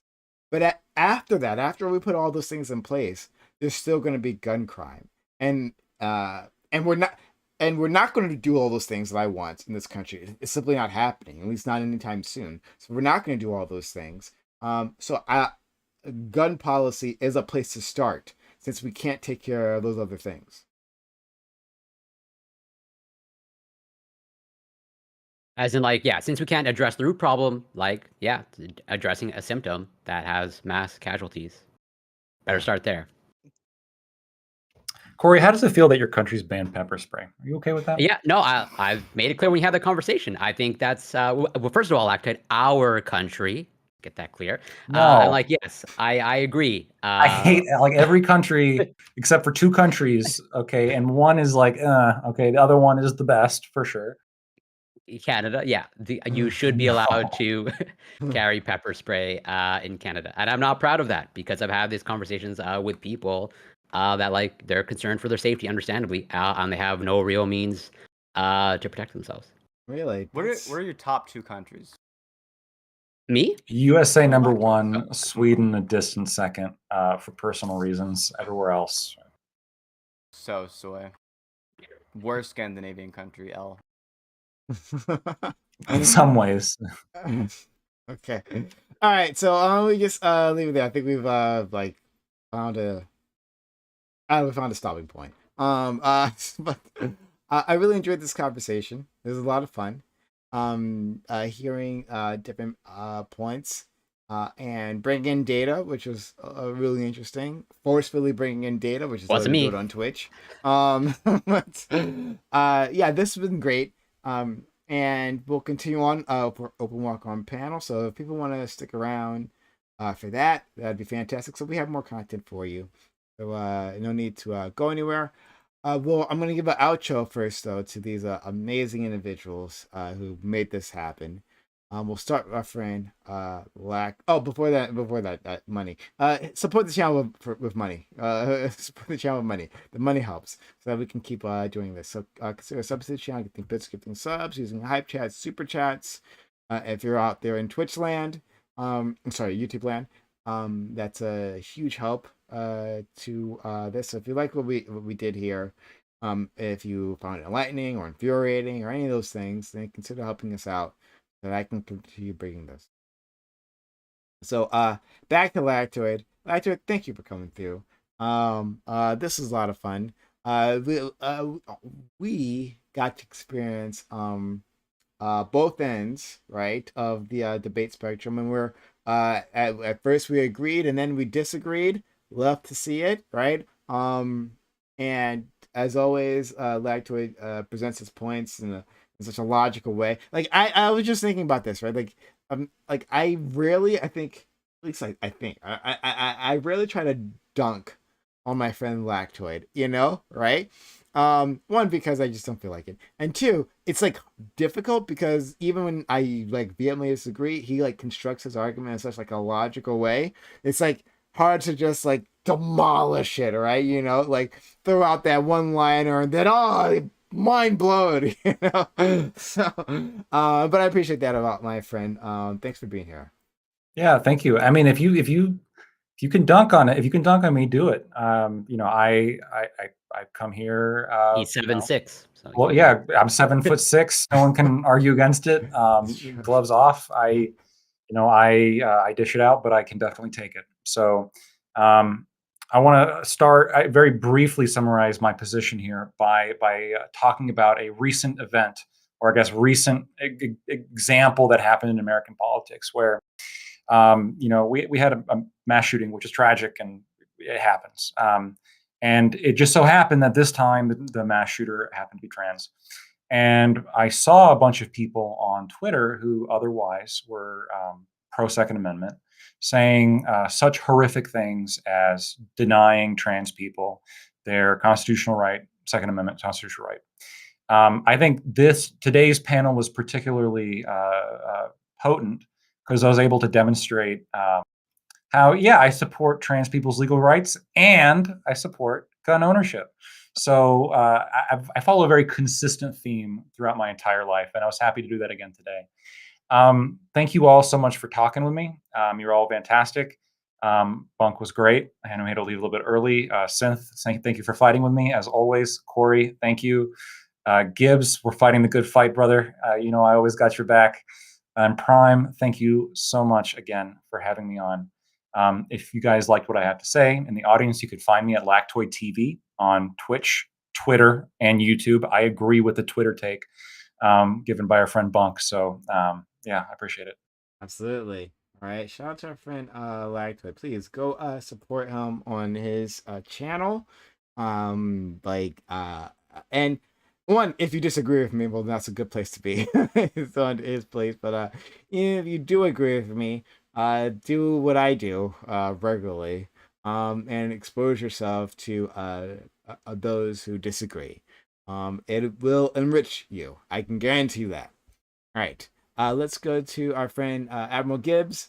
Gibbs, thank you for coming through. And jumping in with us. I know this could be a tough crowd sometimes, but like I thought you acquitted yourself well, and you were pretty vociferous with your points. So thanks for being around. I appreciate you having me. It's been a lot of fun. I really enjoy these, honestly. I feel like anytime, I feel like it's good that there are places where people of different opinions can come and talk. And I feel like that's the backbone of like American society. I feel like you're doing God's work, whether or not you believe in it, because you're going over here and you're giving a place where people can come and like discuss the melting pot of ideas. So like that's good.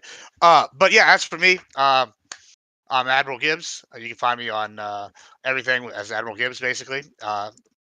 Like I said, I do gaming and talk politics. As for closing points, like I said, I'm from Texas. Come and take them. That's what I got. Join the death cult. Suffer not the heretic that believes that we're gonna have to take the guns away. Okay. All right. Thank you. For that though, I really do appreciate that. And this really is important, like because we have a portion of our country that thinks exactly your friend Admiral Gibbs. So we want to be able to converse with those ideas, and deal with those. So thank you so much. Next, our friend Corey. Corey, like the more I thought about it, the more guilty I am. I feel about like yelling at you. Oh no, it's my fetish, like I said. But like it just seems odd, right? Like I reserve that tone of voice for like Lactoid, but not for you. But still, like if I pleasured you in some way, that makes it better. Shout out to you, Court. Thanks for being here. Yeah, thanks for having. And totally, it's always a pleasure, whether you're yelling at me or not. So I'll take whatever you can give me. But to sort of like relate the two topics somewhat, yeah, I find it so interesting that for the first topic I tried to put in actual definitions, actual scientific definitions, and then everyone like wants to dissect them. But like if I spoke on the second topic of if I ever referred to the AR-15 as a assault rifle, I'm pretty sure certain people would like lose their mind in terms of like, well, we're not talking about the same thing. We need to be really That's strict. what the AR stands for, right? Armalite. That's exactly. Yeah. Armalite. Exactly. See, exactly. But when I It's try a to begin- magazine, not a clip. But when I try to get Lactoid to read 2 sentences just about a definition, he doesn't want to do it, and then he just wants to like just avoid it because it doesn't serve his arguments. So I find that just like that phenomenon super interesting because like I want to have that conversation. Let's grapple. You know, if you want to invoke science, even though conservatives like deny just the basic biology going back centuries, but now they want to invoke it, which I find super interesting. But regardless, it's always a pleasure. And I'm always grateful to be invited. Where, yeah, you can find me on Twitch, twitch.tv, CoreyCampbell84. I'm a biochemist. I cover science, research, and news. And you can find me, since I'm a pretentious F word, you can find me on X and Instagram and at It's Corey I Campbell. didn't think you caught that. Also on YouTube. Also, it is Corey Campbell. And yeah, Synth, always a pleasure, and pleasure to meet you, Admiral Gibbs and Bunk, even though call me a certain thing. And Lactoid, always a pleasure, and love you, Prime. I didn't endorse the F word thing. But like I think it's weird. I think it's weird that since the assault rifle has been invented, that this entire time there's only been 15 models. Like I don't know. No, it was made in 1915. That's what it's called, though. 1915. Okay, gotcha. Losing my shit. Yeah. Al Lactoid wants to be pedantic and like, this is the definition. We need to get it on the table. All of a sudden, they used to make the older ones. They used to make it the clip is actually built in, and then you feed the magazine in the top.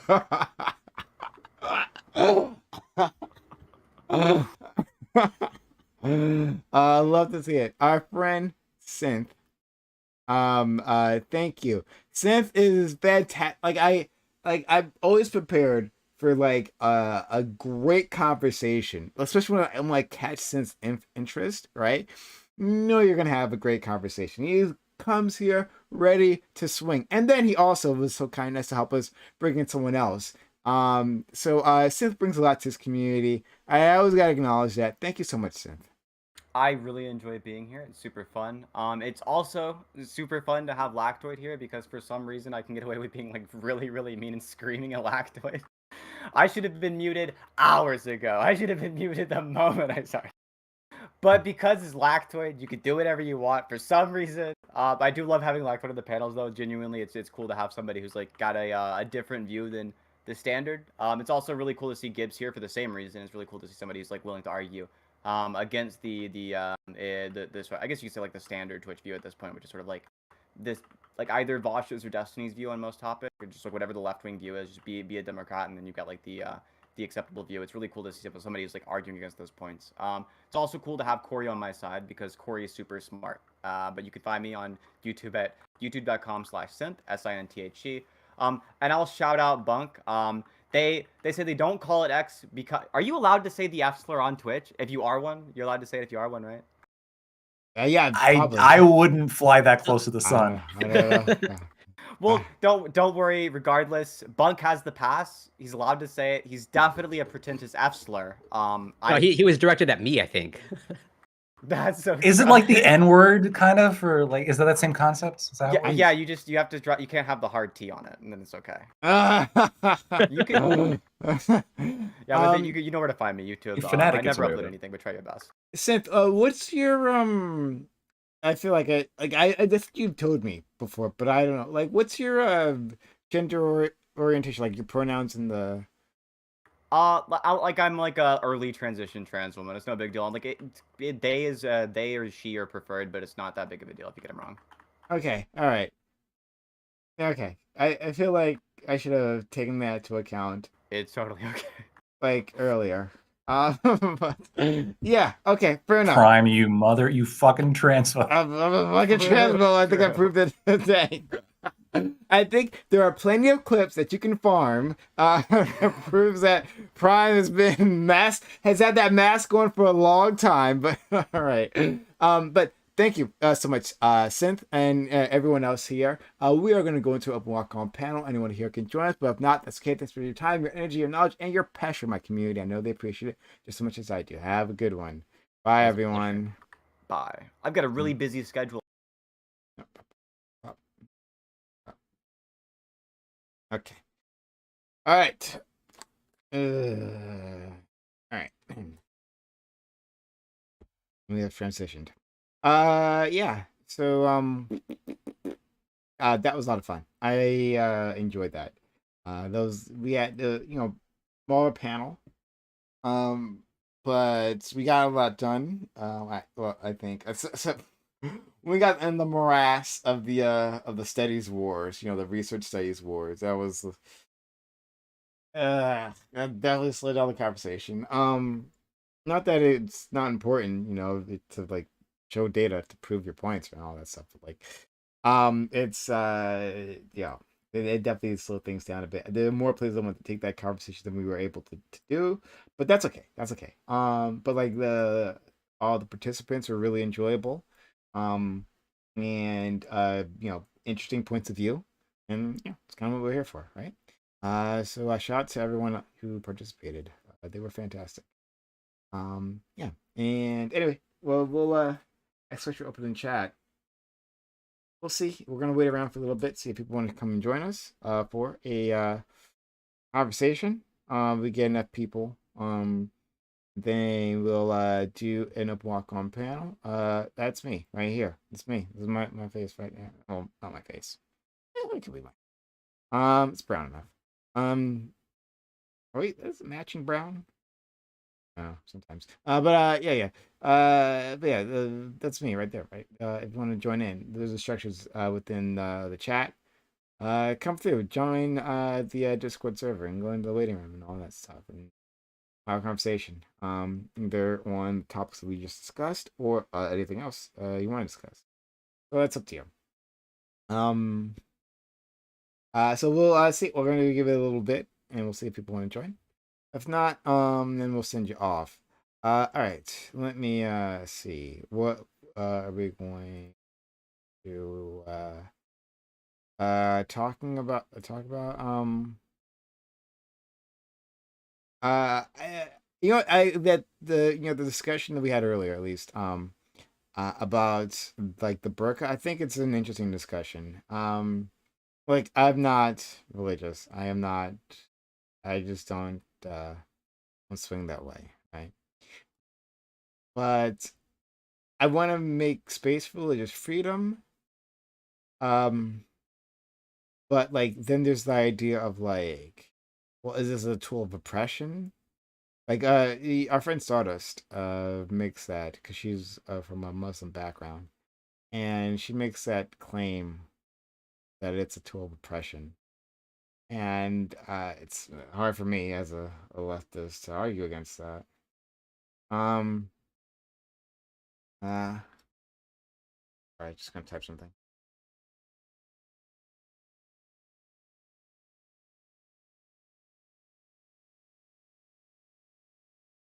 Yep. So I don't know. Like when it comes to the burqa debate, like if if people want to oppress themselves, then I guess I'm gonna give them space. It's a tough one. That burqa debate is not easy. It's not easy for me. I'm easily swayed in that one, right? Like it's hard for me to take a hard stance. I know I'm gonna like the next week I'm gonna feel differently about it. It's a tough one. Like I don't. It's like I guess some people look at it like the burqa as a tool of harm. Um, but I look at like religion in general as a harm, right? Like that's the way I feel. That's it's a harm. That religious trauma is a real thing. That when we teach kids that like for like the natural decisions, the natural feelings and expressions that they have, these things are sinful, and that if you rack up enough of that sin, you're gonna go to hell. For like after you die, you're going to hell for eternal torture. Like that traumatizes people. Like it seriously should have traumatizes people. Like and you'll hear that, and it affects like the way they live their life. It like lowers their amount of happiness that they can achieve when they're denying themselves, right? Like, hey, because You happen to be an individual who you're a man who likes other men, right? And you like kissing them and touching them and stuff, right? And because of that very natural urge, now you're haunted by guilt and fear. That's a harm to me. But like that's like a harm that like so many others who are for banning the burqa like don't seem to recognize. I don't know. Not about that. I hate that. Um, I hate that we don't consider those costs. I think those costs are important. Um, I don't know, but that's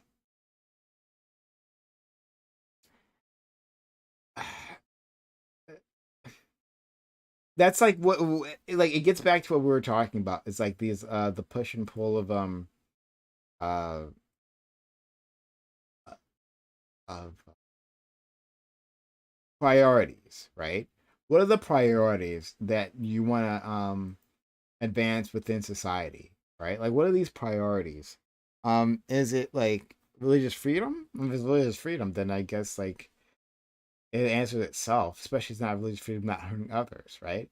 And I also think that people can harm themselves if they want to. If they want to self harm, then that's okay. I encourage them not to, and I give them resources if they don't. But it's okay. So those are like generally my priorities is to give people more freedom. Um, but on the other hand, I don't want to see people oppressed. And there's the argument that like the burqa, the niqab, or and there's different categories. I'm sorry, I don't really know. That they uh um that they are imposed on women, right? So like that they think they want them, think they're for them when they're not for them. So there's that. So I don't like harming others. And there's definitely an argument for that, but I don't know. Then also don't teach your kids about religion, right? Don't teach your kids about the concept of hell. Don't harm them, right? Don't pass on that shame, that guilt that can, I think, damage people a lot more than wearing a niqab. I don't know. They're just my thoughts. Just my thoughts. Just my. The burqa ban in France. Oh, hello, Mayhem Hippie. Yeah, I was just talking about the burqas in. No, not specifically the burqa ban in France. I just brought them up. I mean, like, I mean, it's pretty much like the burqa ban in France, but like, I just brought it up in relation to our trans debate earlier. Um, but yeah, the burqa ban in France. Um, I think it's an interesting one. I think it's a super interesting one. I think overall, like my opinion is that like it doesn't simply make sense. It doesn't fucking make sense at all. That like can have IDs and the person like photo ID and people don't show their face. Like what? It doesn't make any sense like at all. And in fact, you know what? I've am I up for a chat? Yeah, I'm up for a chat. Yeah, go into our robot waiting room in the Discord. So yeah, X switch open. So if you have an opinion there, I would love to hear about it. So yeah, go in and I'll pull you in. We'll have a chat. What something I've been thinking about, because I literally don't know the answer to this, right? Is like how do Muslim countries, like Muslim majority countries, handle the ID? Or at least the ones that push the burger, because I don't think all countries, I don't think all of them have that. But like, how do they handle IDs? Uh, so I'm gonna type that in. How do um Muslim countries handle um IDs? What countries require a woman to wear a hijab? Let's see. Okay, rules about wearing Islamic clothing and ID. That's what this says.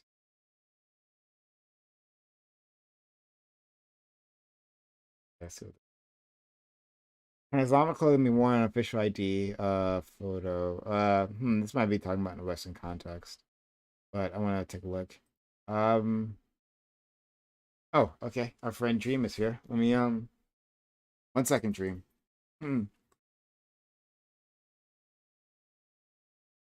Hey, Dream. What's up, bro?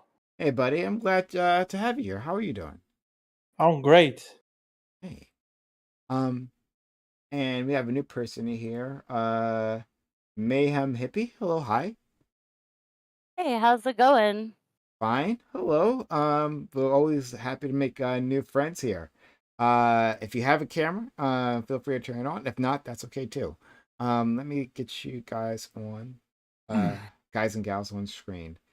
Um, as I am really curious about what you guys are going to say on this topic. The topic of guns and trans people? Oh, no. Because we're talking about burqas. It came up in the trans debate. But let's Can you summarize? Because I sure. literally just got here. No problem. Same. Okay, sure. I'm just getting you guys on screen and get my face on screen. Work. Okay. So yeah, thanks for joining us. So we're talking about anti-trans legislation. And we were talking about changing government ID, and making exceptions for a minority. And so what I did, but I related the burqa to like having the accommodation of a woman wearing a burqa on her ID, to make an accommodation of changing the gender on the ID, right? Where, like, should we bother, right? Like, if you can allow for one, why not allow for the other? And that's where Wait, you're telling me they allow the full thing to wear on burqa? You could just see the eyes for IDs? I mean, that's, I think, in some countries, yes. So In the US? Not in the US, no way, right? I actually, I don't know the exact status, but like I was just trying to say, like, should we have these accommodations? Whether that makes sense, because that's been a debate in and of itself. Okay. Yeah. So yeah, I'm just curious what you guys all think about, like, the burqa, like, not just in terms of IDs, but in general. Do you think that it is like a tool of oppression, or is it like a harm that women are wearing those things? Like, what are your thoughts? Me personally, you know what I'm saying? Whatever you want to wear it. Feel me? If you actually truly want to wear it, I mean, I can't really know if it's oppression or not. I have to ask you. And a brainwashed person is going to be brainwashed. So there's no way I can unbrainwash them just by saying, hey. Plus, I mean, some people really, I do think there's probably a stat somewhere where it says if you're wearing a burqa, you're less likely to be sexually harassed. So there is some positive to wearing a burqa, probably. I mean, the looser clothes you wear, the less of your figure is shown. So the less ammunition you give to others to sexually harass you verbally. So I can see it as a positive if that's like one of the reasons you wear a burqa for whatever reason, right? Secondly, yeah, for ID purposes, you should obviously show your identity. Like that's what ID is. Otherwise, you're just showing like what it could be anybody in the photo. So definitely show your face. Yeah, Mayhem, what are your thoughts? So looking at it, I just posted it in the Twitch chat, but your face has to be fully viewable within any state or passport photo within the United States. As far as a woman choosing to wear a burqa or a hijab, as long as it's her choice and her religious choice to do so, then more power to her. However, that's not always the case in other countries. Here in the United States, yes, it is mostly a choice. In other countries, it is not always a choice. And you're seeing that, in Saudi Arabia and, some of the other Eastern countries that are having a decline within women's rights. They don't want to wear those things, and they're having that choice taken away due to religious beliefs. So I guess I would push back on even the thought that within the states, it's mostly a choice.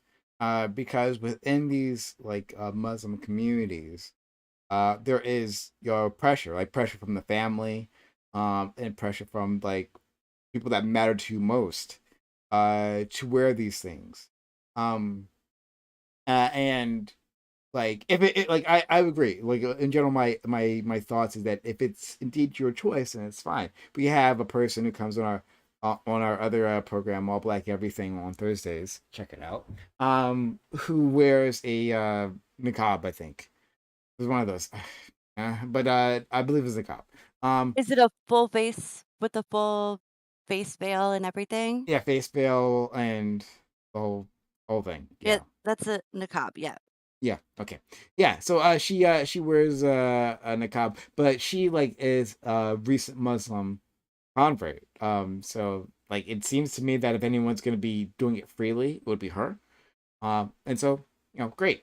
But the idea of banning the burqa would be that like within these communities, even like a Western community, that these within these Islamic contexts, there is a pressure, and so that pressure becomes the oppression, and it's hard to even separate these things. So why don't we just ban it outright?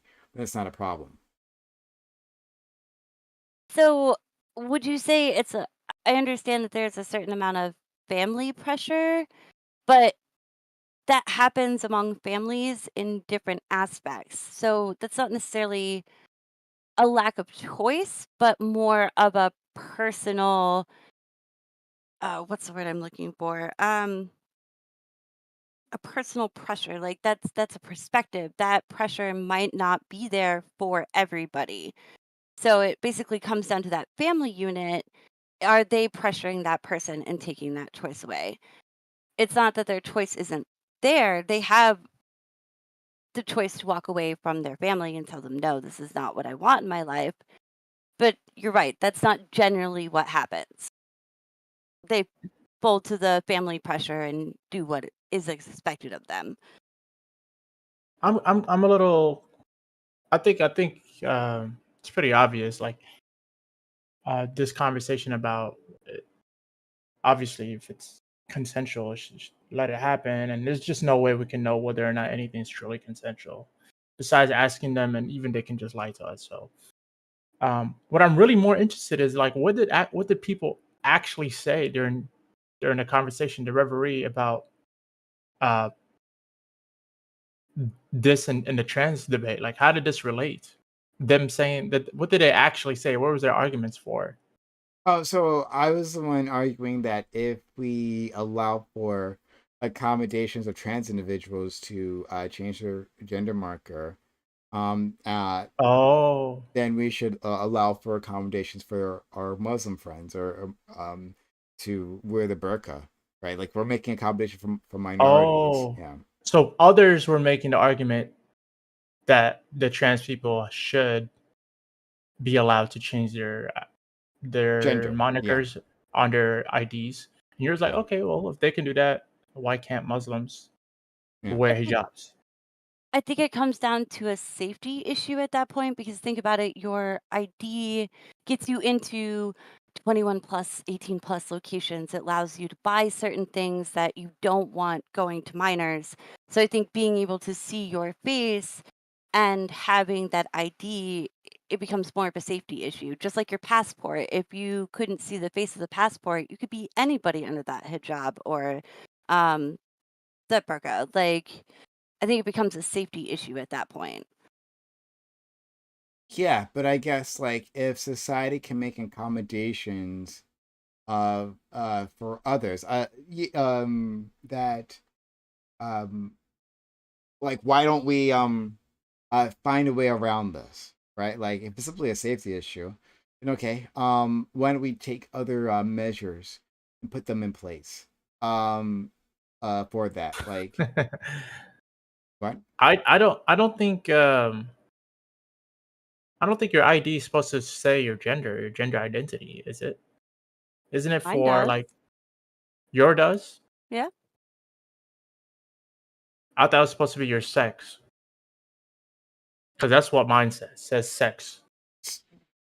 Different IDs say different things. Mine But like says sex. yeah, mine says sex. But here, okay. So the discussion was about the prop was about Kansas. Now Kansas is not going to change the sex on birth certificates anymore. And also previously wasn't changing the sex on the IDs, right? The driver's licenses. And one of my arguments for this is that, well, we need to be exact with our language.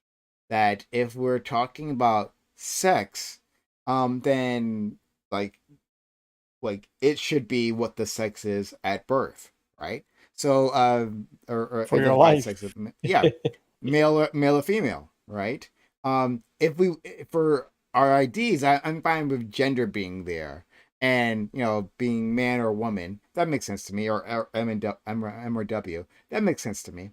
But if we're talking about sex, then that should be male or female. And there are people arguing against that, saying that like, oh well, it's still fine for us to change it, even if it's saying we're talking about sex. So, what if you adjusted the federal standard for state IDs and you had the sex and gender identity on your ID? That would be a problem. I think a lot of trans people wouldn't want that, right? Because if you did that, then your driver's license specifically, well, Wait. then yeah. What do you mean trans people don't want that? I- I'm confused because I thought the I was whole about to tell point you. was I thought the whole point was that sex and gender are different. Like Yeah. wouldn't they yeah. agree to that? Yeah, That's so their whole ideology. So this like fits their narrative. no, logically. they wouldn't want them both there. The point is that like trans people, they want to move Somebody forward. waiting in a robot waiting room. by Oh, the way. okay, thank you. I'll bring them in. It's our friend Toya. You're looking at a community that is being persecuted for wanting to identify as the gender they feel they are. So maybe by putting both their sex and their gender, you're one automatically creating a conflict anytime you hand that ID out. Because let's face it, people are jerks, and this is a hot button topic here in the United States right now. So you could be putting them in danger, and two, they're already fighting to identify as the gender that they want, and you're forcing them to acknowledge both. It's not a force. It's the reality. I'm not forcing you. And I'm not doing it. It's just the reality. So you cut out there for a second. You said like I'm not forcing, and then you went blank. When you tell people a reality, you're not forcing them to acknowledge it. You're telling them the status of reality. So let's say that you are trans and you go into a bar that you're vacationing and you hand out your ID to the bartender who's just making sure you're 21, and they're transphobic and they tell their friends that are sitting at the other end of the bar. You've now created an issue for that person, and they could be fully identifying as a woman or fully identifying as a man, and you wouldn't know the difference, but now you created an issue. That's a problem with transphobia. That has nothing to do with anything I've said. But now it's their problem. How many trans people can pass? Like the vast minority, I would say. I don't know. I don't. I'm pretty sure. Like I see the knuckles. It's very telling. Oh my. Okay. This I know. seems weird. I'm saying. So this is a minutia of a problem. Trans people are already a minority, but we're and then the talking about the passing, minority. and then no. Trans people are already a minority, and then the passing ones are already a minority. I'm saying that the problem doesn't lie with. So it's like you telling the truth to somebody, and you telling the truth to somebody may cause a harm, but the harm doesn't come from you telling the truth. It comes from the person causing the harm after knowing the truth. Well, yeah, Tori, okay. go ahead. I was about to say, the way I see it, IDs, they function primarily as identification devices to be used by federal and state. All right, it has nothing to do with like culture. It is to say like, hey, this is who this person is. They are male, female, whatever. And then personally, I do think a gender section should be added to an ID. I think it would help bypass a lot of problems. As far as like a situation where a bartender sees that it's just like, oh, this person is transgender, and then like, they tell their buddies at the end of the bar like, hey, this person's transgender, like, yo, fuck them, like, I don't know. That seems like a very professional. No, I mean, I was gonna say it seems like a professional problem. It seems like something that would be like wrong with the business itself, and like maybe rules need to be put into place to like address that, like certain laws. But because like, sorry, our friend. No, go ahead. I think our friend Mayhem, right? Yeah, Yep. they gave just like one example off the top of their heads, but like. We were talking about this. There's so many ways in which like people have to present their IDs, like for everything. Like, I mean, you live in a Western country, you understand that you need your ID for goddamn everything. And so when you're presenting that, especially to the state, right, to an officer presenting that, then at that point there is room for violence. There's room for bigotry. That would be the argument here. Again, I feel like that is like a personnel issue. I don't feel like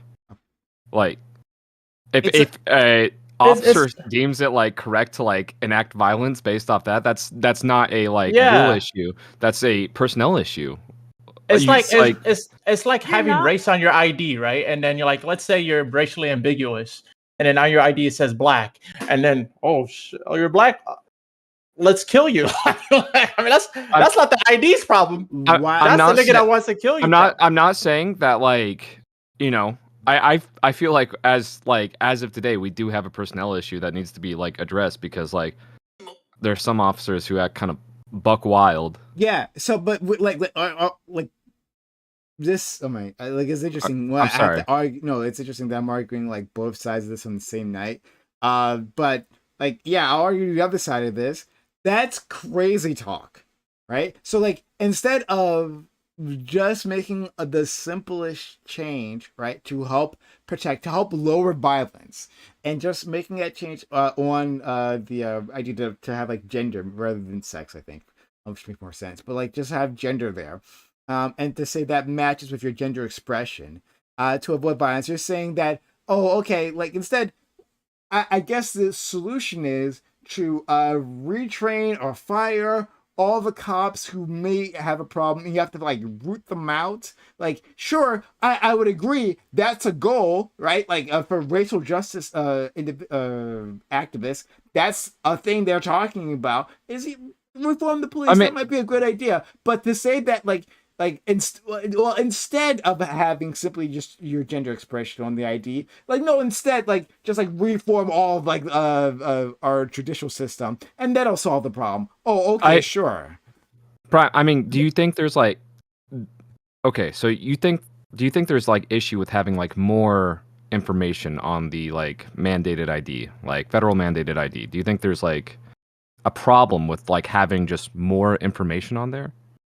Yeah, of course. Like, why would you'd only need the information that you need, right? Like, rather than all the information. Yeah, like there could be lots of things that you don't want on your ID. Like the example came up during the discussion is your symptoms of depression. Sure, that would be information if you were diagnosed as like with depressive disorder, but does that belong in the ID?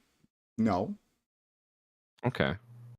But what? Okay, so why not instead of adding gender, just remove sex? That might be an idea. That might be an idea too. That might be too. I mean, listen. I mean, like, it does seem like it could, like. Granted, I'm not a doctor, so I could be like totally like wrong on this. Or It like does have seem an like opt-in like situation. if there might be like a medical emergency that like could be dependent on your sex, which I mean, I don't know if that even exists. I don't know if that's like a thing that happens.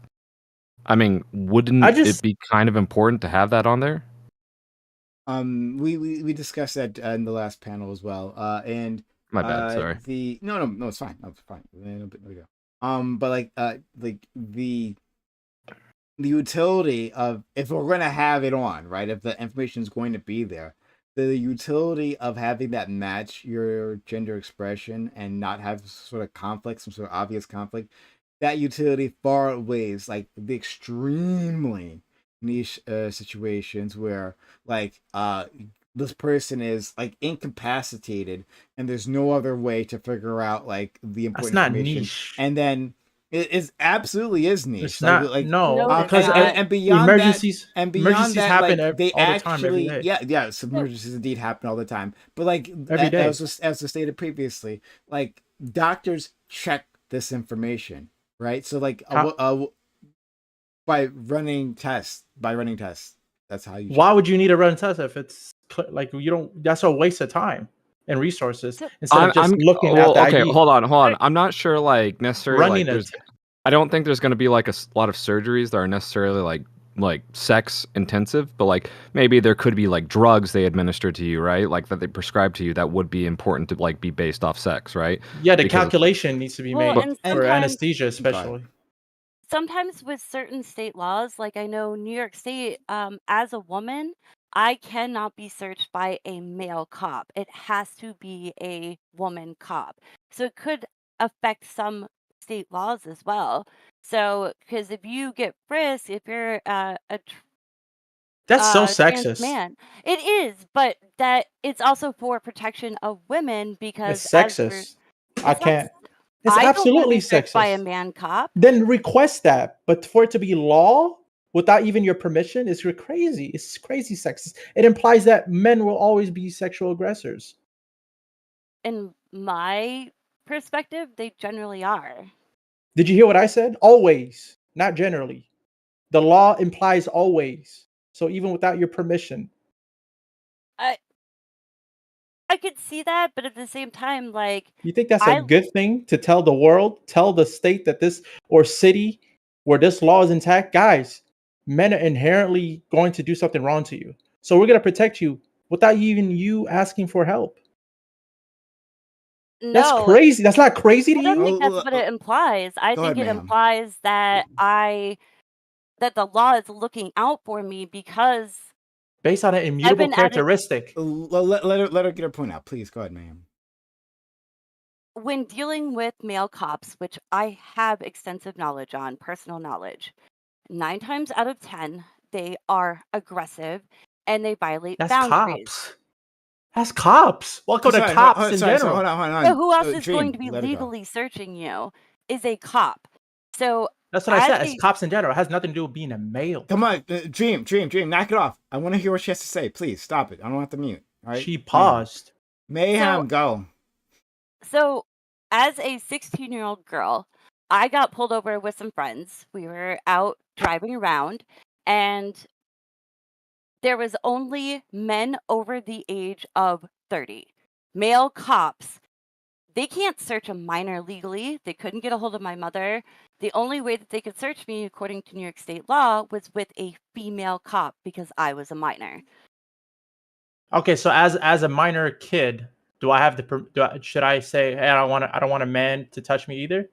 Yes, you should have that option. But no. But why isn't that by law already? Men shouldn't touch me as a little kid, as a little boy. Why is that only by law already for females? Oh, I That, think she's saying minors are like it's off for all minors. Correct? Is that what you're trying to Nope, say? Yeah. that is not what she said. All minors are not touched by men. Every minor has to be touched by a woman. That's what you're saying. No. That's what I'm saying. So in New York State, this law works in reverse. Only a man can search a man. A female cop cannot search a male civilian. I So this understand works that. both ways. What I'm saying is, why isn't the law, since men are already predisposed to be sexually harassers and violent and sexual assaulters, therefore they shouldn't be touching a woman? Why isn't it the same? Why isn't the case also for these little boys? Since little boys are also touched by men, why aren't they already by law predisposed to protection without them even asking for it? So I just want to clarify the point. You're asking me why there aren't better protections for children against pedophilia. Is that what you're asking me? How is that what I'm asking you? That is She- nowhere near what I'm asking. Well, she's asking for clarification, dude. Yeah. So like, I'm not asking you what you just said. I'm asking you what I said. I want you to answer what I asked. That's what I was trying to clarify was your question. And I said no, that is not what I'm saying. but Okay, then clarify the question. Then yeah. Okay. Is it not sexist? Isn't that clearly sexist? That you're saying, hey, let's protect these girls and not these boys. Since we're saying men are already inherently violent and sexual assaulters, no matter what, even without your permission, I'm going to protect you as a woman, as a female. But these little boys, I don't care about. Is that not sexist? If there had been a female cop available, I would have been searched right then and there. What am I asking, guys? Because she didn't. Somebody asked a different question that she answered.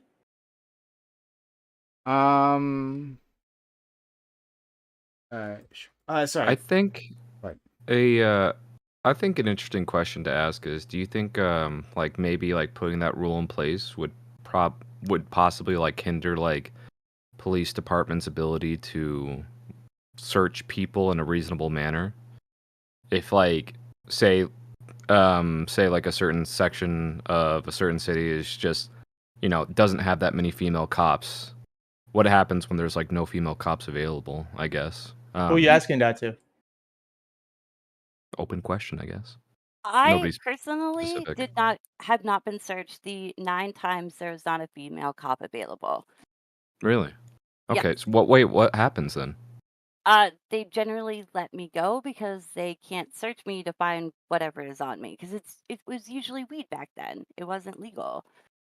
I'm just not in favor of any So law I mean, that suggests that because of your immutable characteristic, you're going to be predisposed to being violent and breaking the law.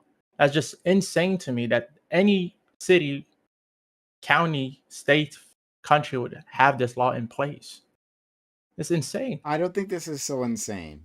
It absolutely is. I didn't think this was. So I'll respond. I'm not to gonna make you. a generic law I'll based on a respond. minority of people. That's insane. I'll respond to you. And I saw your a DM, Mayhem. I'm not sure if you saw my reply. But like it makes sense for people to like it simply it is the case that women feel less safe with Then request it. That's police all. officers. Yeah, sure. Here's I think the reasoning behind the law would be that like you have to give cops no choice, or else they can ignore. They can no. They don't have to. No, make it a law that they can't ignore the request, and then they can't ignore it. I don't. They have that already when you request a supervisor. Cops can't ignore your request to request a supervisor in many counties, many states. So all you have to do is say, hey, here's the law. If a woman requests or anybody requests not to be searched by a male officer, allow that to happen and you can't search them once you've heard that request. It's that simple. But once you've already said, no matter what, we've already deeming males as inherently more dangerous just because, no matter what, then that's sexist by definition. I mean, like, I get what you're saying, but at the same time, I'm like, because I'm kind of wondering, is it really right that like at a certain point we have like this system where it's just because you said if they just didn't have any female officers available, they just let you go, right? Yes.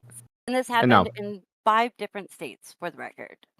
granted, You could have been listen. been I don't think. Listen, I think if going you have crazy. weed, they should let you go. Honestly, like who fucking cares? But I will say, like maybe that's not like a very like very reliable process to have on hand. I mean, maybe they should hire more female cops to have on hand for that kind of situation. You can only hire the people that are applying, and you can only hire of the applicant pool that is capable, which is going to That's- be a percentage at a percentage. And women don't apply to be cops very often, so that's why fair. there's I mean, I don't know too There's much no about really the application like stage of like I don't know too much about statistics on who applies to be cops, but maybe there should be like kind of like an incentive to like hire more female cops for these specific type of situations, because it does seem like that could be like a very abusable loophole,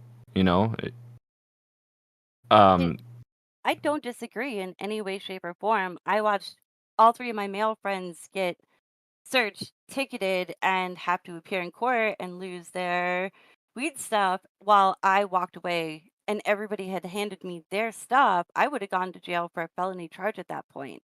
But everybody was smart enough to hand me their stuff and I didn't get searched. right. And I'm glad that happened. I'm glad that you didn't get searched, because hey, who fucking cares about weed?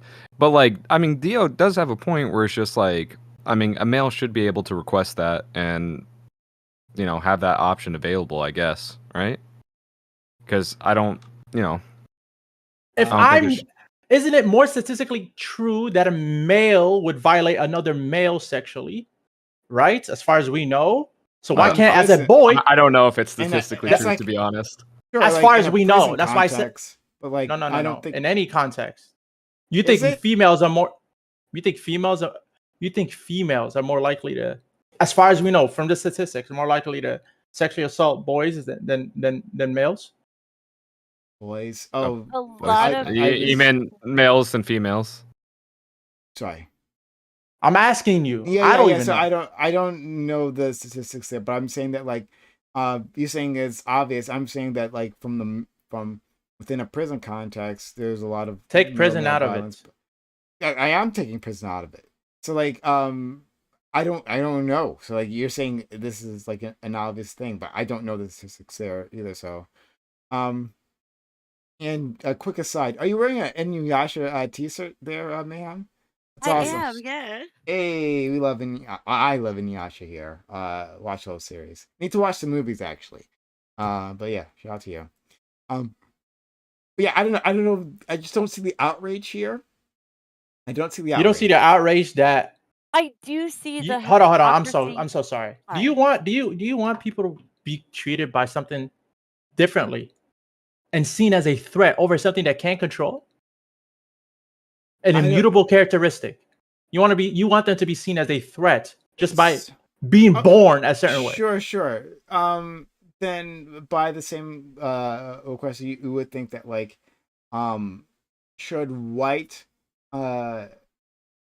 people be able to say that I don't want a black officer to search me? Exactly. You think that would make sense?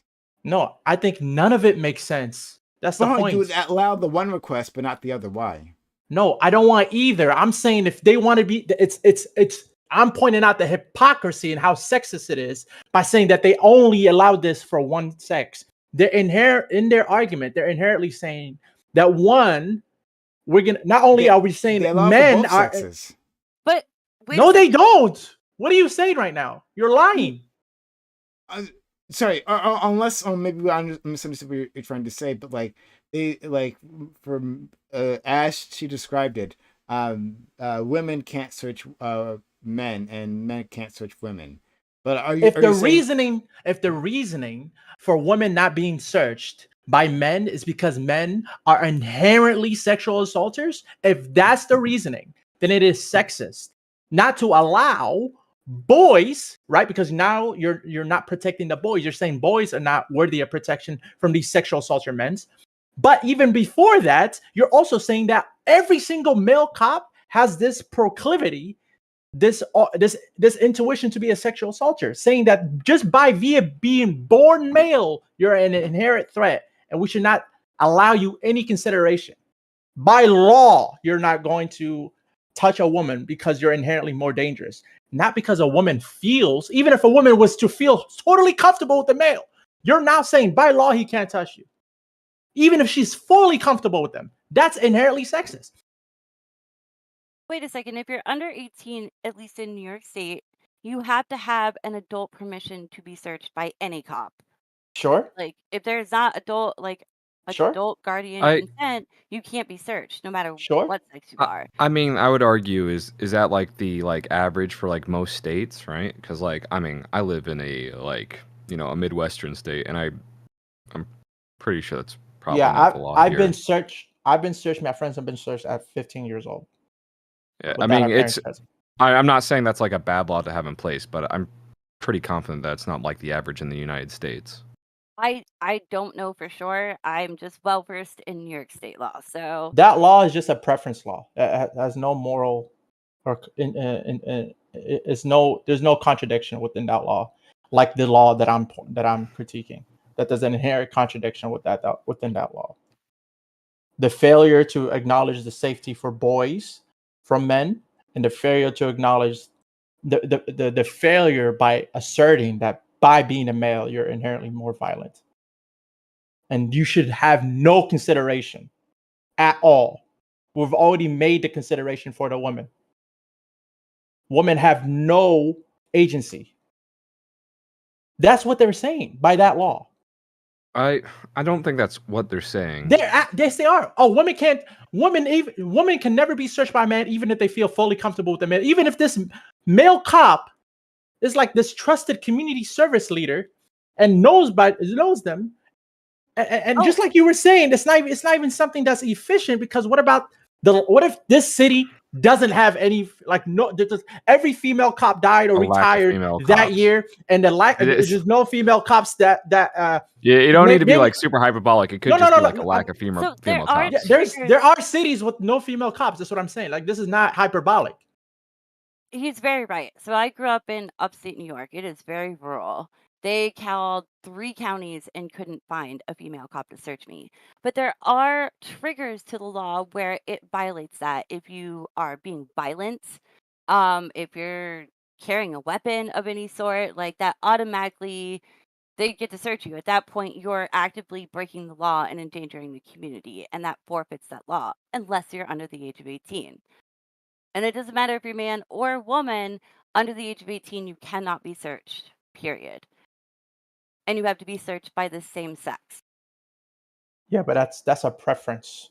That's not like there's no contradiction within that law. Like, if a state says, "Hey, we can search minors if we deem them if we have reasonable articulable suspicion to search them," I don't see any rule breaking. Like, I mean, like, that's not unconstitutional to me. If it was technically, somebody can waive that right and be like, no, that male cop can search me. I don't mind. You always have that ability to waive that right. Most women don't, though. Wait, I'm confused. You just said by law they have to. Yes. So they can't waive it. No, you can like waive your Miranda rights. Right? Yeah. Yeah. You have a I mean, right you to can- stay Wait. silent. Yeah, you have a right to be able to stay silent, but like you can waive that right.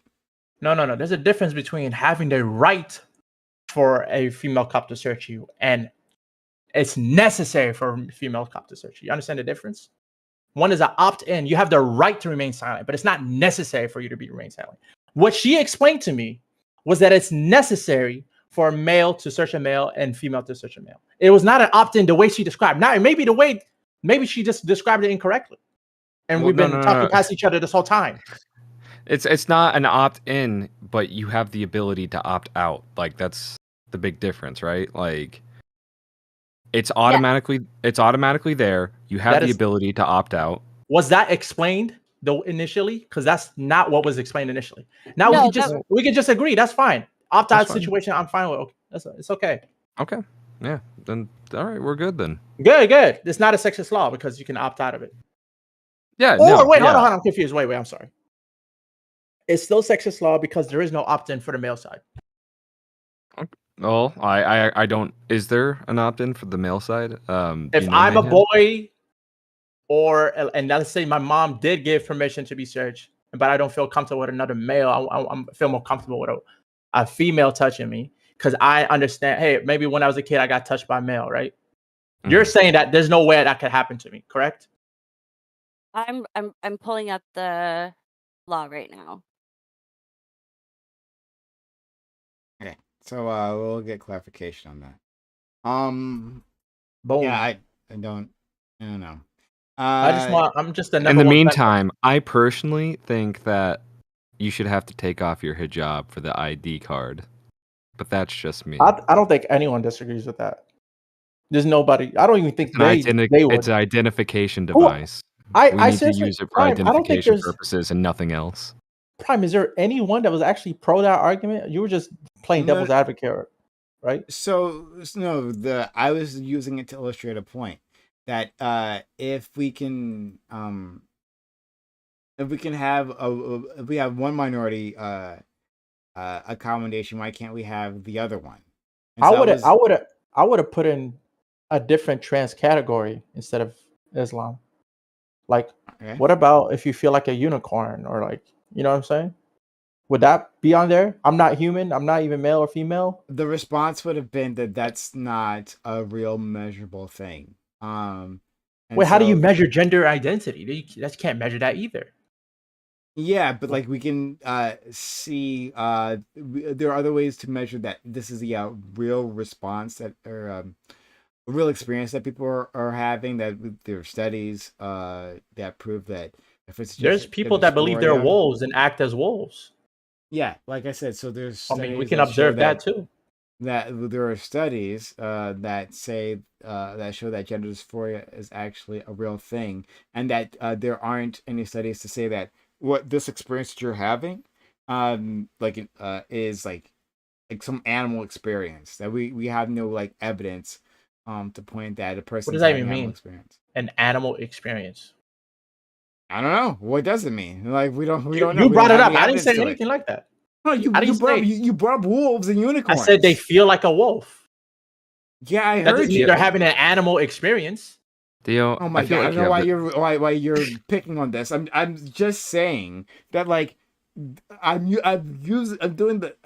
talking about what you're talking about, but using different words. Okay, right? So like to say that a person is actually having the sensations of being an animal, we have no evidence to point that Yeah, that is the you have no case. evidence to have a headache either. Yeah, of course we But can. but if I say I have a headache, you still gonna prescribe me some aspirin. No. We can absolutely measure if a person is having a headache or a migraine. We can absolutely do that, 100%. Okay. You Theo, can. I think you've got the spirit of a wolf, right? Listen, You're listen. constantly attacking, and I respect that. The thing about gender identity is just the incongruence of the feeling of what like the societal standards and norms. That can literally be anybody for anything, any category that is human. Like we either have to trust and believe what people say, or we have to confirm every time somebody says it. Just because there's studies behind it, it doesn't mean that it's No. confirmed when somebody says it. That part's true, but that's a separate discussion. Like the argument would be because I've talked to like Synth before, and Synth was on the panel, so like I'm trying to relay their argument. Is that there is like the phenomena of like gender dysphoria has been proven, through studies and stuff, to be a real thing, that we have a What about this? consensus within the. Hold on, I'm sorry. That we have a consensus with the community that's a real thing. Through measurements of like brain scans and various tools. Like I don't have all the studies on there, right? But like that's like that they can measure that, and because of that, then we'll make that we allow that to have policy implications, right? Like we could take this understanding that this is a notable minority, and they have some sort of issue that is real, then that can have implications for our policy. Now, comparing that to people who call themselves wolves or unicorns, but we have no evidence for that. And so because we have no evidence for that, I don't. What do that you mean wouldn't have no any policy evidence? We have implications. evidence. We observe. There's just no like Ye- meta study about it. We have evidence. We No, observe it. more than just claiming. So like the It's not evidence claim. that We the evidence see that it. We people observe it. okay, listen. So the evidence that we're talking about, like medical evidence, maybe is what I should say to you. Is brain Medical scans the only evidence. way we can prove it? I don't know. There might be other ways that they do it within the context of a Maybe like observing what they say and asking them questions. That's not medical evidence. That's not the same as medical evidence that we're talking about. So like, What about sociology? Does that not count as Sociology. evidence? What about psychology? Is that involved? yeah, apparently Yeah, not, like, that involves asking them questions. Yeah, psychology can be asking them questions. so, Absolutely. In any case, like neurologically, we know that gender dysphoria is a real thing. We don't have any evidence the same for people who say You they don't have even need sort of animal neuroscience to tell you experience. gender. You can just ask people. Of Before we course, even we had need- before we even gender dysphoria. So you're saying every single No, disability? I'm not saying that because I literally No. said that previously. That's why I'm not saying that. What I'm saying is, well, I don't know why you're saying no, and you need neurology in order to prove a phenomenon such as a mental disorder is existing. Because before we had the scientific ability to do neurology and like look at brain scans, we still diagnose people with mental disorders. So if dysphoria, gender dysphoria, was a mental disorder and can be observed even before neurology, then I don't understand why we can't observe other mental disorders in the same way before neurology existed. Oh, I see. You're saying the same way before neurology, but I don't know. Our standards of evidence have changed. So like, yeah, but it was still the farther back in okay. the past that you go, right, the less accurate our understanding of psychology and Right, and neurology it was are. accurate enough. We just understood things more. Is it accurate? No, was it accurate enough? Was it because we thought like being gay We're talking about was no, hold on. Was it accurate because we thought being gay was a mental illness as well, right? And then now we're past that. And so, like, our understanding continues to grow, and so our standards of evidence changes. And so, yes, we didn't have those tools previously, but we do have those tools now. And it's not unreasonable to say that now that you have better tools, that you can rely on those tools. But you could have poked the holes in the argument even back then. Even you could have poked the holes in the arguments, like just because not every single one of the scientific claims or the mental disorder claims were 100% accurate doesn't mean that you can just throw the baby with the bathwater. There were still good ways to measure things without neurology, and therefore we can use those ways to measure things now. It doesn't mean that the ways that we use to measure those things were wrong. It just means that sometimes people got the wrong conclusions. So, It's wait a weird that second. everyone hold on. It's weird that like we rely on satellites today to tell the weather, right? I think it's just as equally valid to use the tools from like the 1800s to figure out whether it's going to rain or it's going to be a hurricane. I don't know why people are shitting on that, right? Do you know what degree of just like hold on, present Prime. that evidence? Wait, Prime, do you know what degree of confidence is? Do you know what degrees of confidence is? Yes. Okay. So why can't we have a good degree of confidence, but at a lesser degree? Right now, from as far as we know, from these gender trans categories, such as trans-able people, trans animals, trans species people, we can have a sufficient level of confidence, degree of confidence for its existence, but not to the same degree as gender category of trans. So it means we're not as confident that it exists, but we do observe it in reality. We're not confident enough, so then it doesn't have policy implications. Great. No. We are confident enough. We're just not as confident as gender. Wait a second. So just to clarify, in order to be diagnosed with gender dysphoria, you have to have a behavioral health evaluation and a DSM-5, and that is done through the American Psychiatric Association. So you're telling me you don't need a brain scan? I don't know I think that would depend on your doctor if they ask for something like that. That was sarcastic.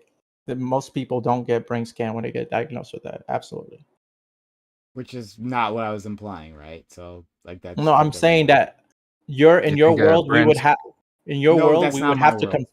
You're in wrong. your world, in order to stay consistent, we would necessarily have to brain scan everybody No, because they could be no, lying. no. You have a misunderstanding of my world. You have No, a no, no, no. big misunderstanding. What? How am I I'm misunderstanding? drawing a difference between like what, and then again, I'm making this argument for synth right now. This is the argument I'm making. I'm making their argument once again. But like, that when we're talking about the group, right? We can gather evidence to understand whether the group is a real group. If the group's basis is that they're having this neurological event, then we would measure for that. Now, whether the people fall, like whether for that, that's to establish that's a real thing to start with.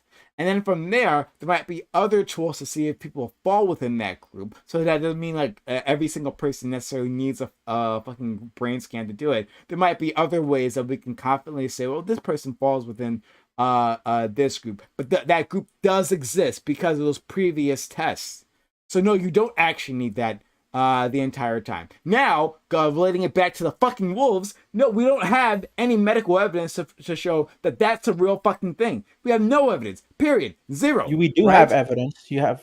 I don't even know what medical evidence even. Yeah, I know you means. don't because we spent like a half hour going over this. I know you. Yeah, don't. yeah. But So like, what I'm trying to explain to you is, so I'm saying, so I was still talking. Great. You're But giving, I was still giving talking. up. Great. But I was still talking. Great. Thank you. Right. So what I'm Sure. saying is that we don't have the medical evidence to establish the group in the first place. The wolfkin group, or the unicornkin group. We don't have that evidence in the first place. So then we don't have from there the diagnostic tools to put people within that category, because that category doesn't exist, and because that category exists, it doesn't have policy implications. It's that simple. I don't know why this is complicated, but I'm done. It's not complicated. You just have a different standard, which you're allowed to have, than I do for what we deem as sufficient evidence.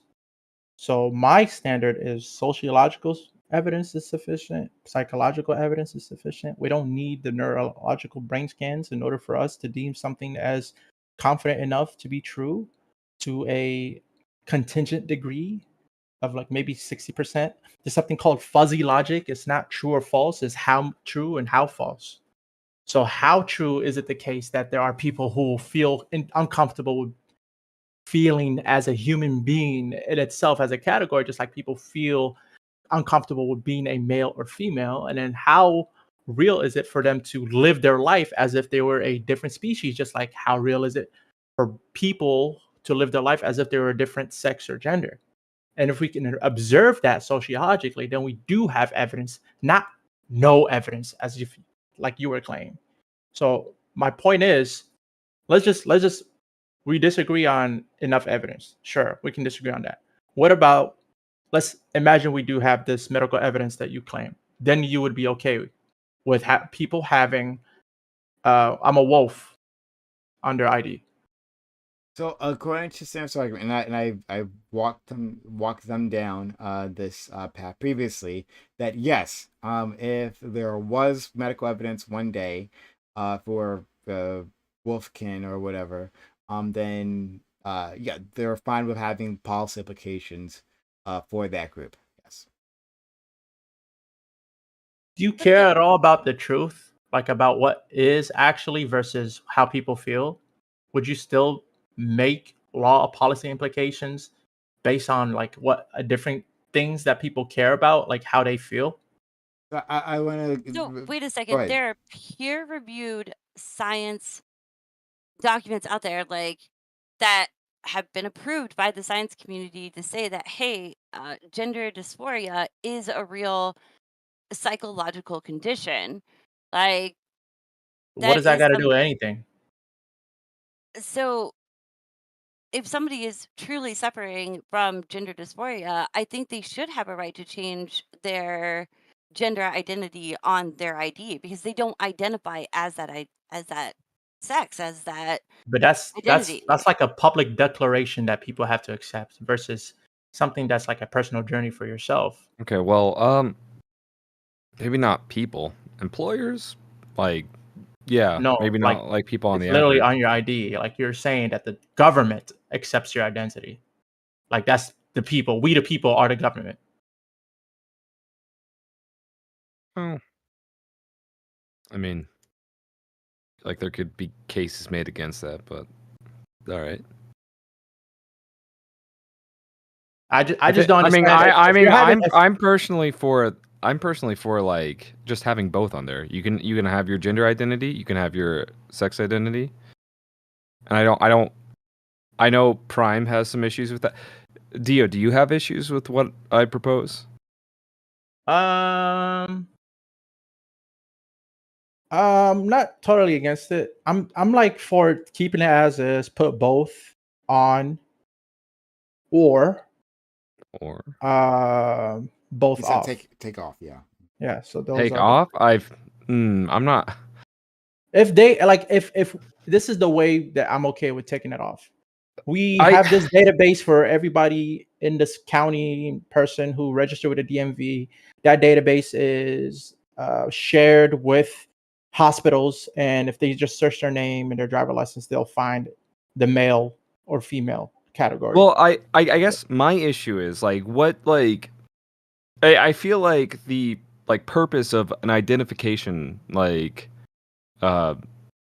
I guess this wouldn't be a device but a identification form document. Yeah, like what is the purpose for that? And I feel like it is for identification. That is like the main thing, and it just seems like it's getting more and more away from us in like terms of what it's meant for. I guess that argument there, Toya, and I hear what you're trying to say. I guess the argument there would be, like what does having the gender and or the sex actually do for us, right? Like, you're if you're just talking about the sex, like, well, like what does that tell the officer that the officer can't see for themselves? I have a couldn't it, I have an we're idea. talking about well, let me just finish this thought. We were talking about like gender expression, um like if there was a person who has like a gender expression that doesn't match their sex in terms of like they're a woman, right? They're a cis woman, but they like their gender expression They is dress male. like a boy. They dress like shaved head, they act all like- that stuff. Like what does having the M or F Well, actually get you? Rather, I mean, there are a quick discussion. Hey, like are you? I mean, there are people who act like a boy, dress like a boy, and still identify as a woman, and there are people who dress like a girl, sexist, act like a bro. girl, and still identify as a male. Correct? How are you that sexist and just proud? Me? Yes. What? Wait, what? How are you just proudly sexist, bro? That's not sexist. There are women that are traditionally dress more of a male role, and Did you hear what he said? You're repeating stuff that he did not say. Wait, I'm I don't confused. think What it is? took it out of context. I think you might have taken it out of context. No. I'm He confused. thinks that there's such a thing as acting like a boy, which is sexist. I mean, if you're like, is that not true? There, if what society traditionally deems as a boy, all right. There you go. Okay. That's better. All right. Now we're on the same page. Thank you. So like, yeah. So like, my question still stands though. Like, does it? I mean, does it like change anything? Right? Does it like I feel like we have these terms of like, you don't have to act like what is traditionally considered a man or a female to be a man or a female. And if we kind of start basing it off those traditional roles, traditional looks, I feel like things could definitely get messy very fast. But that is just my take. And I could be totally wrong, but So I know not all state IDs are this way, but New York and Vermont are holographic. What if you had a certain holograph that you could print on IDs where people change their gender from their sex? Wait a second, and you only train your medical staff to be able to recognize that That's hologram. that information. Oh, you're saying it's a coded Yeah, hologram? Yeah, when you look at a New That York information is gonna ID, get out. All you need is one Well, whistleblower nurse.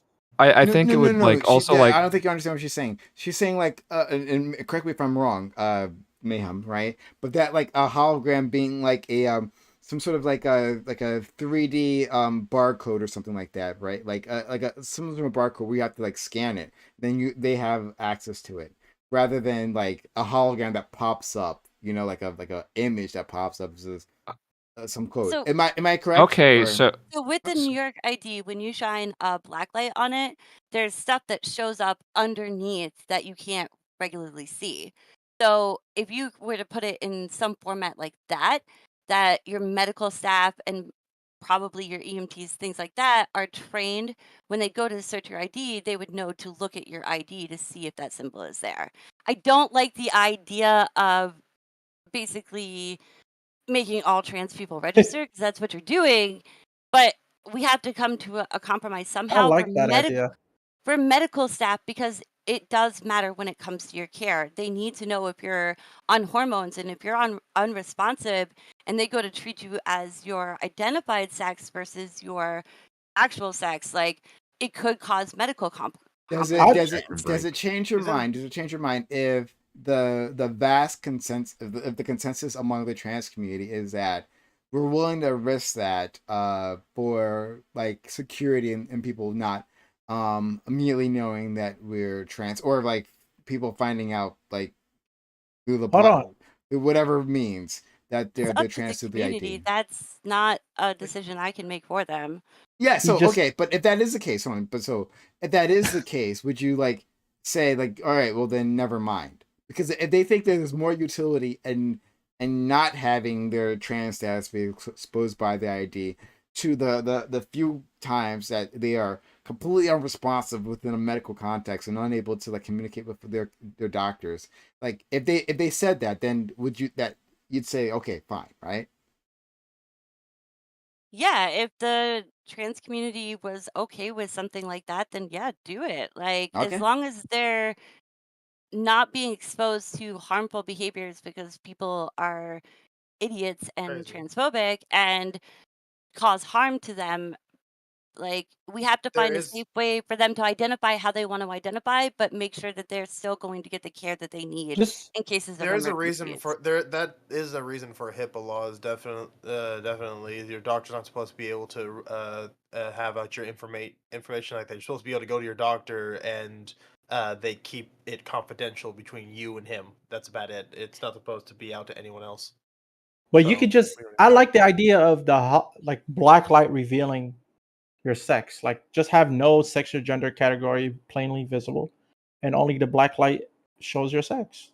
Because then you still have the safety precaution for police officers and medical personnel.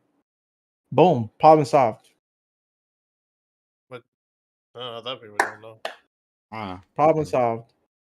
Um, I'd have to ask trans people in that community how they feel about that, but I don't know. Maybe that How would do they feel be about what? What could be brawn about it? well, how they Well, feel they're about the being policy that you just proposed. Yes, No, I'm that. saying yeah, what do it you hypothesize what you think could possibly be wrong with it? I'm not hypothesizing. That's the thing. I'm saying I'd have to ask them. I'm saying, Um, do you not have an imagination? I'm Use saying your that like, imagination. oh my god, I'm saying is that like as a Dude. person outside that community So that you cannot. right. Oh my! Hold on. You ask me a question, and then immediately, as soon as I start talking, you interrupt me. All right. So I'm trying. Let me try it again. I'm outside that community, and so there might be factors that I don't know, like to that go into my calculation. So I'm saying that with my understanding, like I have no idea at this Thank you. That's point it. what they could That's be it. the, but that You could have just started with that. I have no idea. That's it. no, you could have just Why you are you could have trying to just make- realized that when I said, "Hey, I'd like to consult trans people on this issue," that's can consult probably what I and have meant an in the first idea. place. Why even ask me the complicate fucking things, question? Jake. What could be Because the you can problem? consult. Why do you have to ask? You can because here it is. It's simple. Because you can have an idea and not be super confident on it, and therefore not want to share it. But I want to know that very non-confident idea that you want to share, that you don't want to share. That's why I asked. So right now you're telling me you have absolutely zero idea, and you want to consult. a perfectly fine answer to your question it will always be, I don't feel comfortable even speculating on this because it could That's also a good give a answer. wrong thing. That's This is about Wait, it. wait, wait. It And could give that's a what he wrong. was saying. If Hold on, hold on. because you What might is you wrong? might say something wrong that will upset your trans friends, and it's like, no, you're being stupid. Like you're just like saying, I don't want to deal with this right Trans? now. Friends. Hold on 1 second. Trans friends. What could Prime could have possibly said that would have upset somebody about a hypothetical Oh my law like this? Dude, there's so many things. Because you you're Because you're speculating having- on their lives. We're not doing. Stop N- this. What are you Think of doing? it this way: you would I'm have so to, confused. as a trans person, if you wanted to change your gender identity on your ID and you get this hologram on your ID, then you would be basically registering for a national database for trans people. No, Which that's that's not a what. which that has You're a bad not precedent. you haven't listened to what I suggested, Mayhem, because that's not what I offered. I Everybody in the world would be registering or would have their sex on their hologram. So no Yeah, sex will be visible that's on your card, but the hologram Yeah, would no, have their sex. So how's that registering that yeah, you're not on your trans? not on your card, but it's definitely in the database. It'll be yeah. in a database, not on your card, but it's in a database. What is not in the card and in the It's database? not like the thing you're talking about is not on the card, but it will What still is be the in the thing? database. What is the The thing fucking I'm talking God about? damn it! Go ahead. Have you been paying Oh my attention? God, the sex and gender on the I the didn't sex on say the card. gender. Sex. I said sex. I said sex and or gender. I said Okay, both. so what's wrong with having your sex on the card? That is No, only oh visible my to medical God, you're not personnel. listening. You're not listening. You don't hear. You're No, not understand. You're either purposely being stupid right now, or you're not listening at all. no, Holy shit! I'm maybe I'm both. But please help me understand. What is wrong with having your sex in the database and not visible on your card and only visible on your card with the hologram situation that only medical Oh. people and police personnel are able to see? What is Who wrong do you with that? think? Who do you think has access? You said police personnel. Who do you think has access to that? Besides the police themselves. Police Who do you think should would have only have access to that? access to police stuff.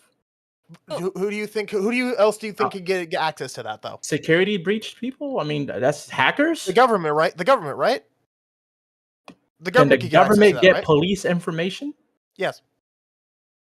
Only in specific scenarios they have to apply for it. They can't just get it because they asked for I it. wonder if It has to be for there's like reason. wonder if there's a very fascistic party right now who would go through every single go past every single law in What order is to this get a dystopian in future order you're to get a describing? database of Wait the a people second. they're trying to genocide. Wait a second. Stop. This is a It is dystopian not. future. It's not a dystopian future. If you actually look at Project 2025 and some of the language that's coming out towards trans communities, they would gladly take a database like this and use it to benefit them. What we already have a database for sex. What do you think I'm saying? Yeah, so I think so. Let me try to. You don't think your sex is already publicly known? Yeah, so let me try to bridge this, right? And Dream, if I'm saying your point incorrectly, then let me know, okay? But it seems to me that my friend Dream, and he is my friend despite me yelling at him. But it seems to me that my friend Dream is saying that, well, your sex will be accurate. Like we already know your sex like through the birth certificate. Like let's start this whole conversation. We already know that sex. Would keep that sex, wouldn't change that sex moniker, and like we're mixing with Mayhem's prescription, right? Would hide the sex on the ID, right? Using the blacklight thing or whatever, right? So you would have that, and there would be no need for a date. Like there wouldn't be a database showing anything, right? Because there's been no change. Well, when you transition, there is no change to your sex, and so like it would still say male if you're a trans woman, but again, that would be hidden. So he's saying that there isn't that issue that you're talking about actually doesn't exist under his prescription. Is that correct? Dream? Thank you. Okay, I understand. Yeah, I mean your sex is already in the So database somewhere. you're wanting to like you're wanting to like make sure that if they do that whatever is on the card is just hidden for it's purely for the doctor, and if Police someone changes their personnel. if someone changes their gender legally, there will not be something that shows that. Yes, only their sex is shown in a hologram, which you need a special black light that only police officers and medical personnel have. That way, you protect and you protect the people on twofold, meaning people are not outed by their ID if they're getting like a drink at the bar, and people are still getting the medical care that they need based on their sex. Do you think And that people are still. Go ahead. if we did this, do you if they actually did this, do you think they would need to make a law to where only medical personnel have the access to the blacklight thing? Like no company is allowed to make a makeshift no one's allowed to make a makeshift version of said blacklight. I mean, Because that could end up being sold for bars. I feel like at that point You it just make might it be super like more expensive. I feel like that. Well, it's not expensive to get blacklight. No. I'm saying But maybe it doesn't. Maybe it's not I said black light, but a special new light, technology. not black. Like special. okay, We're saying fair enough, blacklight fair Can I versus enough. Yeah, propose special. yeah. something into this? But Can I I would propose something say into this? I Well, feel let's like wait. Let's wait. Get his point out. Then you Okay. mayhem. I mean, again, I know Prime. I already know Prime's argument against this, but I feel like it would be kind of. I feel like there should be a law against like prejudice against those kinds of people, right? Like if you're like there should be like specific laws against like oh yeah, like they come to the bar and you notice that and it's just like oh yeah, you're like telling your buddies like that shouldn't like you're a place of business that shouldn't be legal. There shouldn't be like open prejudice against that. Obviously. Yeah, and like a Prime's argument is oh yeah, well like what? They're just gonna listen to it, right? Like, and like that's fair, but like I feel like regardless, a law should be made against that, right? I mean, I think everyone agrees. But It's still a deterrent. Yeah. yeah. Yeah, it's a deterrent, and like, yeah, it leaves them open to lawsuits, which they should be open to lawsuits for that. All right. So Next So- topic. We solved this. Wait a Next- second. I have on. one thing to throw into this. So my only concern by not putting a gender identity visible on an ID, growing up in a college town, having a fake ID, like they're really easy to fake. And Yeah. what happens if you have people minors going in and using trans rights and everything else to use a fake ID? Well, I What are mean, you, well, what are you saying right now? Okay, wait, This is the wait, most hold on, ridiculous chill. thing I've ever heard. Chill, No, chill. it's not. It's not. I want to ask, I like, think I what know where is she's like going the with inherent, this. what's the inherent advantages of using a trans fake ID versus a normal fake ID? So a friend of mine was in the middle of their transition, and they got booted out of a couple bars during their transition because they didn't look like their ID. And basically, he gave it to another friend that looked like him who was underage, and they were able to get into the bar with his ID. Okay. Well, He was another guy's ID to get into the club. He was way darker than me. He did not look at me like me. It was like me using Prime's ID to get in this bar. That's how different he looked at me. We can't solve that problem. Fake ID's gonna be used. So that was an upgrade for Dream, right? It was. I'm just asking. These are questions that will come up if you try to propose. I mean, I don't that. see any difference between me using a ID that says male and me using an ID that says nothing. I feel like you would want an ID that matches, or like a name that matches like your gender expression, because that's less questions that'll be asked, right? Like you sure, yeah, maybe it'd be easier to use an ID like if I'm a man that with a female name, and because trans rights, that means that this makes sense. You don't see the the sex or anything, and so like yeah, I guess that makes sense. But that's a you question. still have to. You still I have mean, to I- look like the person on the ID There's in that her too. world. There's that too, but even but I guess Yeah. like even if you're faking it in terms of like you replace the picture. My point is that like you wouldn't, if you're presenting a fake ID, you want as little questions asked, little like you don't want any question marks within that person's head because that's going to cause you problems. So Yeah. I don't think this is something that'd be that big of a deal. But go ahead. Okay. No, I was asking a legitimate question. Just wanted Mhm. to hear thoughts on I've it. just I guess I've just never I've just never had issues when it comes to IDs or anything. So that's why I'm so confused. I was so confused by it myself because my actual name is extremely androgynous of a name. I could go to a bar. What is it? And my wig. I'm not saying Oh, it. yes. Chill. Wait, you're a private person? No, wait. Don't.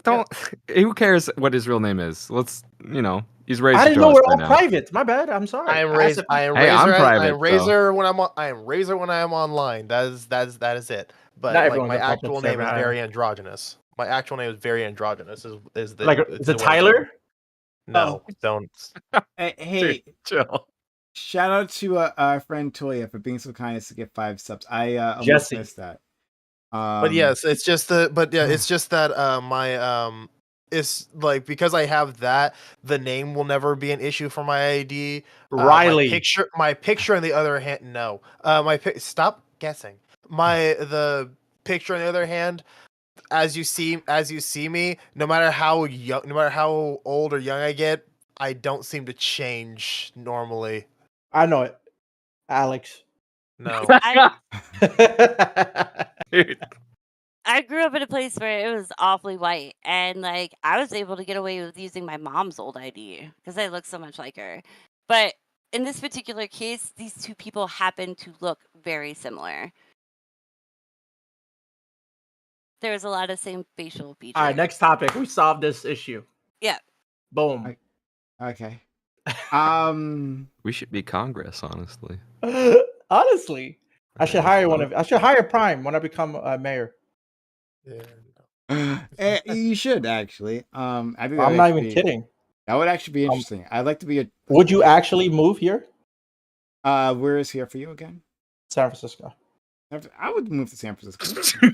Yeah, you would. Legislative age, they make us like for mayors, they make like 150. Oh, I would definitely move. Yeah, I would pack my shit up and get right over there. You could be my social media manager. Oh God, no! Don't do that. My stream manager. I was thinking, I was thinking chief of staff, but like, all right. Chief of staff. In real life, I am a couple of local politicians' social media managers, and I work at nice. the state I guess- level. Oh, chief of staff, and then you'd hire mayhem. Okay. Oh, yeah, exactly. That's my first job, is to hire mayhem. So then I don't have to do that job. I know her one as an advisor. That's about it. Guys, tomorrow is the reparations hearing. I'm so excited. For LA? For San Francisco. Oh, for San Francisco. Yeah. That's new. That's news to me. I guess I am not paying attention to the news enough. Man, they're gonna vote on whether or not they support it, I think, or at least voice their support or lack of. Or maybe you said it's just in San Francisco, California, or what? Like just the mayor, just the one city. yes, San Francisco reparations for Black Just San Francisco people. Another Isle important of Isles is waiting. Another important day is today, which was National Burger Day. I hope you guys got your burgers. I'm a burger connoisseur, brother. The best burger I've ever had is my own. That's my guy. I have like Zataran jambalaya. Oh, jambalaya is good, but I mean, it is Burger Day, but jambalaya is good. Cool. I no, it's fine. I just didn't have a burger. I could use one though. Just ate some. Oh. So I'll thank you for being here. I haven't seen you in a bit. I hope you're doing well. Hey, Isle. Yeah, What's I'm up, Isle? trying. Hello. Hello. Life came to me fast, so I've been a bit busy, but I'm here now. Okay, cool. Is there something you want to say in terms of the topics or anything that? Oh yeah, well I know. Are we on the gun topic, or are we still on the It's trans topic? whatever topic you want to say. Something. I think we're Yeah. finally. I love gun topics. Yeah, I think that it's not good that, people want to take guns away, but I think obviously we should have discussions on where we can expect there to be none weapon zones, because there are obviously reasons why in our society we want places where we won't be intimidated by weapons, like, federal government buildings, maybe state buildings as well. Well, basically any government building, maybe like I courthouses. disagree. But I think like in the general public, I think we should be able to carry guns as we please. Whether it be concealed or open carry, because I understand that some states have different philosophies on whether they want to be able to see it or not. I think any. I know what you're talking about in terms of like the whole thing of wanting everyone to be able to carry either open or concealed or anything like that. Constitutional carry. Yeah, constitutional carry. I still remember it's that one stupid phrase. An armed society is a polite society. That line, total Yes. bullshit. Total bullshit. By the way, An amazing line. I love that line. it's complete bullshit. Legally because there are people who live in the open carry, who live in like the open carry or constitutional carry type of states, who are fucking terrified. They're not a polite society. They are a terrified society. Good. You should be. No, because You then should that be. means there are people Reasonably. with rage. No, because then there are people with rage issues who basically run the streets. People who are Rage sensible and will issues? not. Yes, people who like literally you can literally just driving. Where's that not the case?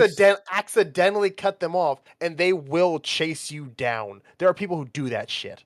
Well, it's And if almost they have a like- gun, they will shoot you as you drive past. There's literally a video of a dude who a guy cut him off. A guy cut him off ever so slightly. No harm was done. It was like a good distance. Just got past him. But then the video is in his car, unlocking his thing, pulling the gun out, and shooting the guy as he drove past. I agree He with was like you. behind. He was tailing him. I agree and like with you. as the guy finally got past, he pulled the gun out and started shooting Wait at a him second. for no reason. It's almost like there should be better screenings for gun owners. Yeah, no, Yeah, I'm I good with agree. that. Yeah, I'd be cool with that. I agree with you. That's the and that's one of the that's one of the things I'm good for. It's just that the whole thing of like everyone should be allowed to whenever, all the time, no matter what, carry a gun everywhere. It does create that terrified society. Which is not a good way to live. I don't think that you go cops first. should have. Yeah, I don't think that cops should have more rights than us. That's why I'm advocating So for true. the King. ability. So true. That's why I'm advocating for the ability to carry. If I get the same training as a cop, like in terms of gun licensing, right? If a cop passes I'm the cool with test, gun licensing. Yeah. so if a But cop, Theo, so if a Theo, cop I can pass- already tell we're gonna be like the Super Mario Brothers on this issue.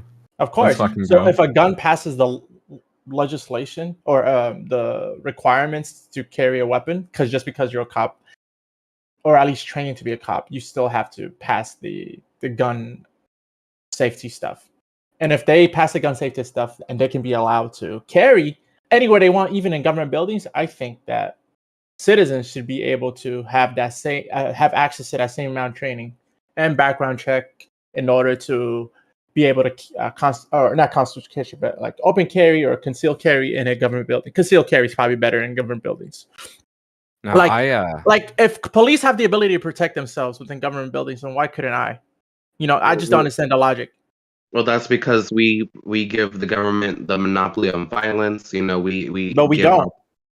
Well, We don't. Well, we don't give. Hold on. We don't give the government a monopoly on self-defense, though. We don't.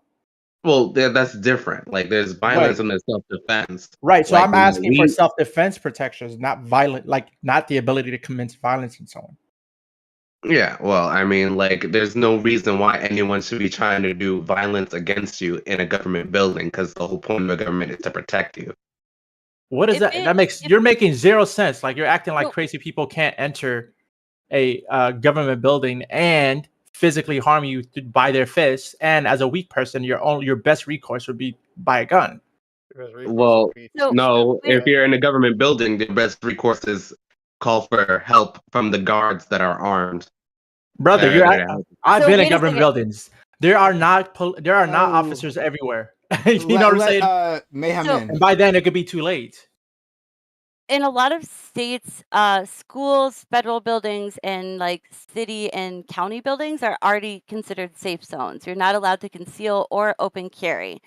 I think if an officer is there off duty, he shouldn't have his weapon.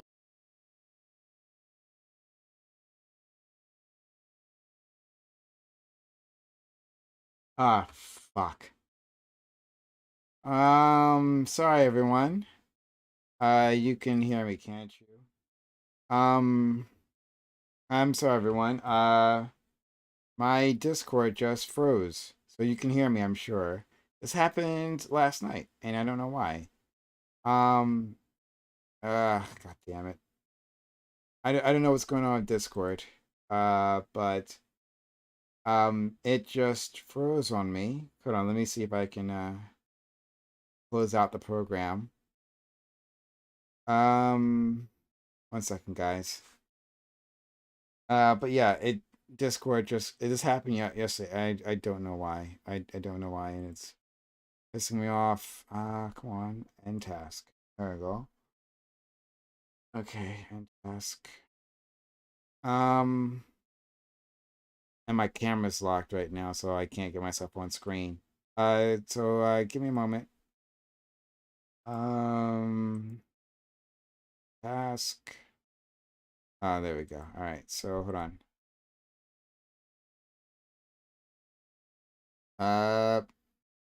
Why is my camera turning on? There we go. That's me. Okay, so let's try to do this again. I don't know why it happened last night too, and very, very annoying. I hope this does not habit. Like you guys, people. Welcome back. Hey guys. Yeah, my stuff froze. Watch with Wayne. Hello, hi. I would not let me. Hey, Brian. Excuse me. Hell yeah, man. Yeah. Sorry. Okay. Yeah. Thanks for all for sticking around, guys. All right. Yeah, so, I paused for you. Okay. Sure. Yeah. You guys were saying stuff. I got you. I can go back to what I was saying. Okay. All right. So as I was saying, the thing about being able to carry weapons and protect yourself has nothing to do with the likelihood or the statistics of like whether or not guns have a net positive in overall society. It's all about individual freedoms because we do sacrifice safety in general. We value freedom over safety in a lot of cases because we have the right to privacy, which is a non-safety issue.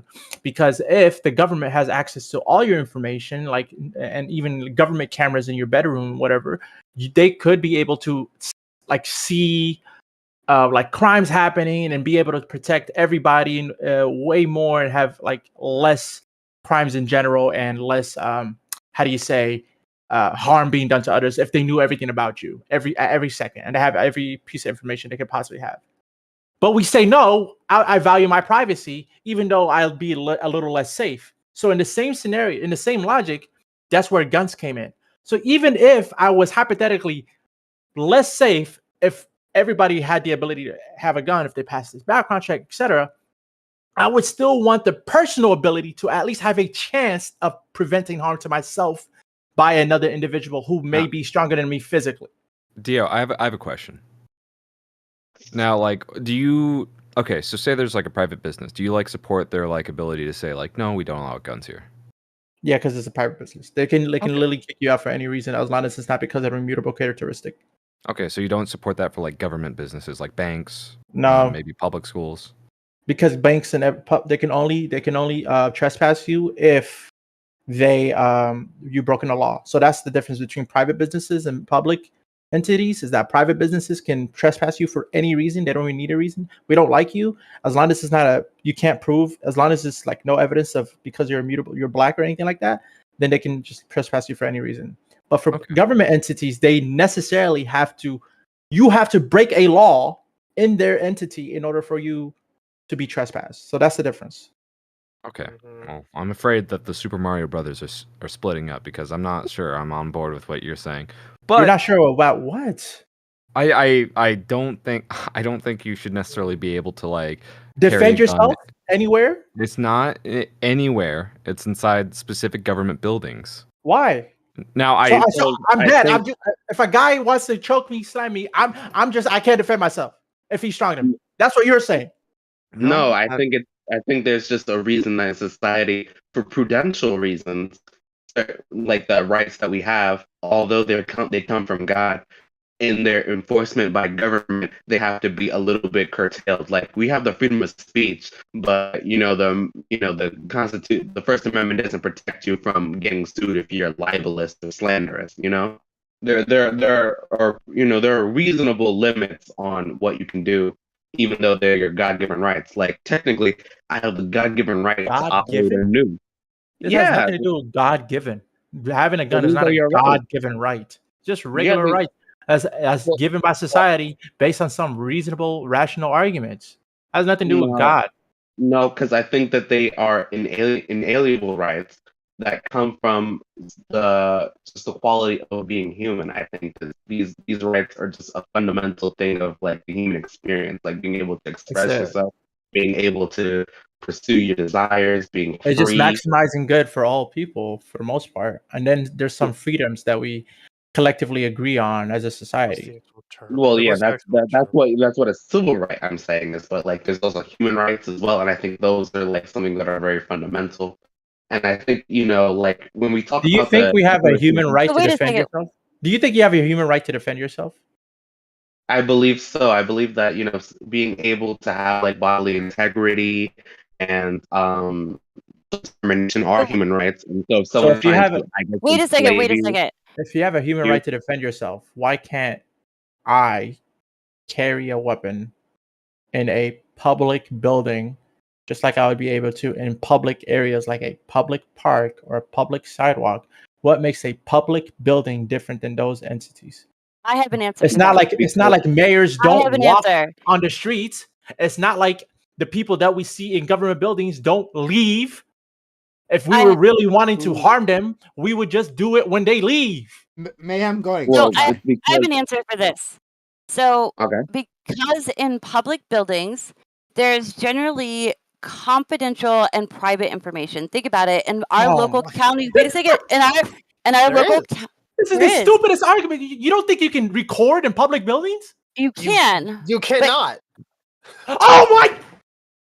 Oh my god! Okay, No, so literally, there are hold on a second. signs that will tell you you're not This because thing is retarded. because there is sensitive material. I've seen. Have you? Okay, I've This literally thing is watched so actually many videos. stupid. Okay, I've literally I've watched so many. Okay, hold on, pause, Can I pause. can I finish, Yes, please? Mayhem. Yes, Yeah, please, please Mayhem, let please. Mayhem finish. Okay. So you can record within the halls of our local public building, but you cannot record within the offices. So the voting registration, the county clerk, things like that. It is a public space. Some people don't feel safe being around guns. We have to take that into consideration when trying to find a compromise with gun laws. I don't want guns banned. I'm quite fond. I'm an open carrier. My husband is on call a lot at the hospital, so I'm home alone by myself. I travel places by myself. I'm an open carry. So, and it makes me feel safer as a woman having that peace of mind in my bag. Mm-hmm. So yeah, we have to take And into that brother fine. consideration that other people might not feel that way. They might feel unsafe with having civilians with their guns. It doesn't matter. yeah. It doesn't matter what your Well, no, feelings are. it does. A white It person does can feel matter. unsafe. No, a white person can feel unsafe next to a black person. Are you gonna bar black people? No. No, there's a difference. Okay, because There's in society, Category error. No, it we doesn't have matter how this you feel. bias. That's the whole point. Feelings have nothing to do Category with error. this. But I How's don't that think No, you're going. category I they don't do. think we're going to get anywhere in this topic unless gun owners compromise and gun opposers compromise. We have to Compromise find somewhere. what? If they're asking that in federal buildings and county buildings and schools, nobody gets to carry there unless you're the law. Unfortunately, Huh? that's those are the only people that get to carry in federal places and in schools. Do you think it's? Are law I don't. But officers. I'm saying if I get the same training as a law enforcement officer, but I don't want to be a police officer, why aren't I allowed to carry just like that person? You know, Please give me a rational argument for it. I'm all Leo, ears. I think you're like arguing on like Also- the more extreme end right now. Yeah, Like, no you really- offense. Well, Like, We're it doesn't matter. I think authorization. no. Even if it's Authorization. extreme, I'm making a moral argument. What would be the negative side? Because you're saying only the law. But what if I got the same training that the negative law is side required? is how much All right. damage you. The negative side is how much damage you could do to a local society based off like what you have.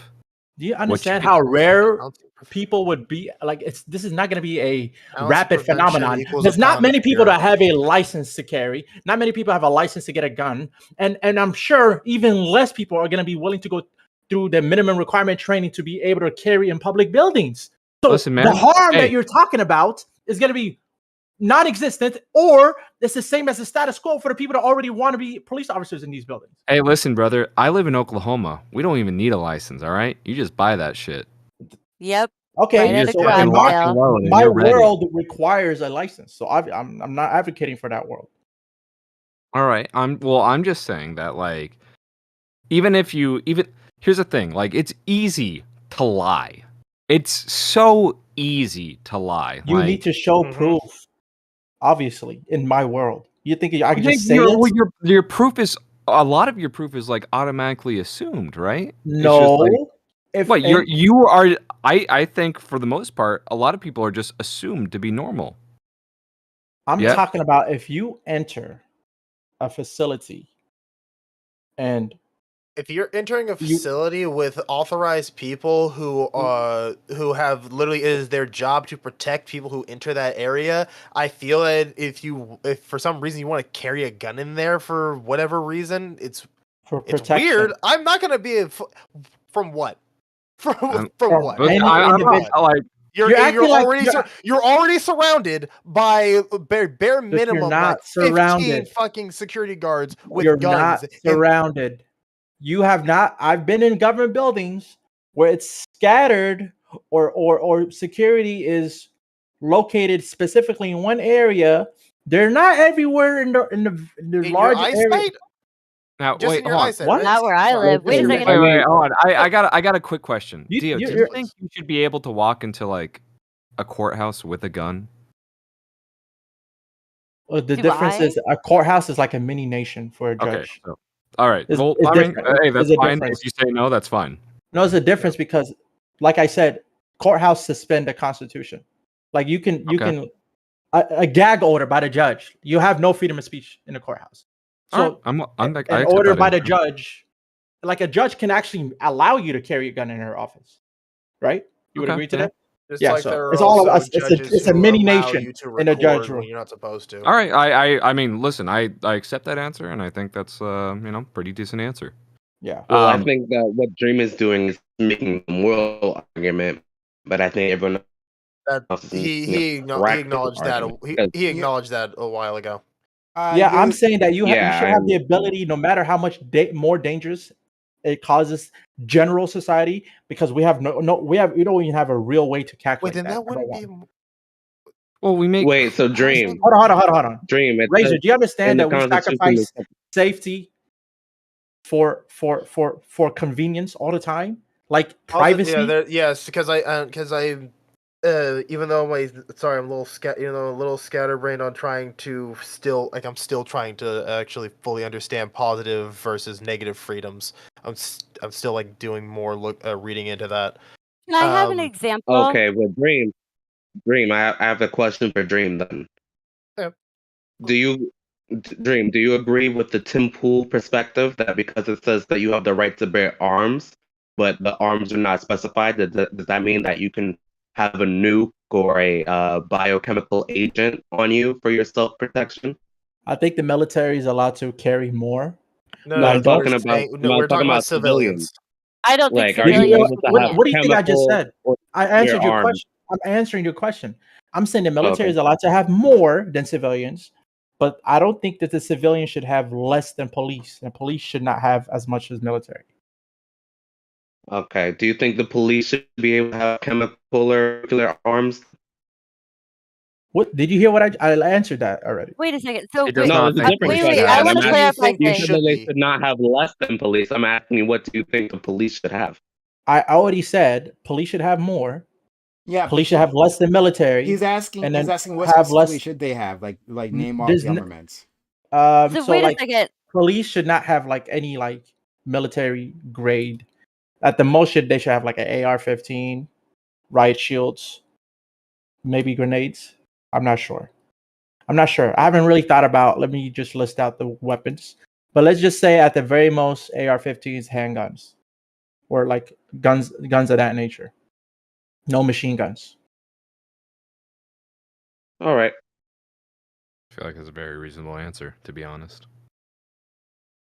Maybe not grenades, but Yeah, that's why I said like, at the very most, rifles, semi-automatic, and handguns. Mayhem, did you want to say something? I guess my concern is seeing how militarized the police are and knowing I would where. demilitarize them. Absolutely. Okay. Yes, then I agree. Yeah, I can agree with that. Thank you. Demilitarizing the police. Like, because it literally, there's literally no need for fucking the police to have Hellcats. I think also, as private citizens, we should be able to take out the police force. Like, that's our right Yeah, as Americans. Because Like, the whole point of my argument is that, as the Constitution states, that we should have a well-regulated militia to defend itself from its nation. wait, what do So you mean? and whether we like it or not, at this point, most cops on the force are not going to protect I think people we like should us. be. Yeah, Wait, I cops think are we should be. usually wait, meant hold for on. just Hold to on. I'll protect tell people you. once he's private Oh yeah, businesses, if I see a cop committing police brutality, I'm shooting him. You're I shooting think him? yes, I'm seeing him violate somebody's human rights and like committing heinous acts, like the guy who stepped on George Floyd's neck. You don't think you don't think it'll be justified if I shot him before he can kill George Floyd? I don't think the well, law no. would. I don't Hold think on, the hold on. law Let him answer. Let him answer. I'm not sure if like killing him is the right way to go. I think no. You maybe don't think? Hold on. Pushing him You- off would be fine. Are you okay? Rushing you don't him, think that pushing me him off. me rushing him? You don't think I'm gonna get shot in the process? no. Well, because okay, well, no, I don't. No, I don't think this like. guy doesn't think I'll get shot by I a cop, do. and it's I think and it's you Wait, would. if hold I on, was to wait. rush Probably him, would. I'm You gonna probably say it. would, yes. I'm gonna but, say like, it. He would be shot by a cop if he tried He to would. intervene. He no, would, yeah. not to even- rush him, tackle. This guy's talking about tackling I him. didn't say tackle. I said just push. No tackle, just push. Oh my Like, hey, bad. what are you doing? Huge difference. This is crazy. No, it really is. It really is. One's full weight of your body, the other one's just like arm. Both of those things are bad for me versus me shooting him, which is sound, it's moving at the speed of I still sound. think you're gonna get shot. If there's two cops, You I'm shoot shooting. but the thing is, you shoot the one, the other 8 that are there will aim towards you from that point onward. That's so a you'll different still scenario. die. But in that scenario, there was two. No, there was multiple cops. There was there. multiple. There was the video only showed however No. many, but there's always at least like 4 other police cars in the vicinity. Okay. Then obviously, I would be able to, if in this hypothetical world, I would hopefully not be the only one armed. And obviously, if I was the only one armed, I would take my life risk scenario into consideration. And probably, even though I would be morally justified to do so, I probably wouldn't want to because I would be risking my life too much. But if there were other people in there, and I'd be like, that do have guns, hey, we got to do something. We got to shoot the cop and get my back, shoot the other cop in case he's about to shoot me once I shoot this cop, okay? And we plan that. This would just be a big that's shootout. not- no, that is constantly not good. That is not This good. already, No. hold on. That is not good. This happened with the Don't Black say that. Panthers. This happened with the Black Panthers. You're allowed to defend yourself. From I Hold on, know. Toya, in your world, police, question. in your world, police are able to do whatever the fuck they want. And No, you can only that's do not something. my world. No. That is And you're not not my listen. world. It's what's No. currently happening. We don't want it, but it's what's currently happening. Fucking hell. That's what I'm saying. I have a I'm question. obviously making a case for a better world. Obviously, I know it's currently A happening. That's better my world argument. where shootouts are more common. No, a better world where cops will think twice before committing police brutality because niggas got guns and might shoot them. They'll shoot them before they do the police brutality. If they want to do it, because there are cops who will just do it. They don't care. Okay. They don't give a fuck. They You know will you can straight sh- up you know- blast you the know fucker you in can- the skull. You know you can shoot people after they shot somebody in self-defense, right? No shit. But they'll Okay, shoot so you. they still shoot have at a you. so there is still a disincentive for police officers to shoot. How are we not understanding that it'll just cause a big shootout because all of his friends will join I was in about to- going, we okay, got your listen, back. Let's say the shootout happens. That's still a disincentive for future police brutality That's and okay. future shootings. Listen, you shoot the George Floyd cop. I'm sorry, you're dead. Like, there's no Yeah. like. I just there is told no. you. And I no one gave you else s- and no one else will say shit. Because I already- they'll just like, oh, he brought it on Well, himself. no, He no, shot no, at no. the What police they say, what they'll say is they'll say, hey, you know what? George Floyd like didn't deserve that. That Yeah. guy who shot the cops, he shot the cops. That's what's gonna happen. No, that's The- hold on. the Hold only on. way- Hold on. No, Stop. I want a chance at this. Hold on, I want a stop. chance I at have to this. respond to that. You That is think- the most you think I'm ridiculous wrong? thing. You think I'm wrong? I'm wrong. That's what's gonna happen. They're gonna say you should have shot the Everyone cops. shut up. Everyone shut up. Everyone shut up. I want to give Mayhem a chance, and then you can respond to everything, Dream, because everyone's responding to you. Go ahead, Mayhem.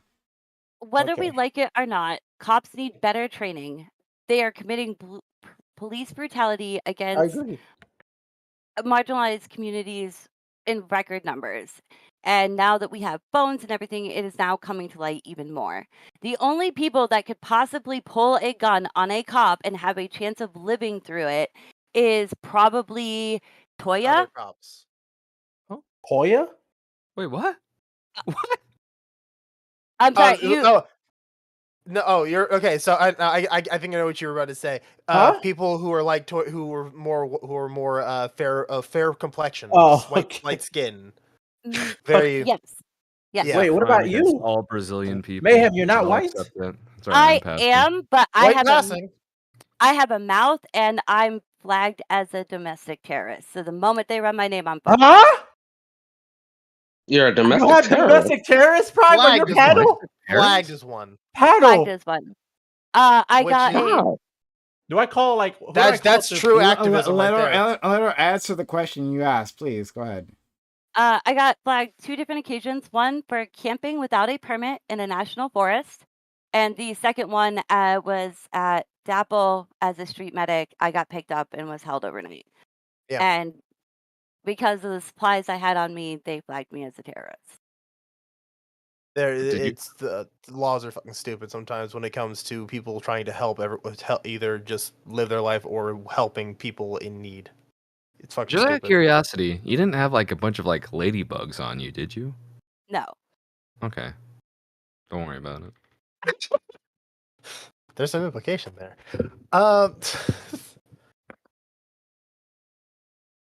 So, I Okay. mean, and as a woman, I get a different perspective from cops than you guys do. A lot of the cops that I have interacted with are naturally chauvinistic assholes. Mhm. Bruh, They that's- have You don't need to be a woman to realize that. I'm not even let her disagreeing with get you. her point out. Go ahead, ma'am. But what you experience as their chauvinistic tendencies, they're not directed at you usually. I don't need to experience things to know things.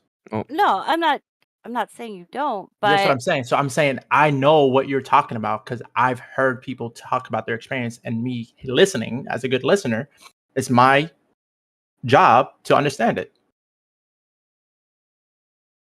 fair enough. My only point was like, honestly, if anybody was to pull a gun on a cop, unless you're a white male with a manifesto, you're probably not going to walk away from the situation. Why wouldn't you do so as a white woman, the most protected class in the world? The statistics prove that. My personal experiences don't back it up. I think. Because I mean, personally, I think even like regardless of your like your gender, your sex, your race, if you pull a gun on a cop, it's almost never.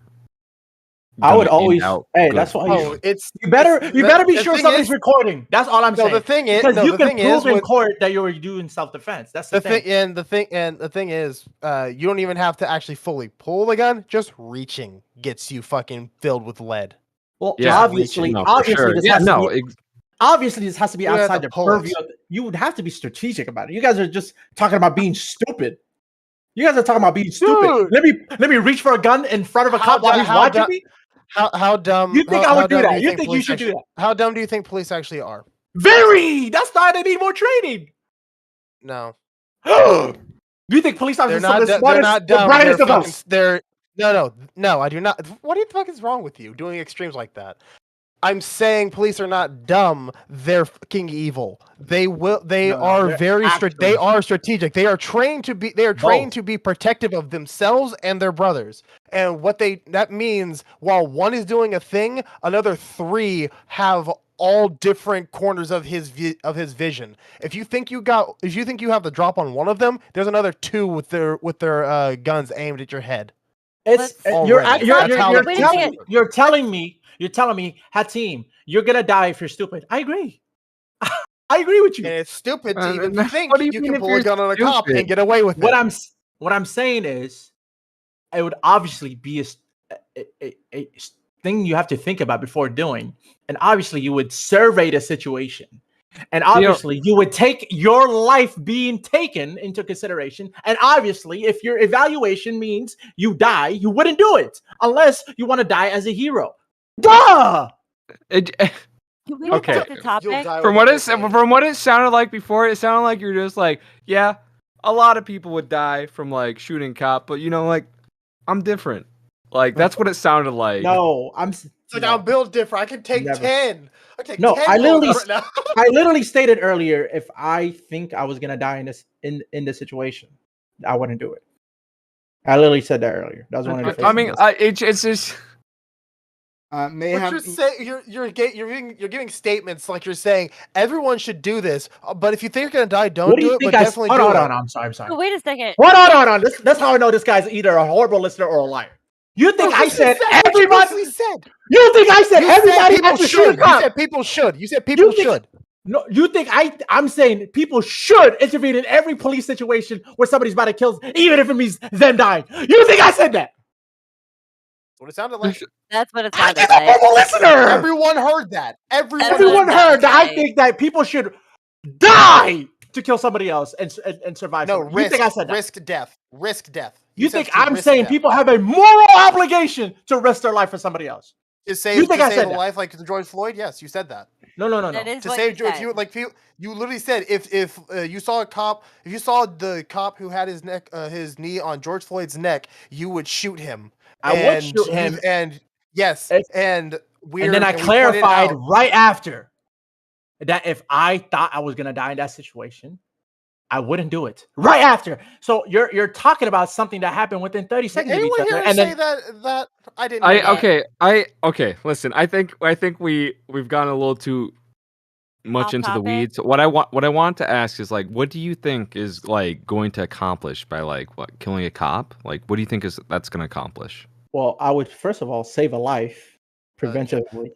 Because if I see The joke answer Yeah. is you get a dead cop. So haha, but seriously, nothing. I don't know. I don't know. if I see a cop in the Wait a second. act, I hold have on. If I see a cop in the act of attempted murder, what would I get out of killing that cop in that act?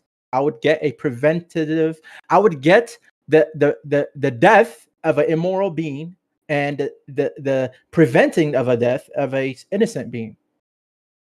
Okay, that's. I mean, go ahead.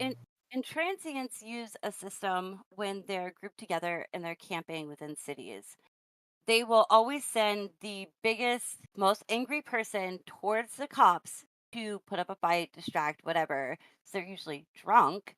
So they'll just get drunk and disorderly holding overnight rather than any charges, while the rest of the camp scrambles. What are you talking about right now?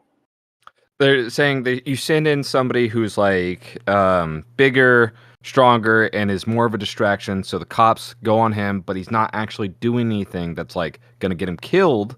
And so everybody else has a chance to get away while he gets like charged with like disorderly conduct or something, right? Or like Which is assault. basically just Yeah. a catch and release type of thing. And so you're Yeah. trying. Get away- Is that and so correct? mayhem, you're trying to relate this, saying that like, that's a better plan rather than like shooting an officer like do something so that the person who is in that compromised situation, like George Floyd, can get free?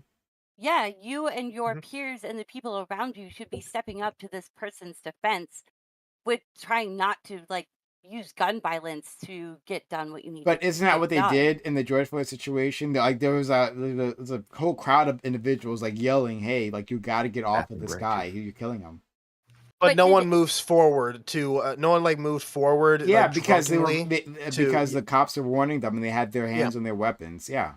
You're not gonna move forward if you don't have the ability to protect yourself from a gun. You only move forward if you have equal or greater I want force. to hear what Mayhem has to say. Go ahead, Mayhem, respond to that. So when you're protesting, when you're in intransient, you have a power in numbers. Think about it. When a cop goes to grab a protester, away from the group, what do those protesters do? They immediately circle and remove the person from what's going on.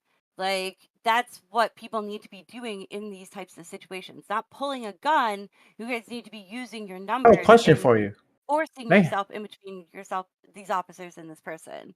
Mayhem, if I'm surrounding a police officer with a gun and none of us has weapons, you don't think that police officer is going to shoot as we get closer? As long as you're putting yourself in between the distance and between the person being abused and the cop, and you're not physically putting your hands on the cop, he is The cop is on the person. How are you going to put yourself between them? This is George Floyd situation. The cop is on the person. You don't think if I'm getting closer and surrounding the cop by other people, I'm not getting shot? At least one of us? I think it would depend on the cop, wouldn't it? Yeah, you don't think that's a high risk that you don't want to take? I think it would depend on how many people I had there with me. If Let's say it's just like me- 1,000 people surrounding him. You don't think it's one person's gonna get shot? I don't know. I don't think I can answer that. I'm saying you don't think it's a high risk? I do think it's a high risk, but Okay, so why take it?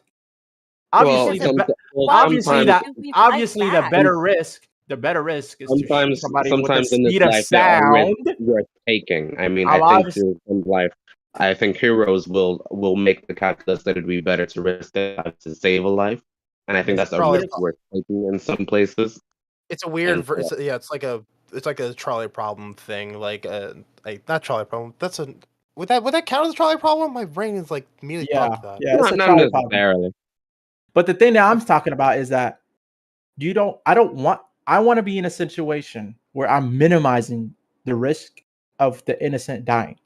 So that looks like multiple people having a weapon and carrying out a strategic plan to subdue police officers who are carrying out unlawful, unconstitutional, illegal, immoral acts, such as the George Floyd situation. Qualified immunity. I mean, he got convicted. Yeah, So- he did. But what about the other ones that helped it? Yeah, they also got convicted as well. All of them? I only heard I about know the one the guy. Asian cop did. The Asian cop did. I think multiple of them got convicted. Multiple did. Okay, I believe so. My brain not thinking correctly because I definitely remember the one who did the killing himself. Definitely did, and I think like maybe 2 of his people like got fines or something and fired. Was it, or was it 3 more No, more the people? people Multiple were people? convicted. I don't know. Like we could just look it up. Yeah, sorry, I just yeah, no problem. Like what I'm saying is, imagine a well-regulated militia in that scenario where we outnumber the police, right? Because at most maybe there were 4 to 8 at a time, but there was way more bystanders. And imagine we talk amongst ourselves: "Hey, you're carrying, I'm carrying. Okay, you got him. I'm gonna shoot him to self-defend him." And then we maybe say, "Hey, got off of him," or maybe we don't shoot immediately in that situation because it was slow. It was a 9-minute choke, so maybe. Like in the beginning, we shoot in the air and like aim our guns at the cop and say, get off of him, stop, it was just move 2 of them. away. Okay. Why Sorry, I wouldn't had you to- try to use?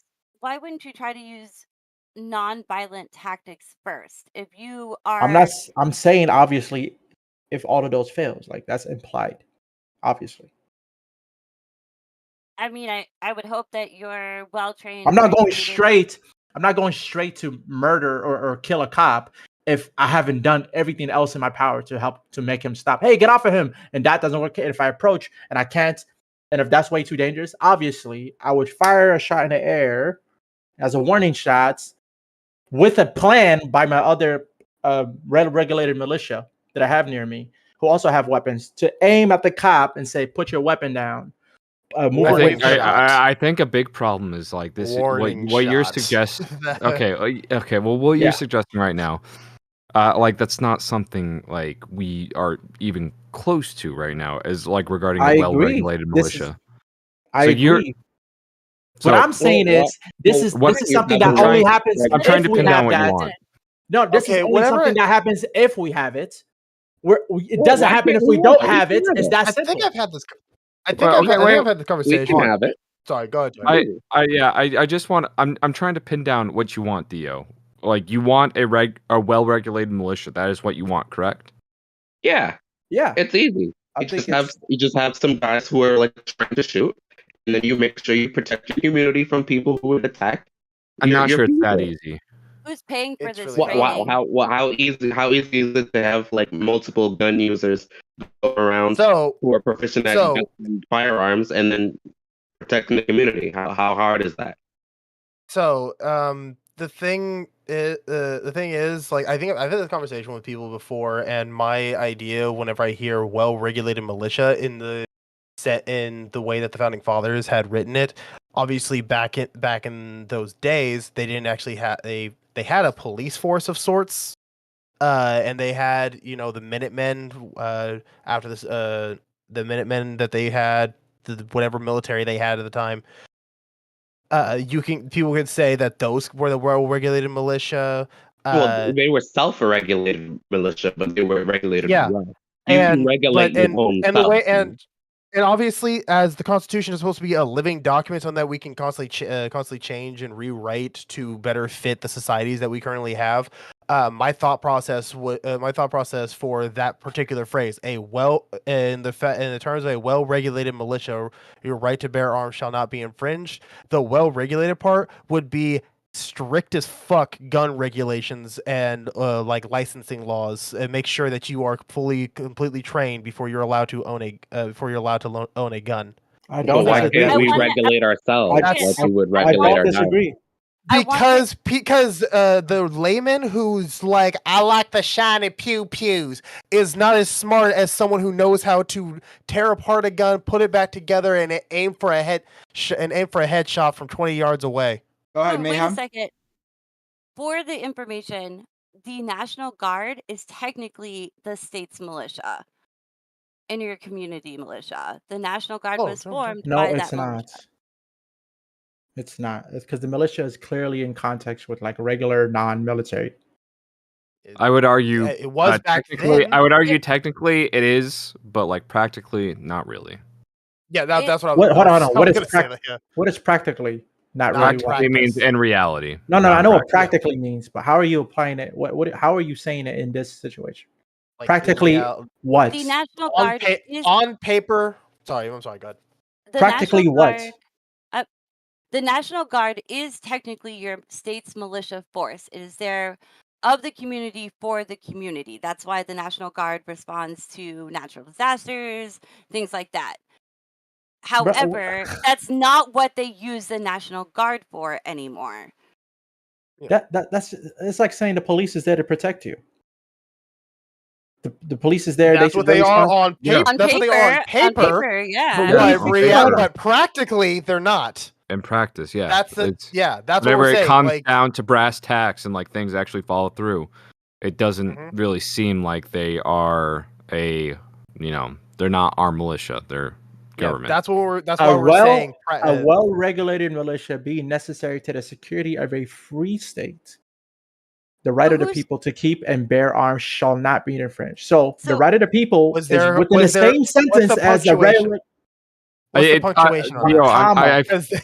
So they what I'm fought- saying is, so listen, a well-regulated militia, comma, being necessary to the security of a free state, comma, the right of the people to keep their bear arms shall not be infringed. Period. So the point is, obviously, the free state meaning not a dictator state, not a ruled by iron fist state, should have a regular militia, comma, hence the regular militia is the right of the people, which is normal citizens, to keep and bear arms, not be infringed. It's not. So I agree. who is Yeah. training this militia? Is it my redneck neighbor with Trump sprawled across his No, it would front? be a It'd be business that would people be that certified by the need to try to government that is allowed to train individuals and give them licensing. Do you Wouldn't that really just think make the them another government is going to government give us entity? the power? It's not I about. feel No, like it it would no, just the make them another well-regulated government entity, militia right? Hold on, is wait, Not wait, a the wait. people in your community who you agree with and have That's cultural the ties regulated. to and values, who are all proficient in firearms to go as a collective group to patrol and protect the people of your community from threats both internal and external.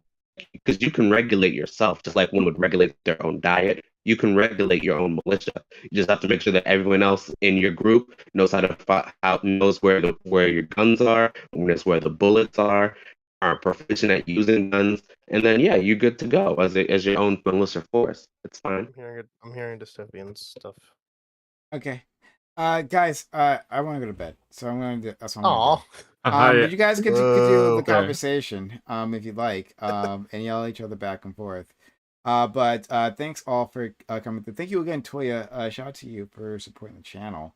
And Shit, I giving can us go. 5 subs. I can go live, and then we can move over to my thing. Who's live? Anyone live? Hell no, gamer.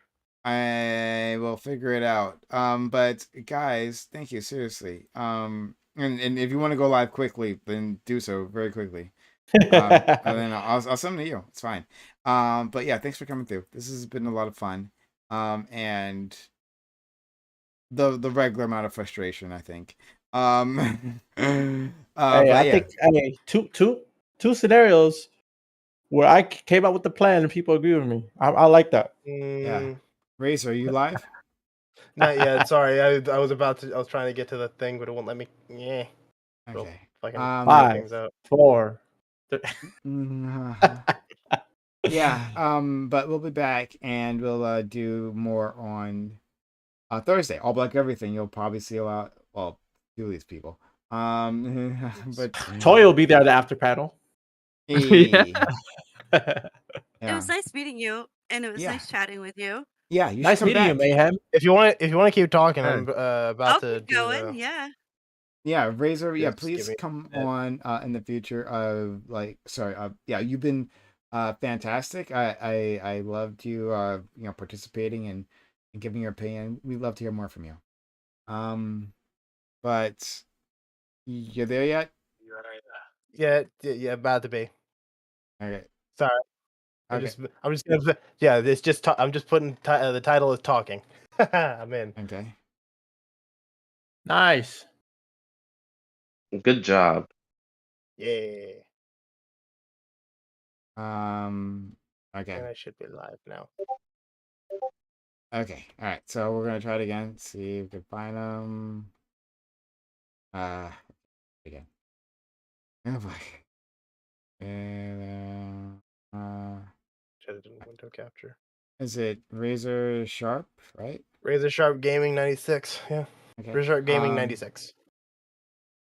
It is. Maybe I have to reload. Okay, let me try to reload. I should be in your chat. I've spoken a few times on there. Yeah, but it doesn't. Oh, you have to fully type it out. No, Damn. it's Oh, okay, there you are. All right, off to Razor Sharp Gaming. Off you go. This has been an awkward wait. The most awkward Apologies.